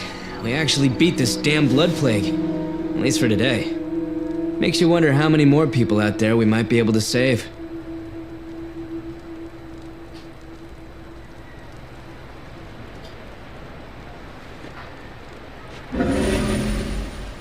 Now that we can catch our breath, we should figure out how we're gonna survive here. The best way to do that is to take out zombie threats and make this area safer for everyone. I saw a screamer on our way in. Those freaks always gather more zombies. We should start there.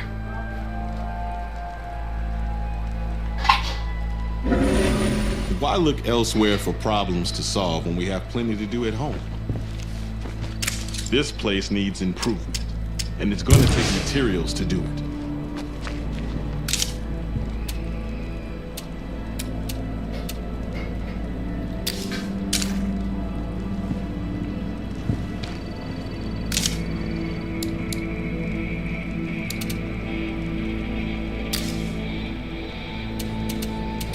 Getting myself checked out might not be a bad idea. Okay, who's going on the next ammo run?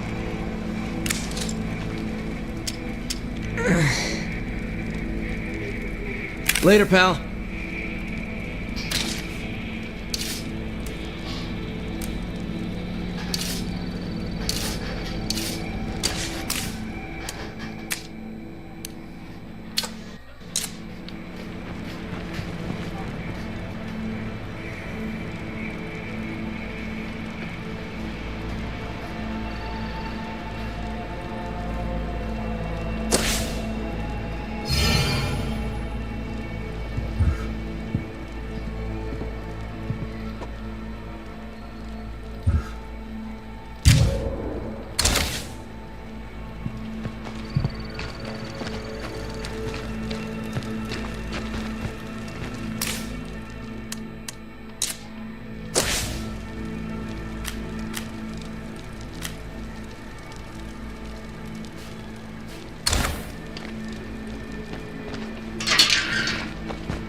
Hey, nobody told me I'd have to deal with a whole infestation. Can't let that sit or it'll get worse. You cleared out? Shit, I'm here anyway, right?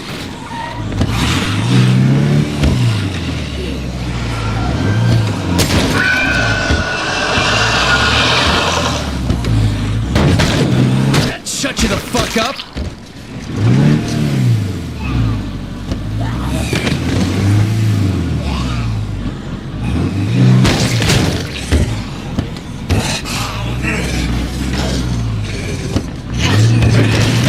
I got better. Beats the alternative.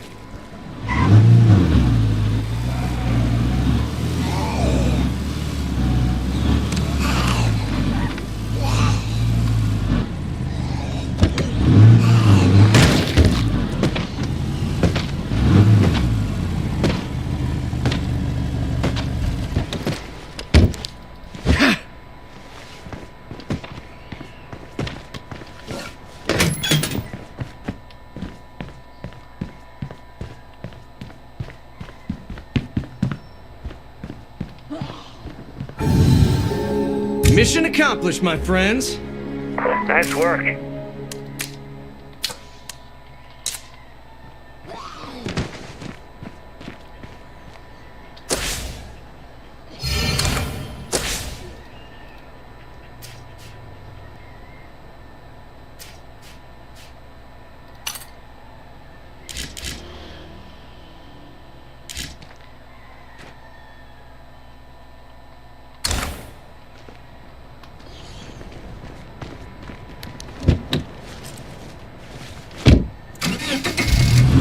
If we're going to survive, we need to build some alliances. We should start by finding some friendly neighbors.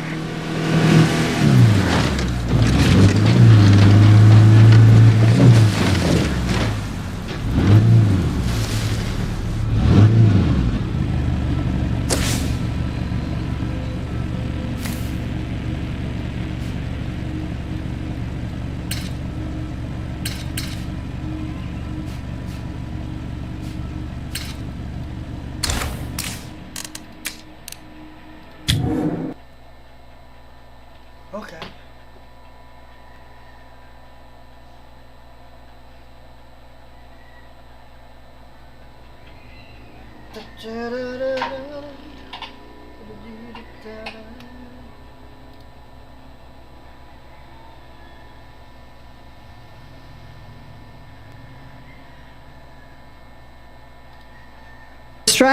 Australia's up equal with America here. 63% of Australians are obese or overweight. Whew.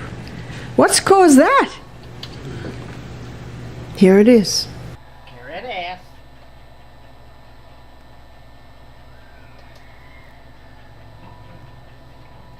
Well, well.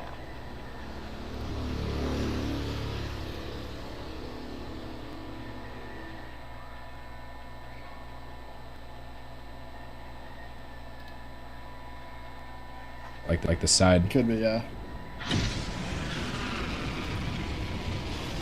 Kenny at the 2-2. Let's Sayer said, what?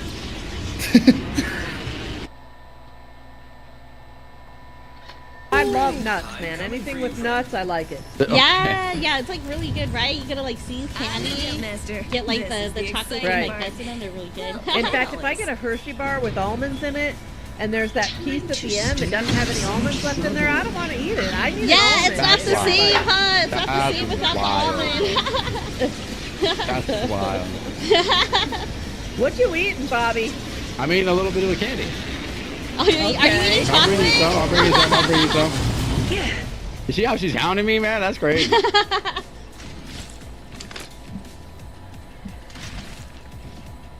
that the Halloween candy? Boom. Yup. Nice. All right, now. Going just standard R301 Mozambique this game. Okay. Well, I got a stupid charge rifle again, and I do not like it and do not want it. Let's make it a win. I'm gonna take this alternator. You're gonna make me really drop my Mozambiques for a charge rifle, aren't you? People talk smack about my guns that I like, and I'm like, let me get that. Don't worry about range show you. We're in the next ring. Charge rifle is so fun. It gets so much hate. It's crazy. I'm so bad with the charge rifle. I don't know what it is. I suck with that gun. It hits so hard. Just practice with it in the range. You know, you gotta get in the range. Just hit the shots, and then you can hit more shots. I've been doing really well in the range since I figured out my stupid mouse thing. Oh yeah, I'm that's full funny. flipping the bot. Dude, it's so crazy how DPI will just throw you off like that too. Like it really messes up your aim. Oh, what does? Like if your DPI is off, it totally it messes up my Well, aim. it was changing halfway through the day, back and forth. Cause like I said, every once in a while I was I started kind of subliminally realizing that it was happening. You changed your sense. What'd you change your sense to? Me? No, snipey. Oh, nice. Yeah, I'm curious. Playing on ALC. I don't know what LSC is. That's when you change all the senses. Cake better, Froyo. Okay. Froyos are fire, dude. Oh, cake batter, Frodo. Froyo. ALC. Okay. Cake batter, Frodo. Dude, cake batter, Froyo. Actually, that sounds like it goes stupid right now. I'm kind of pissed off that you.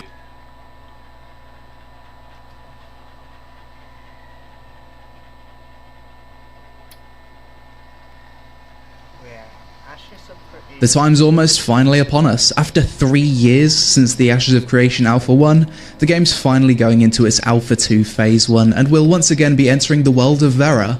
Those of us desperate enough to spend a couple $100 for access, that is. This video will be the quarterly Ashes of Creation recap that I usually do for the casual followers of this MMO, and hopefully the last one for quite some time, as once Alpha 2's here I'll be able to show off the new updates to the game firsthand, rather than having to sift through hours of live streams to break it all down. Just to set some expectations though, I actually reckon Alpha 2 Phase 1 for this game will likely be met with disappointment, as according to Steven, it's going to be a true alpha with lots of bugs. It's not going to be until Alpha 2 Phase 3 in May 2025 that the game will have a decent amount of content and feel more like a persistent early access experience that people are more used to. So don't be too hyped for the tests later this month. I know it's not what you want to hear, but that's the reality. But before we get into the quarterly recap, support the content by listening to today's sponsor, Metaphor ReFantazio, a stunning fantasy RPG from the brilliant minds behind Persona 3, 4 and 5. This game is available to play right now and also has a free demo that you can try out. In Metaphor ReFantazio, you embark on an incredible journey alongside your fairy companion Gallica, enter the royal tournament, lift a curse from the Lost Prince, and uncover the secrets of a captivating kingdom. This game is brimming with innovative features, awaken your archetype and unleash powerful abilities whilst mastering your unique job classes. Experience thrilling combat that blends turn-based strategy and real-time action. Navigate your way through a vast and beautiful world with your Gauntlet Runner, uncovering breathtaking landscapes, dungeons and towns, along the way forging deep bonds with your party members and unlocking their true potential. And don't forget to master time.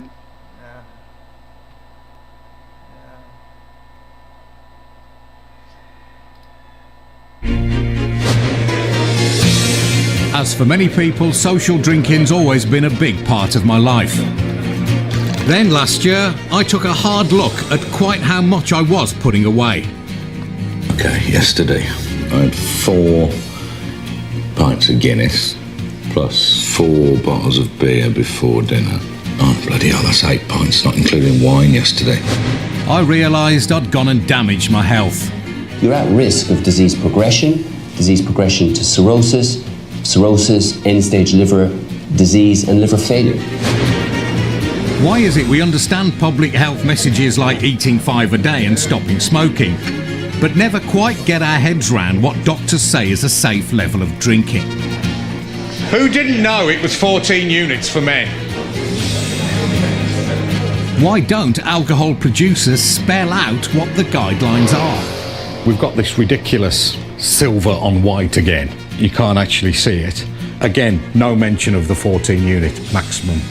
I want to know why this multi-billion-pound industry is allowed to regulate itself, make up its own rules. Is there a problem that we need to address, particularly for the baby boomer generation who are ageing? Yes, I think there is. Should the industry be responsible for that? No, I don't think it should. In England, alcohol's the cheapest it's been in 30 years, and deaths through alcohol are the highest in 20 years. So I've been trying to stop people dying of liver disease by changing alcohol policy. We're just not winning. The drinks industry are winning, and the reason they're winning is because the government spends more time listening to the drinks industry than they do listening to doctors and the chief medical officer.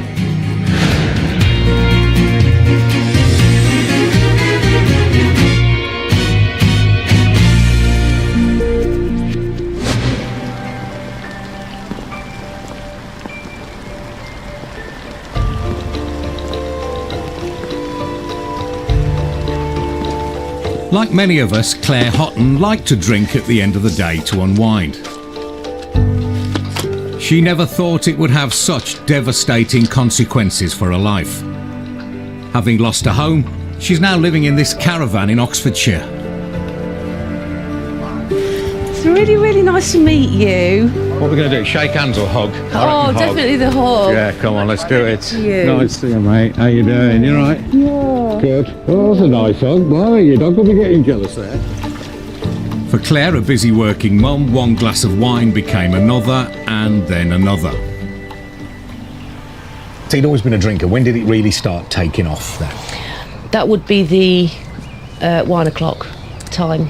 What was your 1 o'clock? I never know what time it is. Yeah. 7, 6? No. Earlier? Yep. 5? A little bit earlier. So this was, you had little kids at the time, you had the kids' tea on the table. Yeah, a little bit earlier. So this was, you had little kids at the time, you had the kids' tea on the table. Yeah, I was making their tea, glass of wine, onto my third glass of bath time for the boys. And then they're in bed. And then they're in bed. And that's good reason for another glass. And there we go, sit down for another glass and a nice candle on, you know? Yeah. And then, well, there's no point stopping then. You might as well crack on till bedtime, haven't you? Yeah. And I did. A quick drink to unwind every evening turned into very much more. So that's, I mean, you're well into more than 100 units a week. Absolutely. But I had no idea. I just drank. At what moment did you realise what state you were in? Was that a GP visit or a hospital visit? It was when my liver failed, during that liver failure. So literally things had got that bad before you realised what was happening to you? Yeah, honestly. And what happened? You got some pain or what? Oh, well, I bloated up 2 days later. I just couldn't move with the pain. We went to A&E and I was on the bed being wheeled up the corridor, and all I saw was the liver unit. Yeah. And it was at that point I knew. The doctors told my husband I would have had 10 days left. So from that moment, since you saw that liver ward sign, you haven't? Not a drop. Not one Have you drop. come close? No. No. Like so many of us, Claire enjoyed drinking without understanding what a risk she was taking with her health. Do you know what? When I was drinking, I had absolutely no idea, and I still really don't know. I'm not clear what a unit is. If it said on the box, and if it mentioned the liver and the body, you know, like a picture of a liver, what it's doing to my body, I would have actually thought that I would have thought twice. So who makes you angry? What makes you angry? It is the industry. Because I know they need to make their money, fair dues, but come on, you need to put it out there because it will be saving lives. It will be saving people not having to give their house up, not having to give their children up.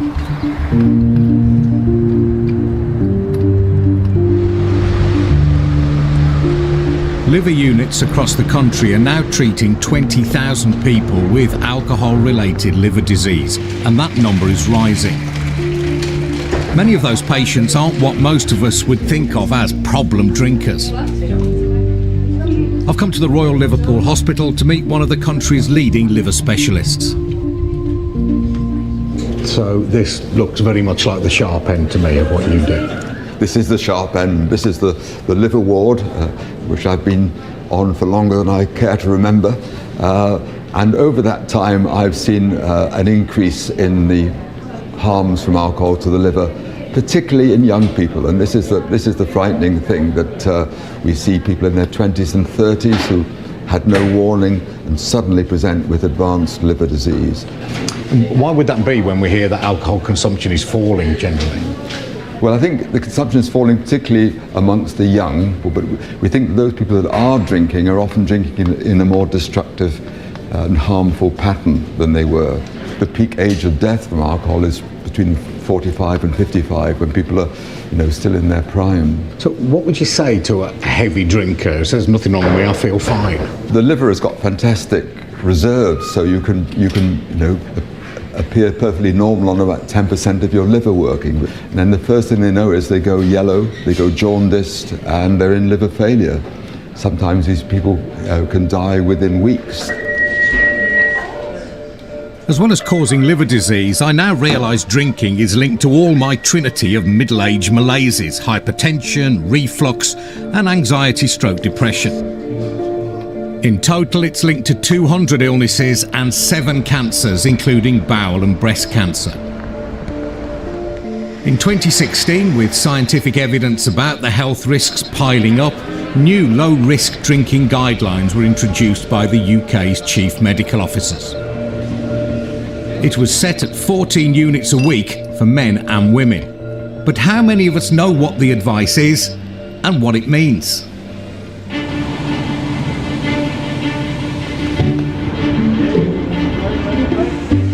It's quiz time at my local. Okay, folks, thanks for having me. I'm going to ask you 7 questions to test your knowledge on alcohol. How many units of alcohol is there in a double gin and tonic?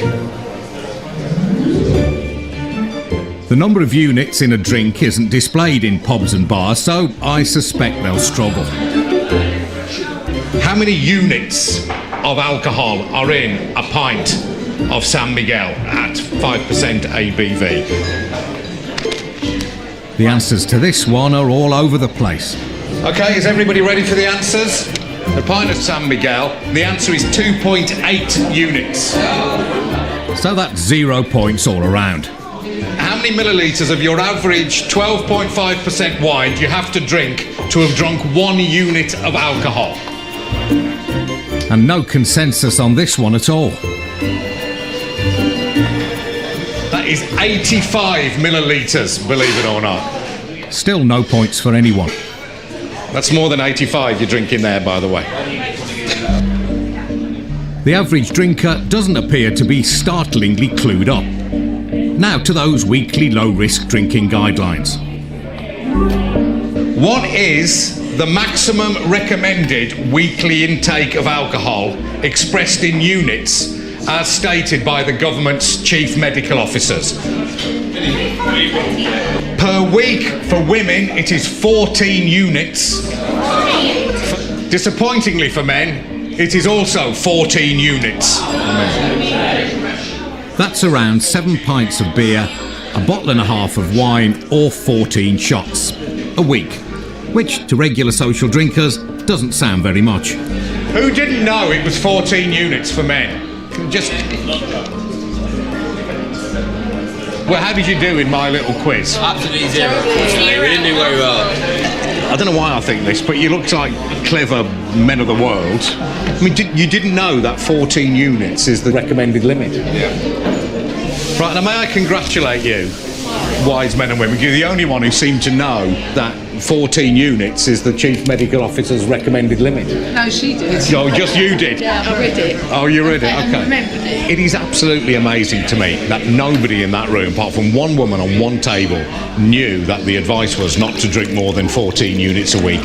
Not knew it and rejected the advice, but didn't know the advice in the first place. That's just mad. If people like us aren't really aware of it, there's something wrong in the bloody messaging, isn't there? It's, you know. You are right. Yeah. Only 16% of us are aware of the 14 unit guideline.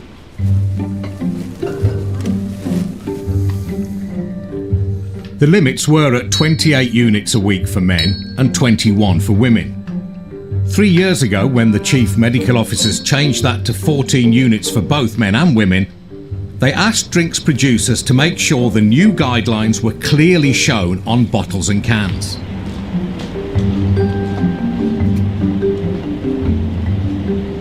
Catherine Severy from the Institute of Alcohol Studies has come round to take me through just how much progress the industry's made on this since 2016. Okay, I've got some bottles in to look at the labelling with you. These aren't all mine. I got them earlier. It doesn't represent my daily intake, just so you know. What should there be on every bottle? So we would argue that consumers should have information about the Chief Medical Officer's low-risk drinking guidelines. So it should say 14 units, don't drink any more than that on it. Okay, let's see how this one does. It's so small, I have to use my torch to light it up. Well, it doesn't give the 14 units a week. It gives a daily intake, and also is a different one for men and different one for women. So that reflects the old guidelines that were updated by the UK Chief Medical Officers in January 2016. It's not acceptable to be displaying the old guidelines on products because they could be inadvertently putting consumers at greater risks. So what this information might indicate is that as a man, you can drink 100% more than the current weekly guideline. So this information really does need to be removed. Here's some rosé or white Zinfandel. My God, that's so small. I mean, how hard is that to read? That's silver on white. And again, it's the old guidelines. So some products on the shelves don't actually provide health information on the label, but they advise consumers to visit an alcohol producer or industry website for information. What, Drink Aware? I mean, how many recorded instances in the history of the world does anyone go, oh yeah, I'm looking forward to drinking that? Ooh, I'll just go to the Drink Aware website and check for more health information. It's just not going to happen. It's an unreasonable assumption that consumers, especially in crowded shops and supermarkets, are going to check up websites every time they purchase an individual shop. Right, on here, 2.8 units for the whole lot, so not much on there. Why aren't there rules for this? Currently, there is no mandatory regulation around health information, units and guidelines on alcohol products in the UK. It's entirely self-regulated by the alcohol industry. And there are no penalties for alcohol producers who give drinkers wrong, out-of-date advice.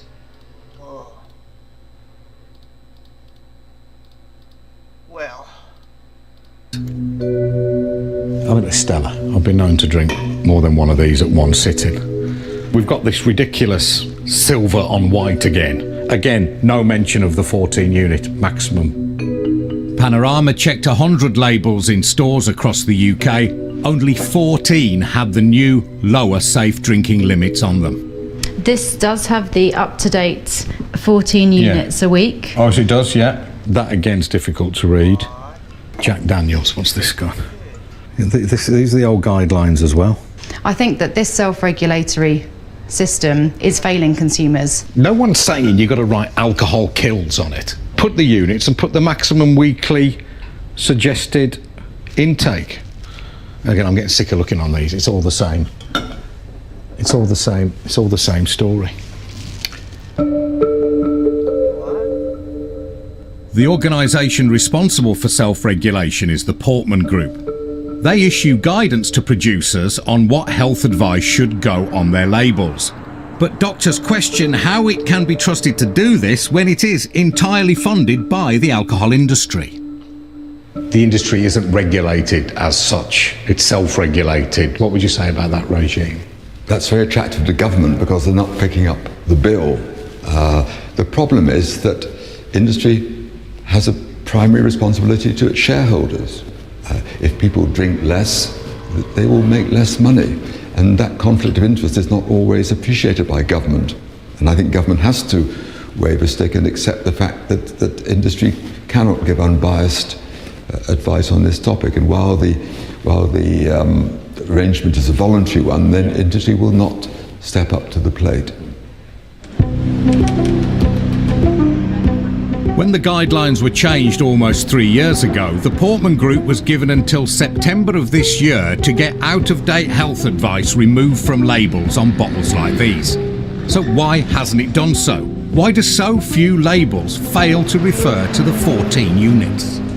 The 14 units recommended safe drinking guideline. Do you buy it? It's not my job to write the science. They said it's 14 units and that's what matters now. So I think the industry's job is to communicate the 14 units in the context of wider risk, and the industry does that. In which case, how come only 16% of the population are aware of the 14 unit guideline? 16%, 1 in 5. I mean, it's poor, the message isn't getting through. Well, you're absolutely right that there's more to do. It will take time for people to understand the new guidance. We understand that, but that's why we're looking at different ways to communicate it. But the simplest way of communicating it is putting it on the bottles. We got Smirnoff here. Look, that's got the old units. It says 4 units a day, possible for men. It's 28 units a week. That's miles more. That's twice. Well, just to be clear, Adrian, that's the old guidance. We're 3 years on, 2 or 3 years on now, and this has been produced since then. I mean, why haven't they changed it? When the updated guidance came out, the industry was given a period of grace to change labels. That period of grace ends in September this year. There's ongoing discussions amongst my members about how they communicate that risk and how they communicate the CMO guidance. What commitment can you give us that by October, after this ludicrously long grace period is over, we will finally have the up-to-date guidance in some barely legible form, probably will be on these bottles? The period of grace is then over, and it will have 14 units, or expressed in a daily thing if you must, that will be on there. We're talking to our members about what they're going to do on their labels. Those discussions are ongoing, and we'll see where they're at by September. And it's not just these new low-risk drinking guidelines the industry has refused to embrace. It's also opposed proposals designed to tackle the link between low prices and alcohol harm. In England, alcohol is now more affordable than it's been at any time in the last 30 years, often costing little more than soft drinks. Some alcohol is incredibly cheap. See this one? 3 litres of very strong cider for less than £4. Easily enough to knock me clean out. But put another way, your 14 units, your weekly recommended limit, will cost you just £2.41. The government under David Cameron proposed something called minimum unit pricing. The thinking was this would push up the price of the cheapest booze, the booze often associated with problem drinking. It was a proposal welcomed by many in the medical profession. It's a tax which is exquisitely focused on really heavy drinkers. Most people will not drink white cider, they simply won't drink it, at 16 pence a unit. Well, if that goes up to 50 pence a unit, that's a threefold increase in price. That's going to have a very marked impact on their behaviour. And that is why, when the evidence has been studied, MUP is the most effective way to reduce alcohol-related harm. Today, many drinks companies remain firmly opposed to the measure.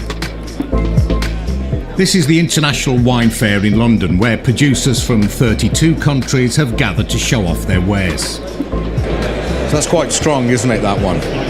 13.5. I'm here to meet Miles Beale, a former civil servant who now represents 300 wine and spirits companies in their negotiations with government.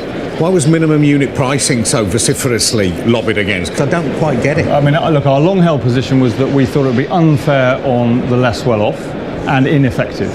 And Wales and Northern Ireland are seeing fit to try it as well, so just why not England? In time, well, but we've rather got this the wrong way around, haven't we? I mean, I think if you have managed to achieve a huge 15% decrease in consumption since 2004, 15 in 15 years, and increase in alcoholic liver disease at the same time, bizarrely, which we're seeing as well, increase in incidence of that. Well, look, I mean, some of that is down to how statistics are compiled. Is there a problem that we need to address, particularly for the baby boomer generation who are aging? Yes, I think there is. Should the industry be responsible for that? No, I don't think it should. Government, yes, should be, certainly should encourage it. Public health lobby should do something.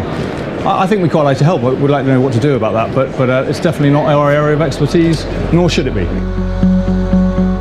The Scottish Government faced down fierce opposition to its plans to introduce minimum pricing. One of its biggest opponents was the Scotch Whisky Association. It fought a bitter court battle, arguing it would be a restraint on trade. The government won, and from May last year, alcohol in Scotland can't be sold for any less than 50 pence per unit. I'm in Glasgow to see what effect it's having. How you doing? Hi, nice to meet you. This must be the tidiest shop in all of Glasgow. Now, I've bought this very fine bottle. It's extremely cheap and very strong. I picked this up for £3.79 in a less civilised part of the country known as England. Right, now, what could you do this for me now? £3.79 I'm getting in England. What would this cost here? £11. We used to stock it. It was between £4 and £5 before the minimum pricing came in. After that, like I said, over 11. Since minimum pricing was introduced, sales of strong white cider have fallen by almost 3/4. So overnight, people start buying it? Yeah. People just weren't going to pay £11 for a 3 litre cider. They're going to buy anything and pay that amount for it. They're going to go for a spirit. But how much of the new rules affected the price of other drinks here? So this stuff here, what increased in price? Nothing majorly. Yeah. Maybe the odd 50 pence here or there, but nothing as drastic as your white ciders. What else? What about the wines? So the minimum price is £4.50 for wine now, but you've got nothing at that price anyway. No. One of the arguments from the alcohol industry was that you're going to affect sensible drinkers. So do you think it has? No. No. Not in the slightest. If you're only buying maybe say 2 bottles of wine a week, you don't mind paying an extra 50 pence on a bottle of wine. It's not, in the grand scheme of things, it's not a major price difference. What do these customers make of Scotland's new tougher drink law? Okay. I've really cut down, really. All right. You know that, don't you? Yeah. The way I've cut down, and Paul knows that as well, don't you? Minimum unit pricing. Have you got a view on it? I'm a paramedic. I think there's a lot of evidence in other countries it has deterred people, so anything's worth a go, really. It's worth a try. Yeah. There we go. Are you going to pop these in your sporran? There we go. Enjoy your day. Have a nice day. All the best, mate. Minimum pricing isn't the only restriction placed on alcohol sales here. Scottish stores can't promote alcohol on multi-buy, so there's no 3 for a tenner or buy 4 for the price of 3. And shops have to stop selling alcohol by 10 at night. At the Royal Glasgow Infirmary's liver unit, doctors are encouraged by what they're seeing. we can certainly have the impression that we're seeing fewer patients with the most severe forms of alcohol-related liver disease. We still are seeing a lot of patients with alcoholic liver disease, and let's be very clear that this is still a major problem. But the most severe florid forms of the condition, alcoholic hepatitis, seems to be less frequent than it was previously. So I think it is vital that we've taken action. Doing nothing and sitting in our hands would have led to the persistence of an intolerable situation. So taking this action, I think, has been the right thing to do. It's too early to know whether these first impressions will translate into hard statistics. And if they do, whether even that will persuade the producers to embrace minimum pricing. Alcohol-related illnesses are costing the NHS an estimated £3.5 billion a year. The UK alcohol industry is worth £16 billion to the economy and provides tax revenues of more than £10 billion. Which is why doctors think the industry is so effective when it comes to lobbying against alcohol health initiatives. I mean, I've been in this game for about 20 years. I've been trying to stop people dying of liver disease by changing alcohol policy. And if I'd thought 20 years ago that this is where we were, I just would have been so depressed. I mean, we're just not winning. The drinks industry are winning, and the reason they're winning is because the government spends more time listening to the drinks industry than they do listening to doctors and the chief medical officer. The World Health Organization says governments shouldn't sit down with the alcohol industry to discuss health policy. Panorama has found out that there are meetings between our Department of Health and the drinks companies on average twice a month. The man from the industry's Portman Group, though, insists they're on the side of the angels. For me, I would love everyone who chooses to want to drink, but to drink within the Chief Medical Officer's low-risk guidelines. Okay. I mean, that would cost the industry around somewhere north of £10 billion a year if everyone started drinking moderately, who isn't at the moment. Are you sure the people who pay you would be up for that? Well, this is an industry that genuinely does care about harm, actually. Even if losing profits? Even if losing profits? Yes, demonstrably so. My members, alcohol producers, don't benefit from people who misuse alcohol. We want to stop people misusing alcohol and get sustainable businesses built on people drinking in moderation and drinking sensibly. The Department of Health told us it is important to hold the alcohol industry to account and says it's working with the industry to get the Chief Medical Officer's guidance shown on labels. The department also said that while evidence from Scotland will remain under review, there are no plans to introduce minimum unit pricing in England. The former Public Health Minister Steve Brine takes a different view on that and says self-regulation isn't working. I don't think we should be setting ourselves up for an argument, for a punch-up with the industry. In practice, though, if it was working, we would have proper labelling. Would you agree? I would agree it's completely not working at the moment, working with industry, for the simple reason that it's all a voluntary arrangement. So working with industry, with the stick backed up by legislation, is what we have seen make change in the obesity space, for instance. So with sugar, it was carrot and stick. With the alcohol industry, yeah, it's all carrot. It's all carrot at the moment, and there's no stick behind it at the moment. So I want to see us work with the alcohol industry, yes, but I want the alcohol industry to know that we are deadly serious about making a change here if they won't come with us.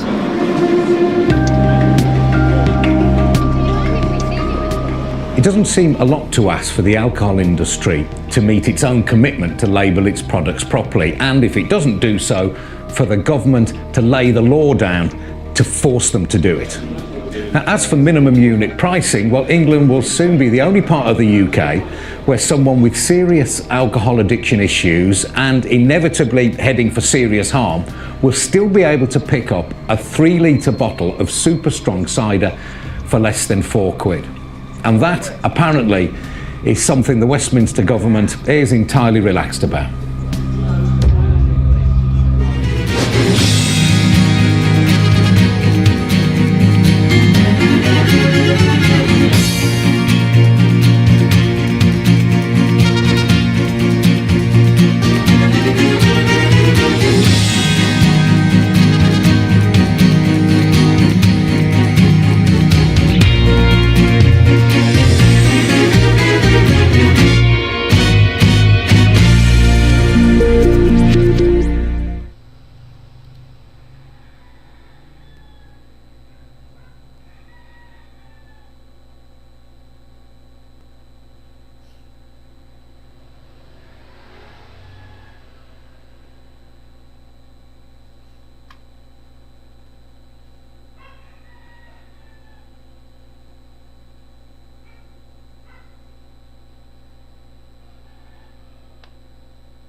작은 거.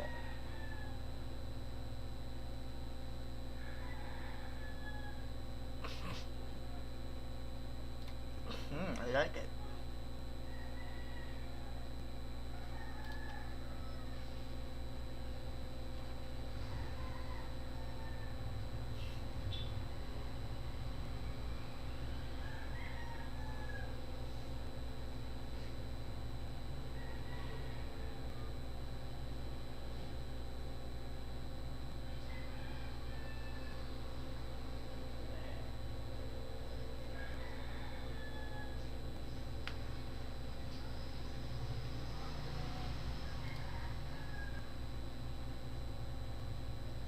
Okay.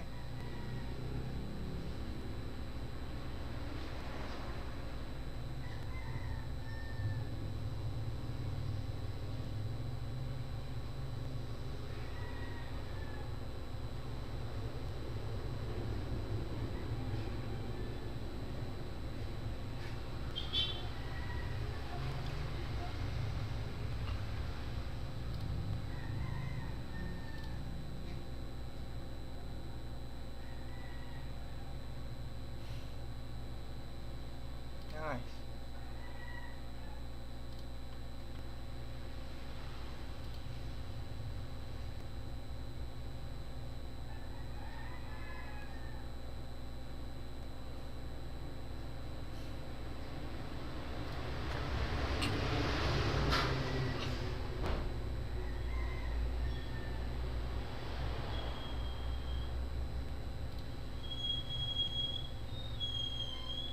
Mm. 500% off, Mike. That's good.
broken and needs updating, but I don't know how. Shit.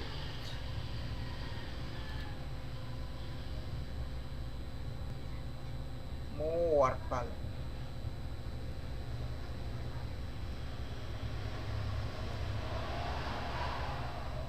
Wait, there's a helicopter, bro. I love it. There's shit. I install this, right? Do it. Do it.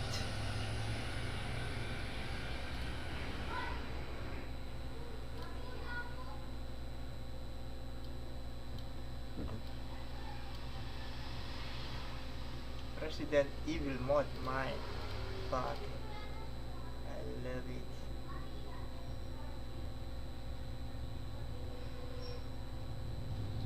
Well, dude, I hate this. Broken. Breaking it. What's there? Let's do it. Sheesh.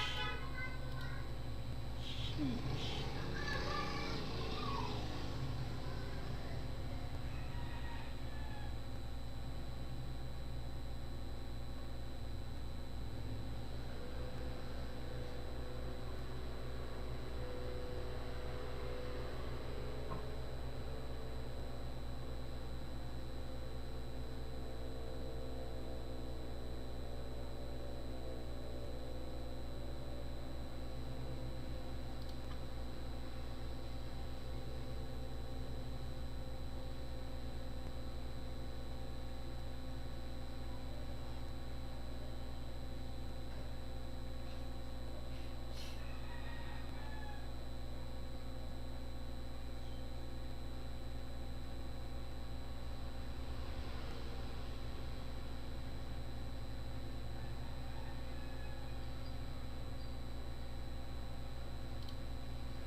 Okay, that's enough. That's enough. That's enough.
It's breaking, my friend.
What the fudge?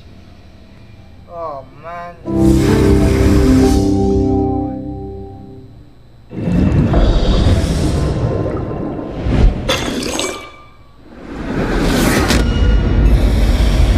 Coding is fucking hard.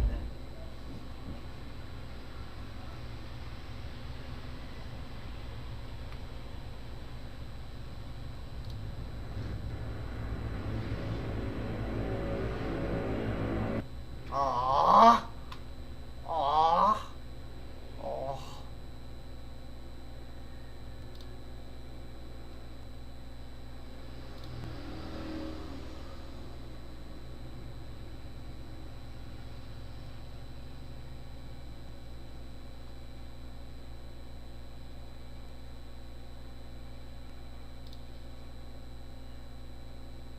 Let's see.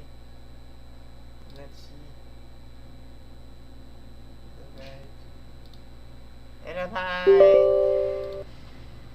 Elevate.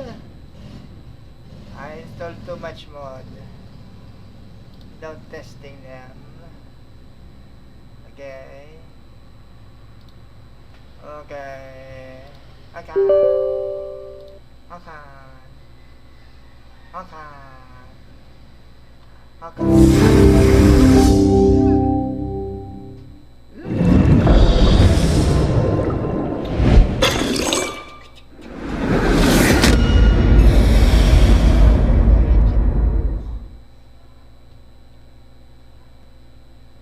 Need books to learn. New skills. Look at down. Oh shit, it's broken. It's fucking broken. Oh boy. Oh boy. Oh boy. Shit. Ugh. No.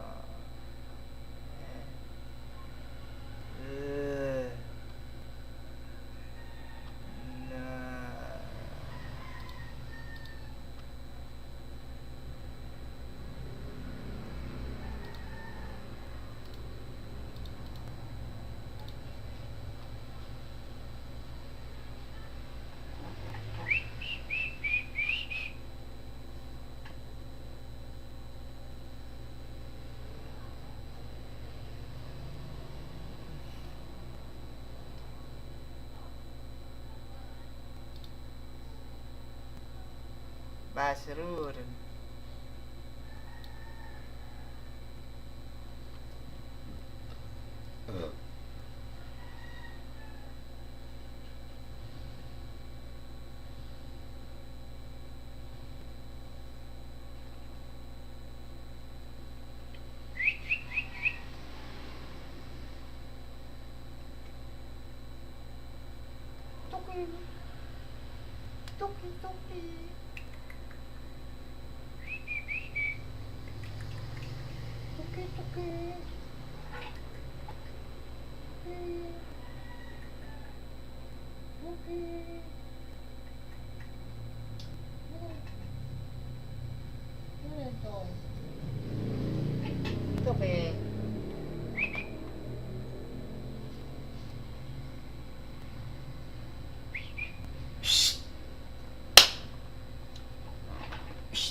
naman na umiihi.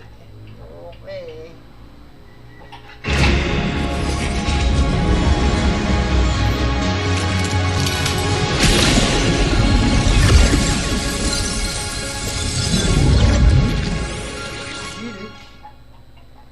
Judas Priest. First just.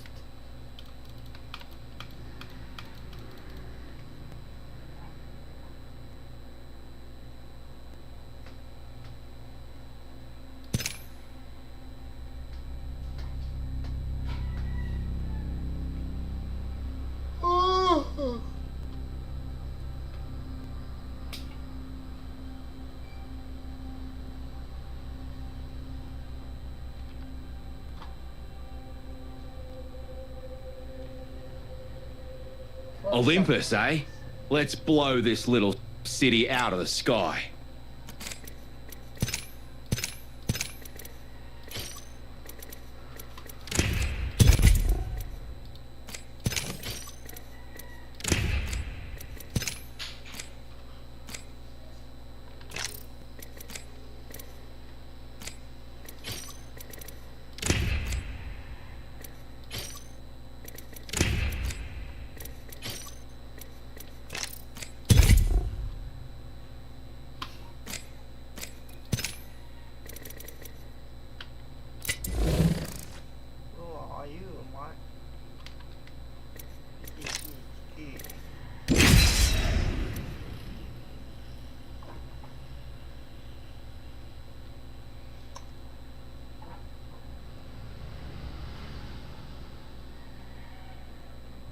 Mom.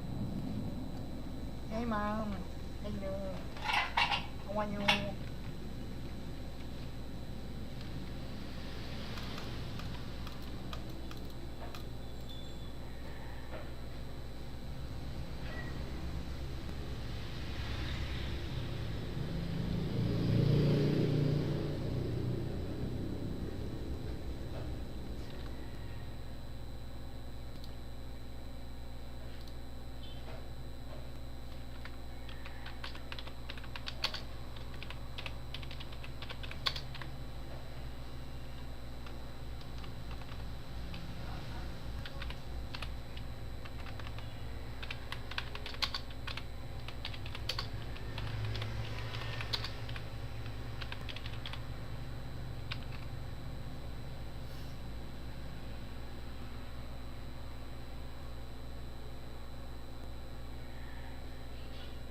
Okay.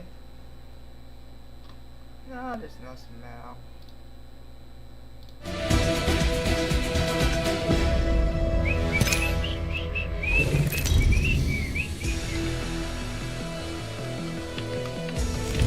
Introducing your champion.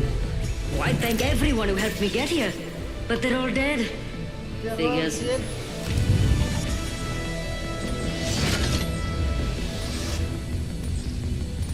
Hold on, fellas. I never did finish Jumpmaster training. Beauty of a view, eh? Let's rock and roll.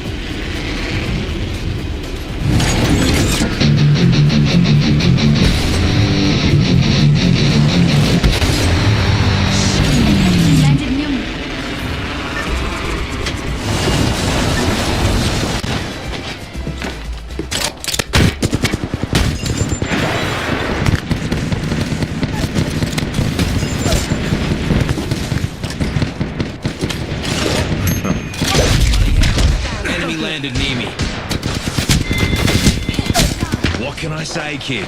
The future is beautiful. Need to carry my bandages out.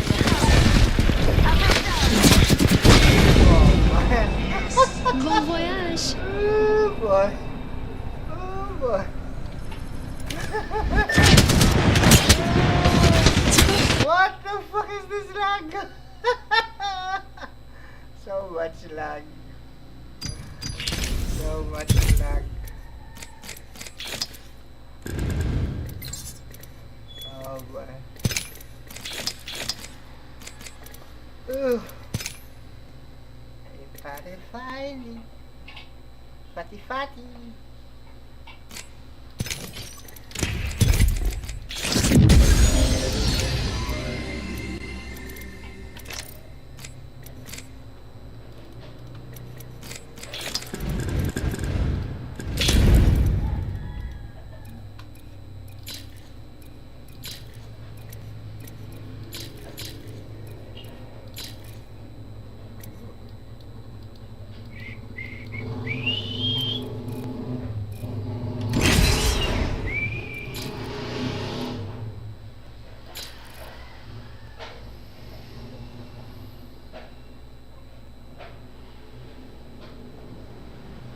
Unicornicopia. Unicornicopia. Ano yan? Shh! Shh! Sira mo na naman lang yung pagkain doon mo ah.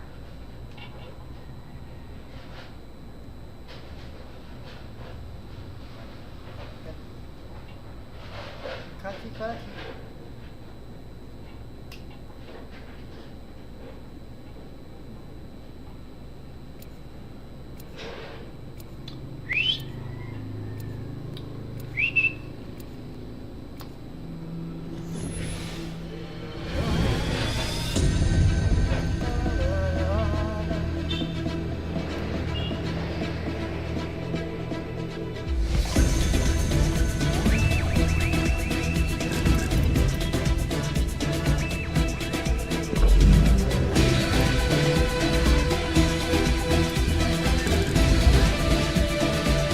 Ready to go.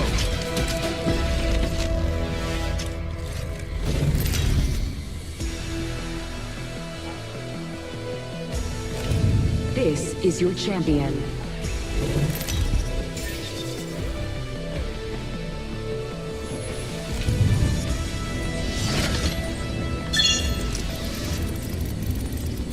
Remember me, friends. I may kill you. Hold your breath, if you have a respiratory system. Let's go over there.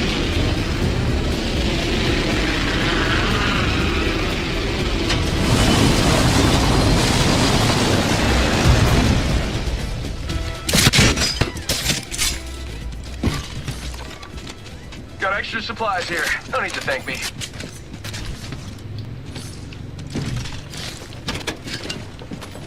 Enemy here. Hold on to your asses. Broke that enemy shield. Launching me knuckle cluster. Joker's shooting at me. Launching me knuckle cluster. Enemy down. Opening fire. Reloading. You're messing with the Babbitt's and Pam. Get shot at. Hostile right here, right in front of me. Throwing Arc Star. Grenade. 1 minute before the we have friends.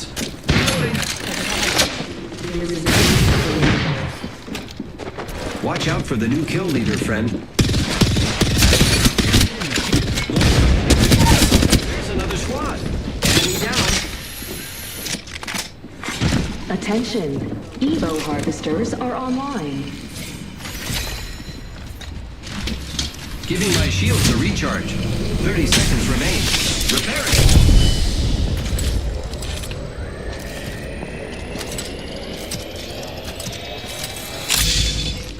Giving my shields a recharge.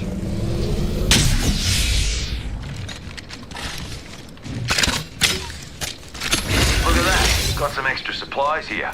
Rings close. 10 seconds. Hold on to your knickers. I leveled up, friends. Time to get an upgrade. I've chosen an upgrade. Be very afraid, non-friends. Movement in progress. Using grapple. Replicator there. Reckon they can make spare eye patches?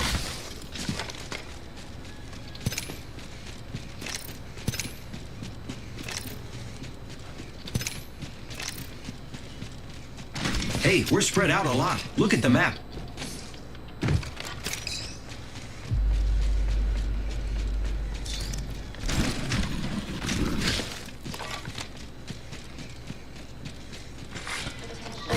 Lucky for you, I've got some extra supplies here. Incoming care package.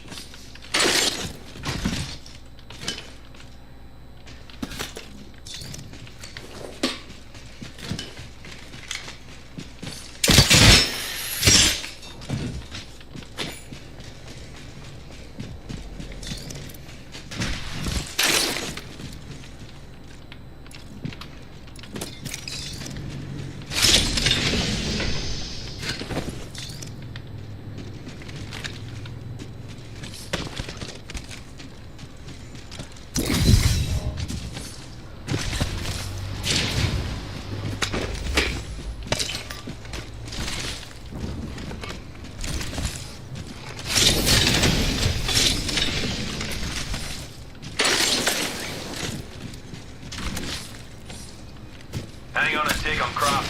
Come here, little banner.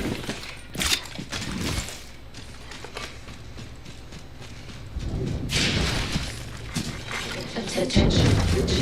Look at that. Got some extra supplies here. Champion out.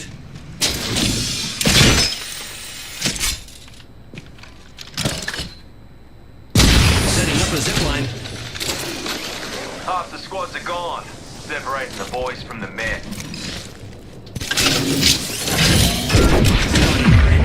Check your maps to see. Letting rip. The bloody hell? Enemy landed near me. Monoload incoming. The sky's about to fall. I'm back. You miss me? Of course you did. Enemy here. Knuckle cluster out.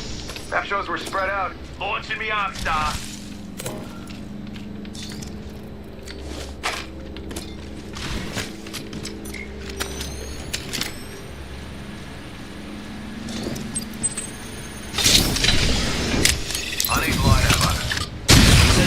zipline.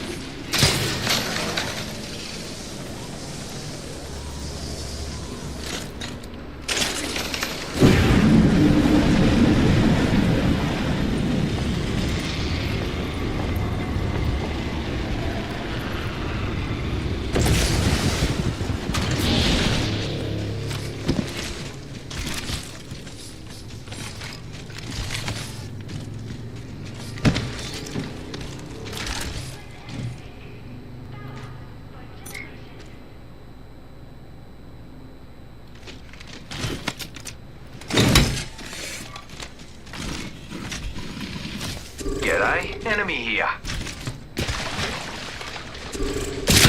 Grappling.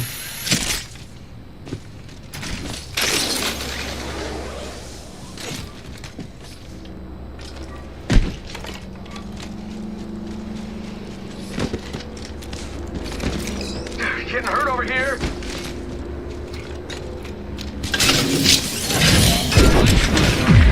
Check your maps to see. Bamboozled for the foozled. I said it. Letting rip. Threw my grenade out. They're shooting at me. Shots fired, and they're down. They didn't give shot though.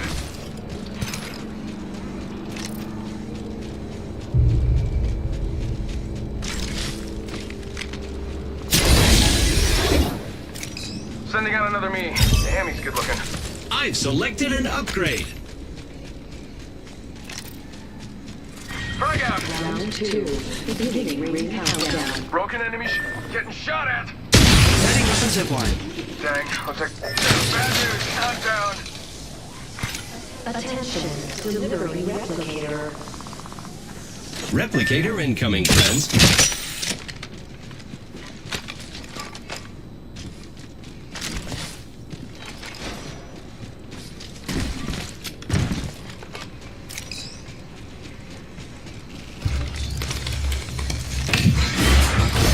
Picked up our friend's banner. We can bring him back.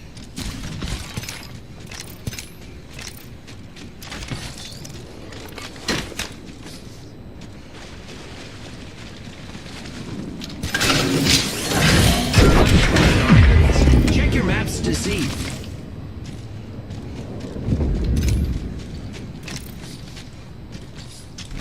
Rings far. Minute to go.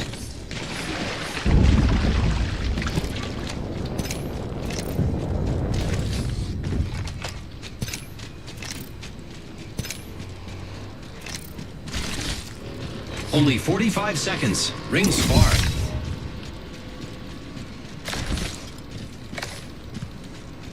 Deploying an evac tower, friends.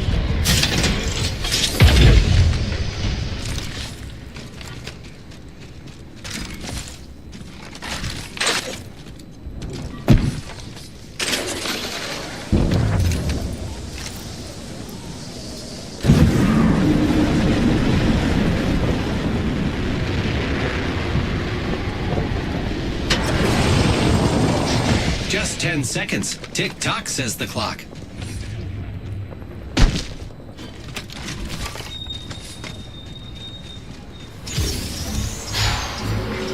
Warning. Movement in progress.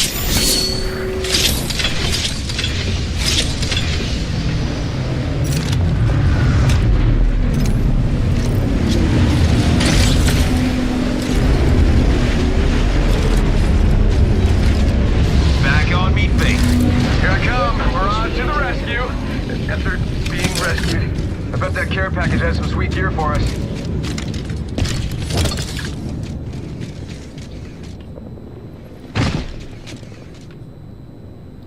Who's ready to fly on a zipline? I am. Care package over there.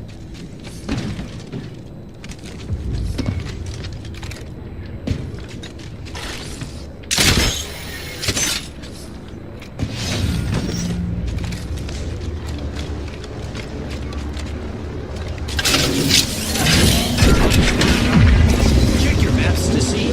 Got some extra supplies here, cops. Setting up a zipline. Here I go. Hostile right here, right in front of me.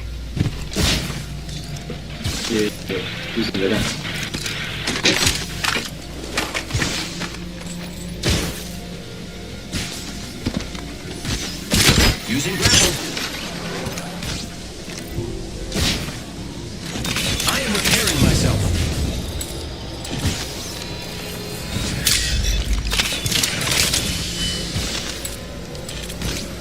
They shooting at me. Oh, down. Suspending Kipchoge. Joker here. Bam to the water. Sending out a decoy. Let's go here. Using the decoy escape.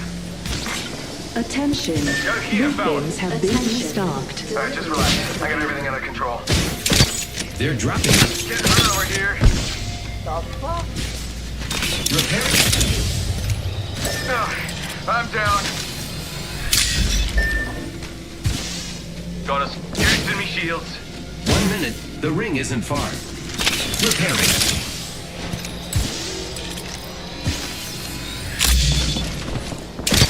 Here I go.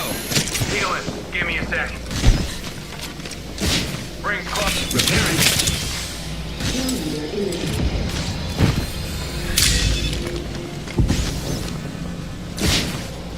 Hold on to your code pieces. Mother load's dropping.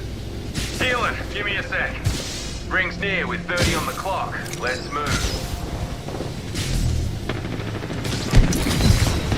I am down. Replicator there. We ain't all used it.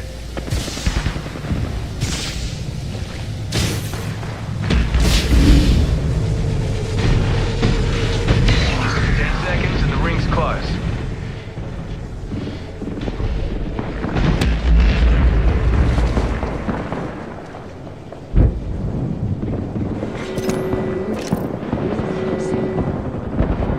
Listen up, fellas. The ring's moving and we're on the wrong side of it. Got some crafting to do. Check it out. Care package coming in. Got old mate's banner.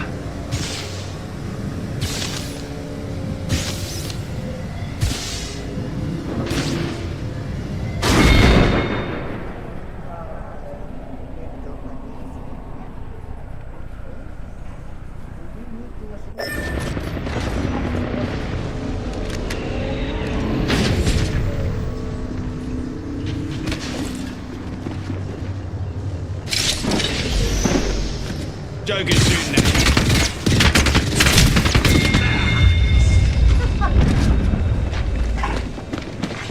Round 4. Beginning ring countdown. Standard stock here. Optics here. Fragger. Fucking goodness. What are you doing, mate?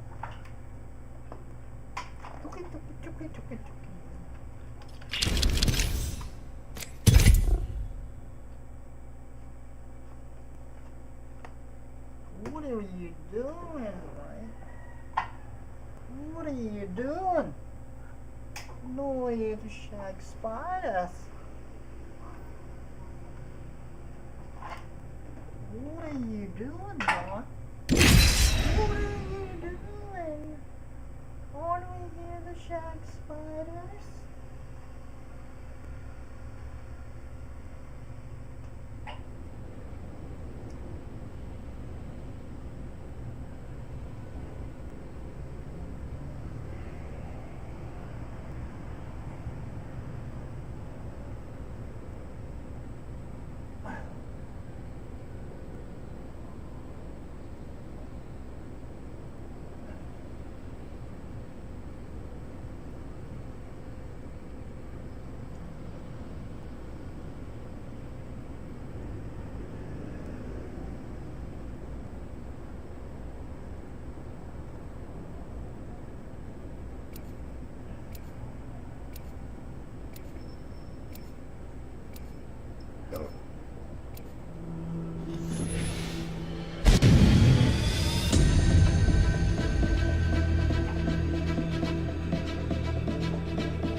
We will defeat all of our enemies.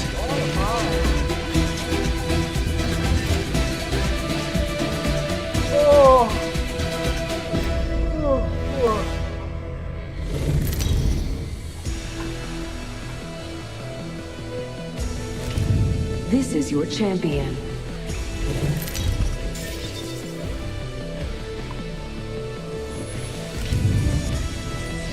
I'm the jump master. I won't let you down, except by falling.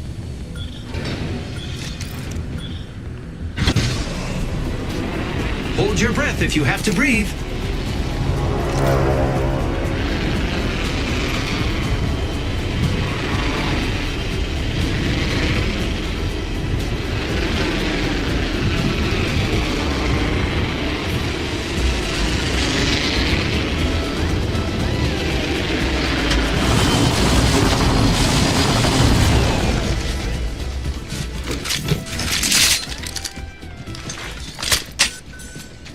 Another Mozambique, please. It also wants to have a friend. Got our first worm food, compadres.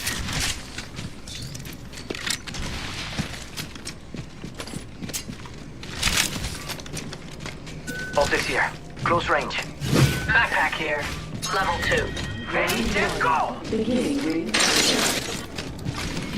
We're already in the next ring. Now, we wait. An excellent selection.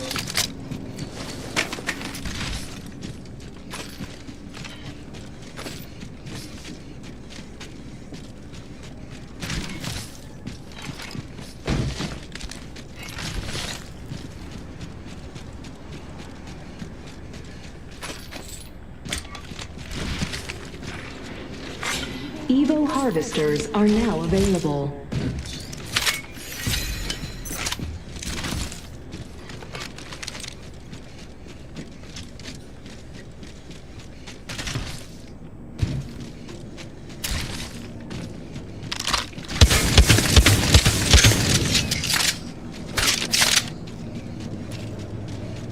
Yo, there's a weapon supply bin here. Backpack here. New kill leader awaited. Not for long, pal. Perfection.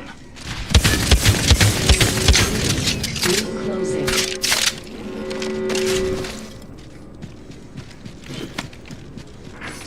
Extra supplies here. Use them to your standard optics here. Close range. Mozambique Optics here. here. Mid-range. I need it.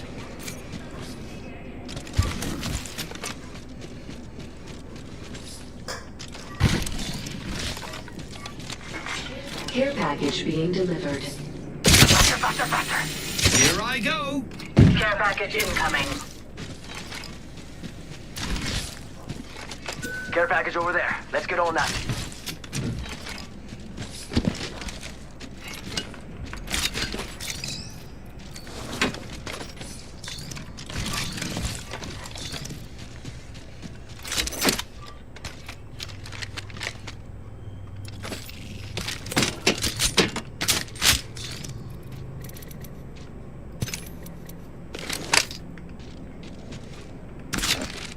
Ooh, that's got a kick!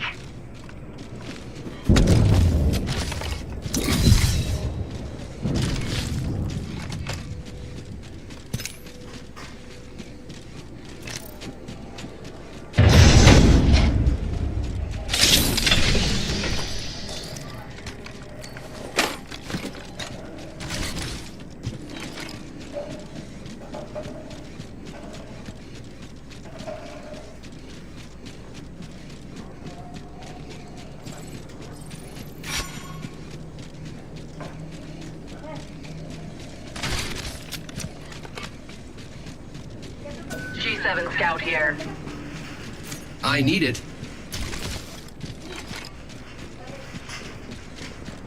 Must go faster!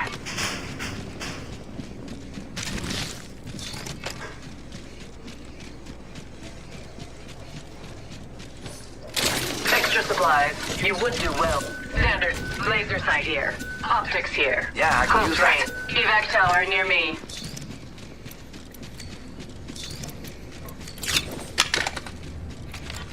Let's explore Optics this here. way.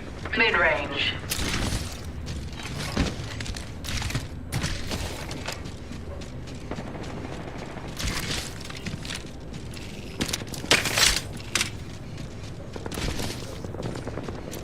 Picking up here. noise here. Mid-range. Could be hostiles, friends.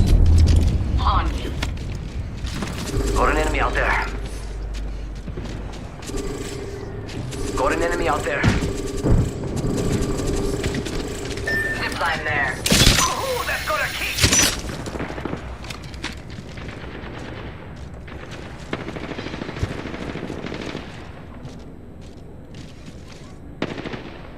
A tear to give us an edge.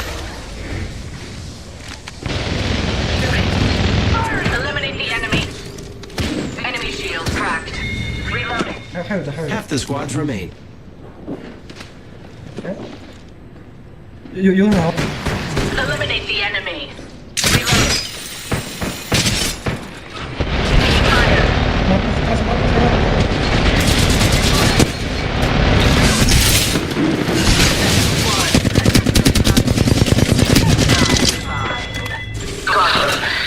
It should have run faster.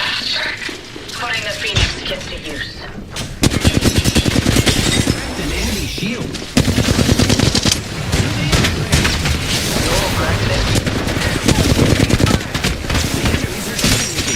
Using rapid. Yo, cracked an enemy shield. Reloading. Faster, faster, faster. I've chosen an upgrade. Getting shot at. Reloading. Down one. Reloading. Target close.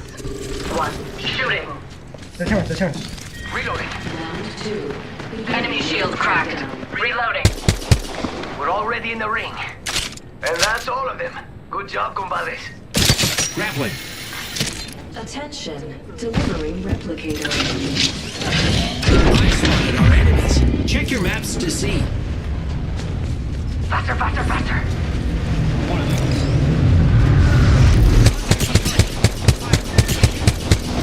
Reloading.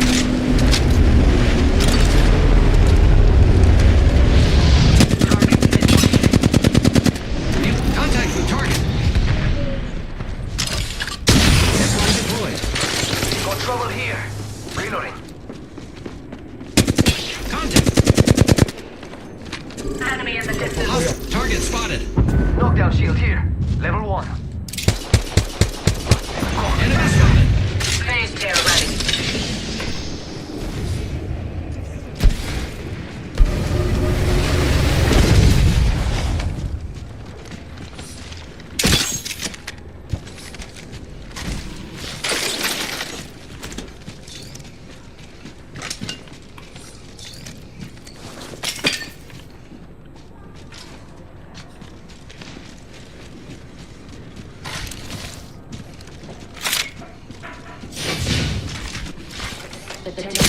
Using grapple. Enemy here. Taking fire. The enemies are shooting at me. Taking fire. Firing. Shields are depleted. Recharging. Reloading. Giving my shields a recharge. Reloading. Using the Phoenix kit. Cover me. Enemy spotted over there. I have been down. Great. Already inside the ring. No, you are not this pitiful. Get up. Yo, cracked an enemy. No, you are not this pitiful.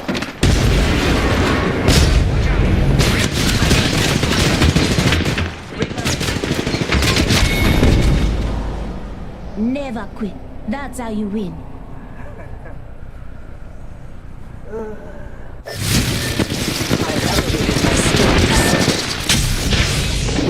I got some bad guys here.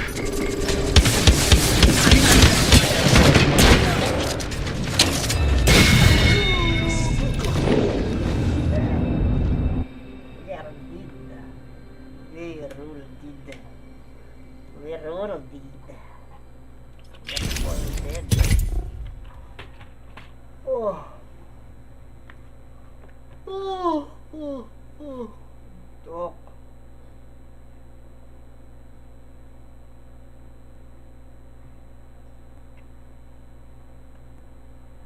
Are we daddy? No, Jesus. Oh, we down yet, Moses? You down yet now, Moses? Are we there yet?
Let's find something good.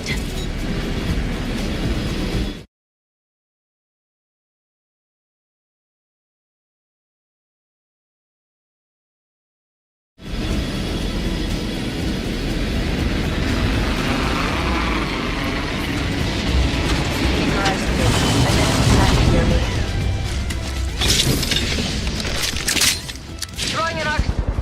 Taking fire.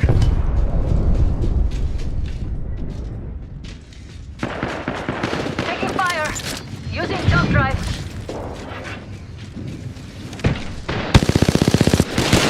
They're shooting at me. Reloading. Reloading. Giving my shields a recharge. Damn it, that hurt. I'm down. Cracked shields on that bandit. Look out. Enemy here. Frag out. Frag out. Myself. Reloading. Taking fire. 1 minute before the ring closes. We have time. Wow, first blood. Imagine charging up my shields.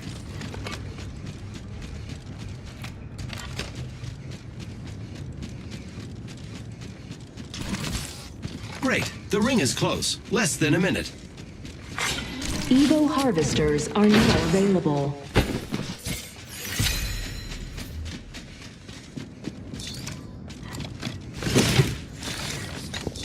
The ring's close, and it's a good thing. Only have 30 seconds left.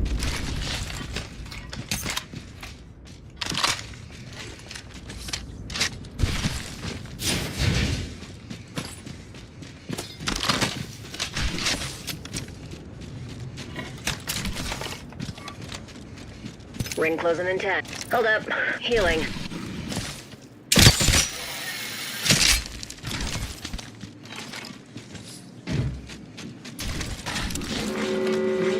New kill leader appointed. We're outside the ring. Move, unless you want to get barbecued. Keep eyes on the new kill leader. Just us left. Replicator there. Surf down and fuel up. A new level means it's upgrade time for the killing machine. That's me. I've chosen an upgrade, and it's chosen me.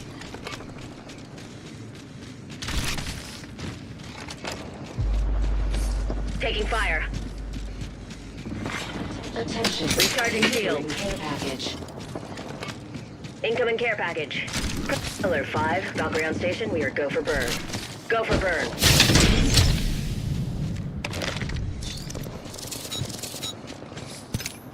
Taking fire.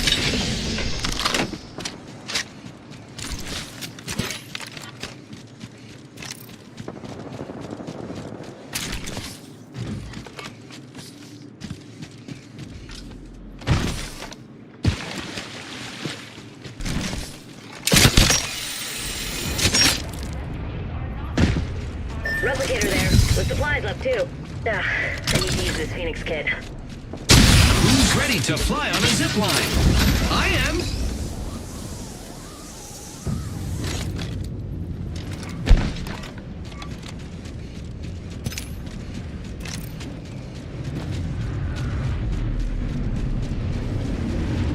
Replicator there.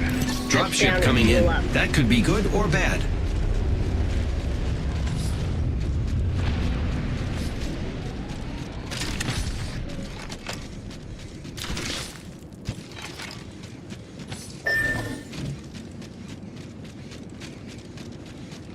Do you see the map? We're spread out quite far.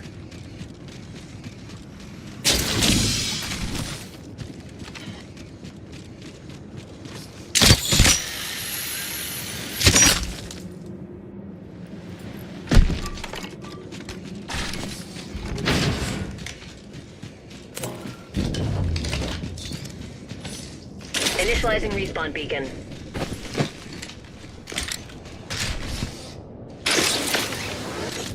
Hold up, almost done crafting.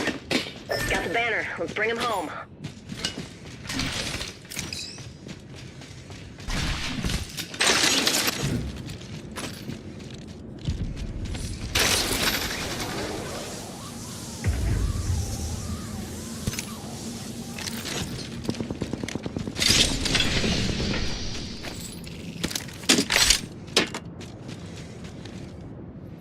Bogey's on radar. Check your map.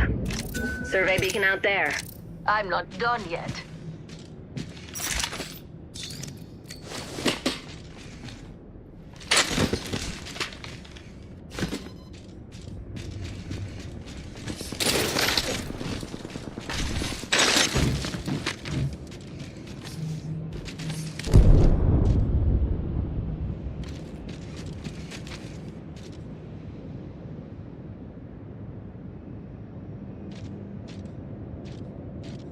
Optics here. Sniper.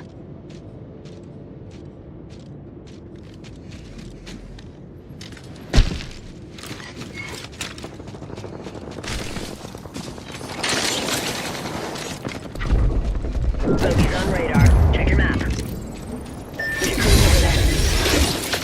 A new level means it's upgrade time for the zipline here. Enemy over there. Here I go. We're spread out. Gotta get back in formation, people. Picked an upgrade, friends. Shooting. Reload. Taking fire.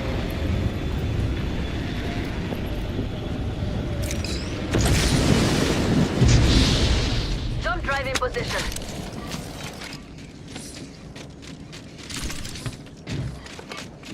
Hold on, I need to heal. Who's ready to fly on a zipline? I am. More friends are coming to kill us. There's another squad.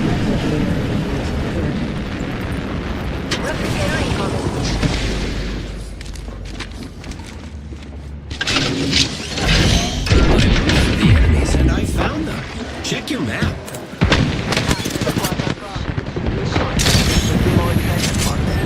They're here. Champion's out.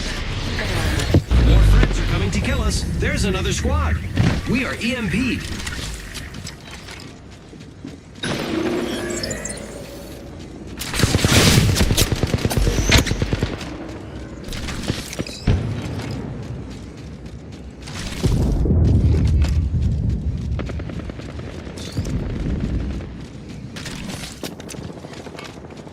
Counting down from 60 and the range close by. Repairing my damages. Enemy landed near me. They just can't resist me, can they? Activating jump drive. Another squad's attacking.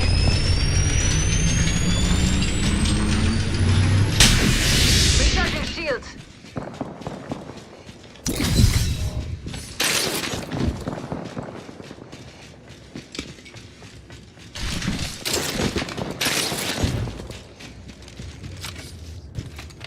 Alert 5, Valkyrie actual. Ready for burn. How copy? Go for burn. Using jump drive. We're spread out. Gotta get back. Another squad's attacking.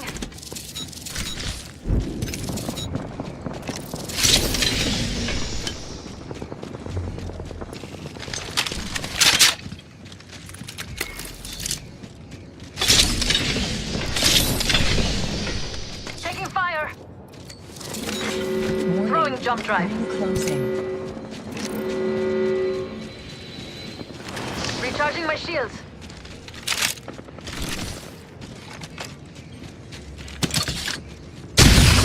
zipline.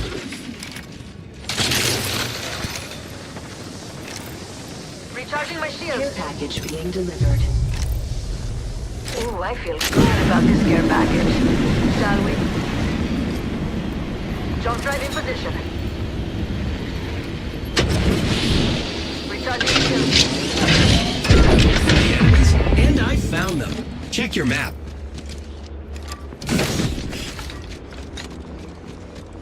Let's check that quadrant.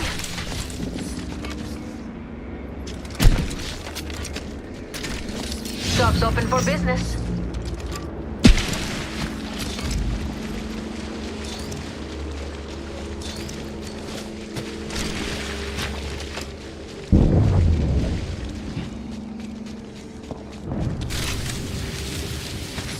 You are coming home with me tonight.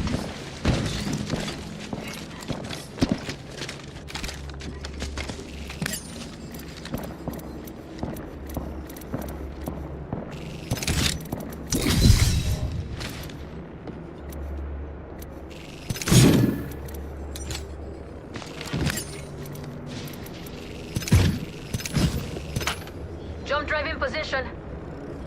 Firing. Cracked shields on that bandit. Reloading.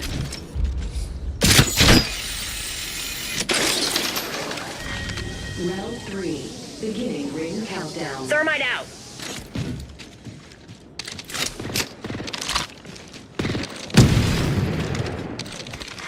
Attention. Delivering replicator.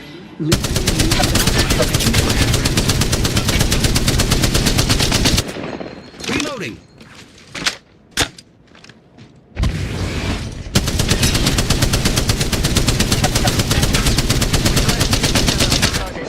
If you want it, bag it. Reloading. Got another bandit.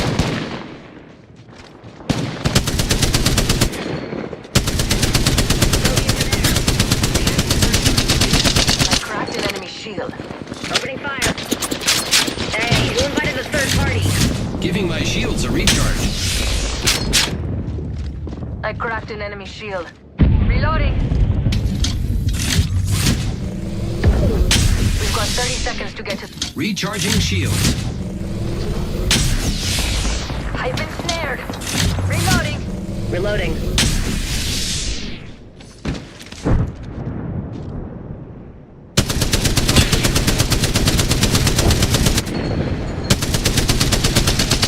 Recharging shields. Reloading. Recharging shields.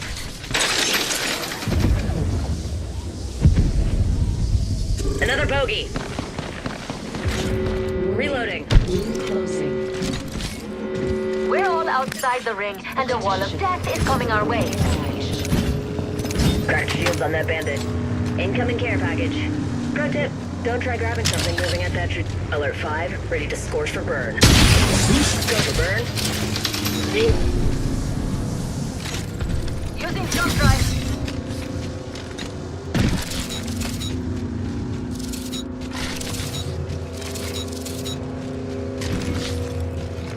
Took care of that one.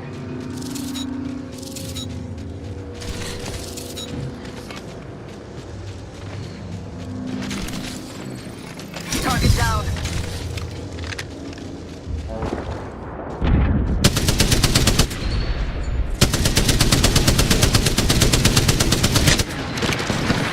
Jump drive out. Not all of us are in the ring. Took care of that one.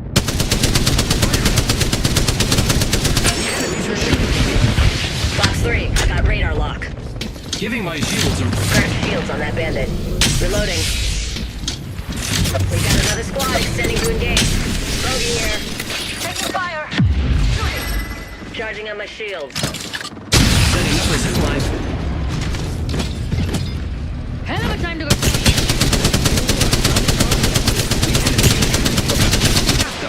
Reloading. Charging on my shields.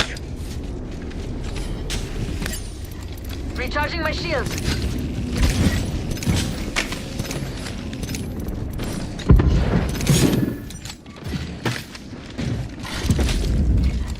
Let's go over there. Watch out, enemy there. We should go that way. Another squad's attacking. Reloading.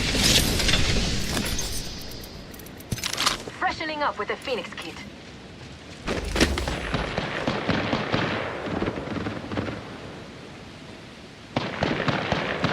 Firing. We got another squad. Let's explore this way. Throwing frag. 坐车了，坐车。进圈炸他们。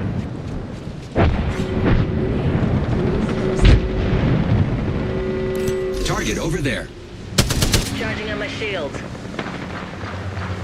Got another bandit. Got shields on that bandit. Fox 3, I got radar lock. Don't drive in position. Throwing thermite. Friends, there is an extended energy magazine here. Level 3. Thieves. Reloading.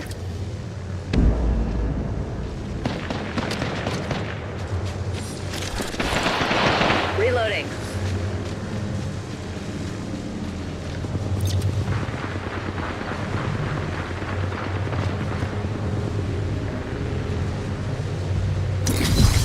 Hostile over there. Recharging shields.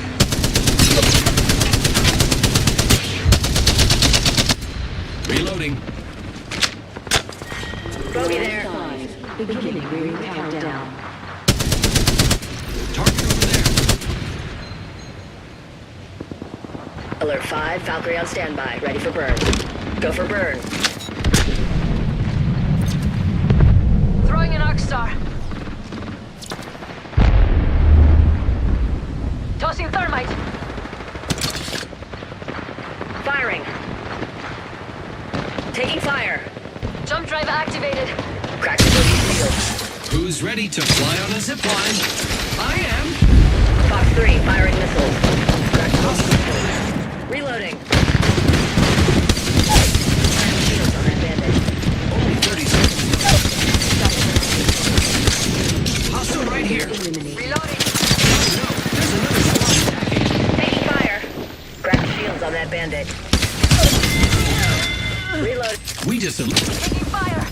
Shooting. Crack the bogey's shield. The ring's close. I cracked an enemy shield. Say goodnight to another enemy. Another squad down.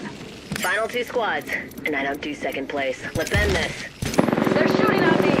Hey, ring's closing. We are all under danger. Under fire. Here I go. He's ready, he's ready. Fire, friends. Enemy down. Don't drive out. Shields on that bandit. Don't beat yourself up. That was a joke.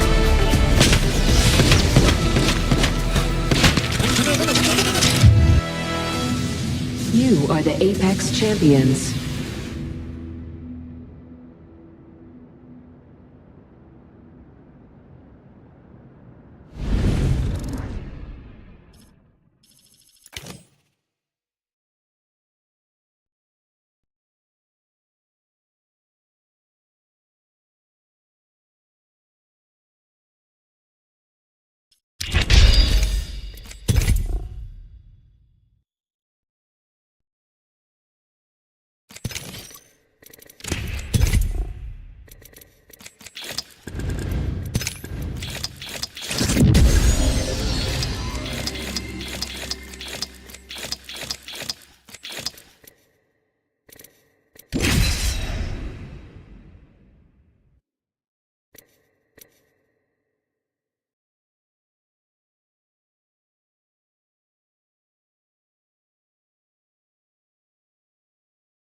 opponents.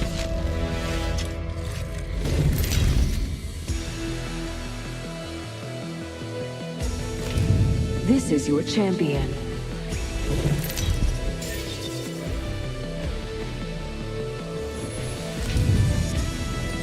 I'm the Jump Master. I won't let you down, except by falling.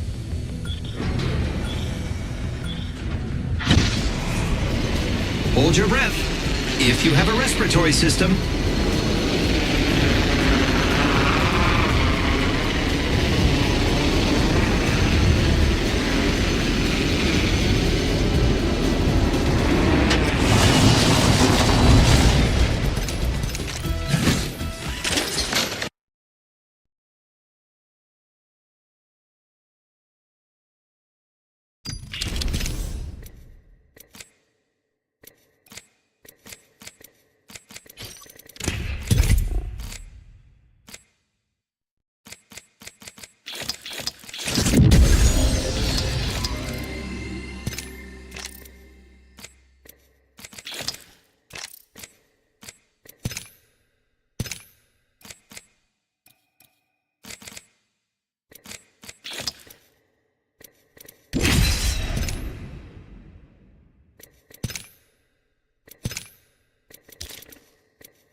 ready and excited.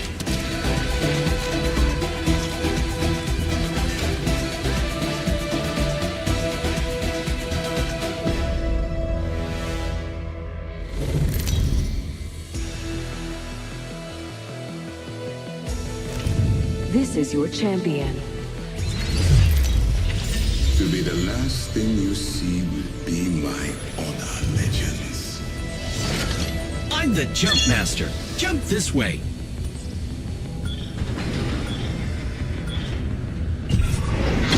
Hold your breath if you have to breathe.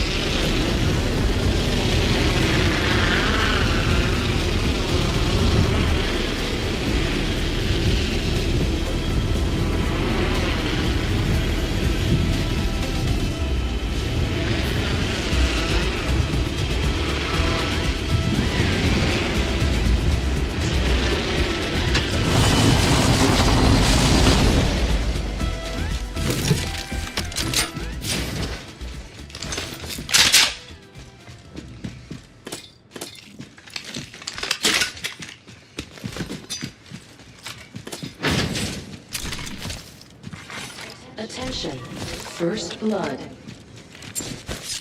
Throwing Arc Star. Round one. Begin countdown.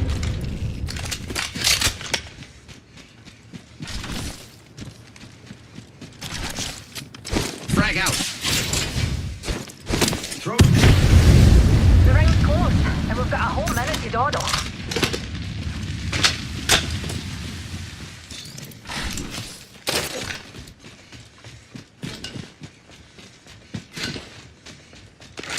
Seconds, and the ring ain't far at all. Ultimate accelerant here. Evo harvesters are now available.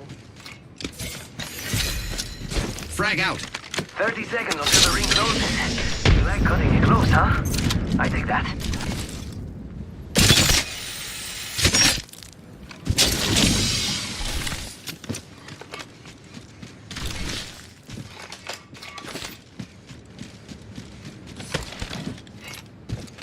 seconds, ring close.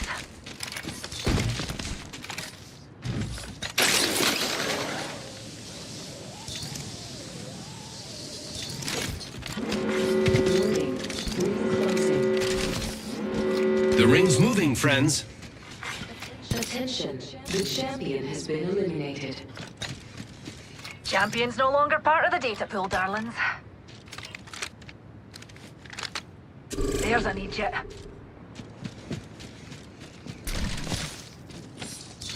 I hear ya.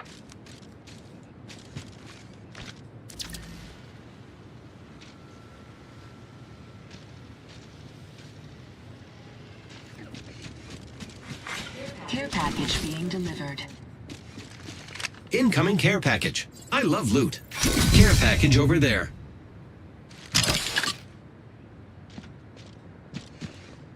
Setting up a zipline. Care package over there. I leveled up, friends. Time to get an upgrade. I've selected an upgrade. Flinging an arc star. Flinging an arc star. Firing. Reloading.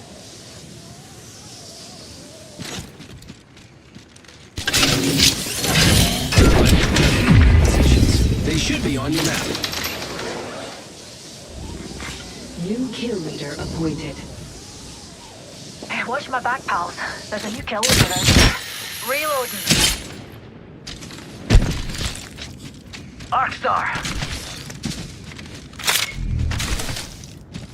They're not getting back up from that.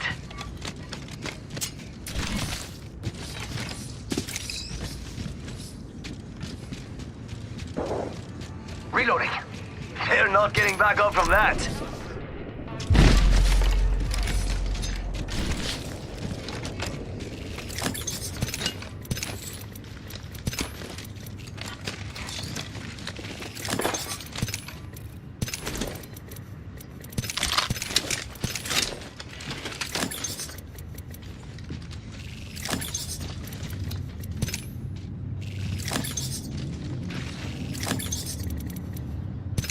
Check it out. Survey beacon up here.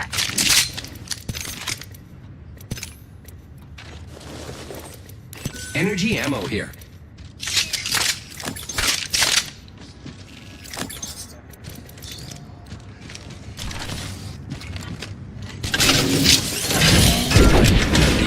And I found them. Check your map.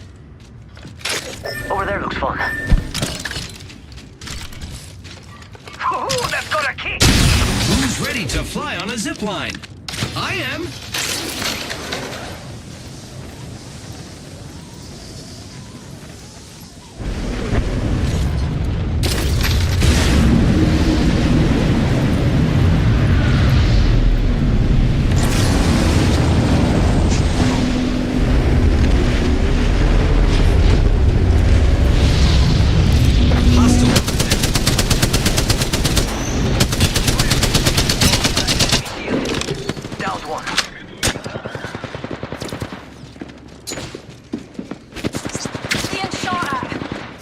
Star.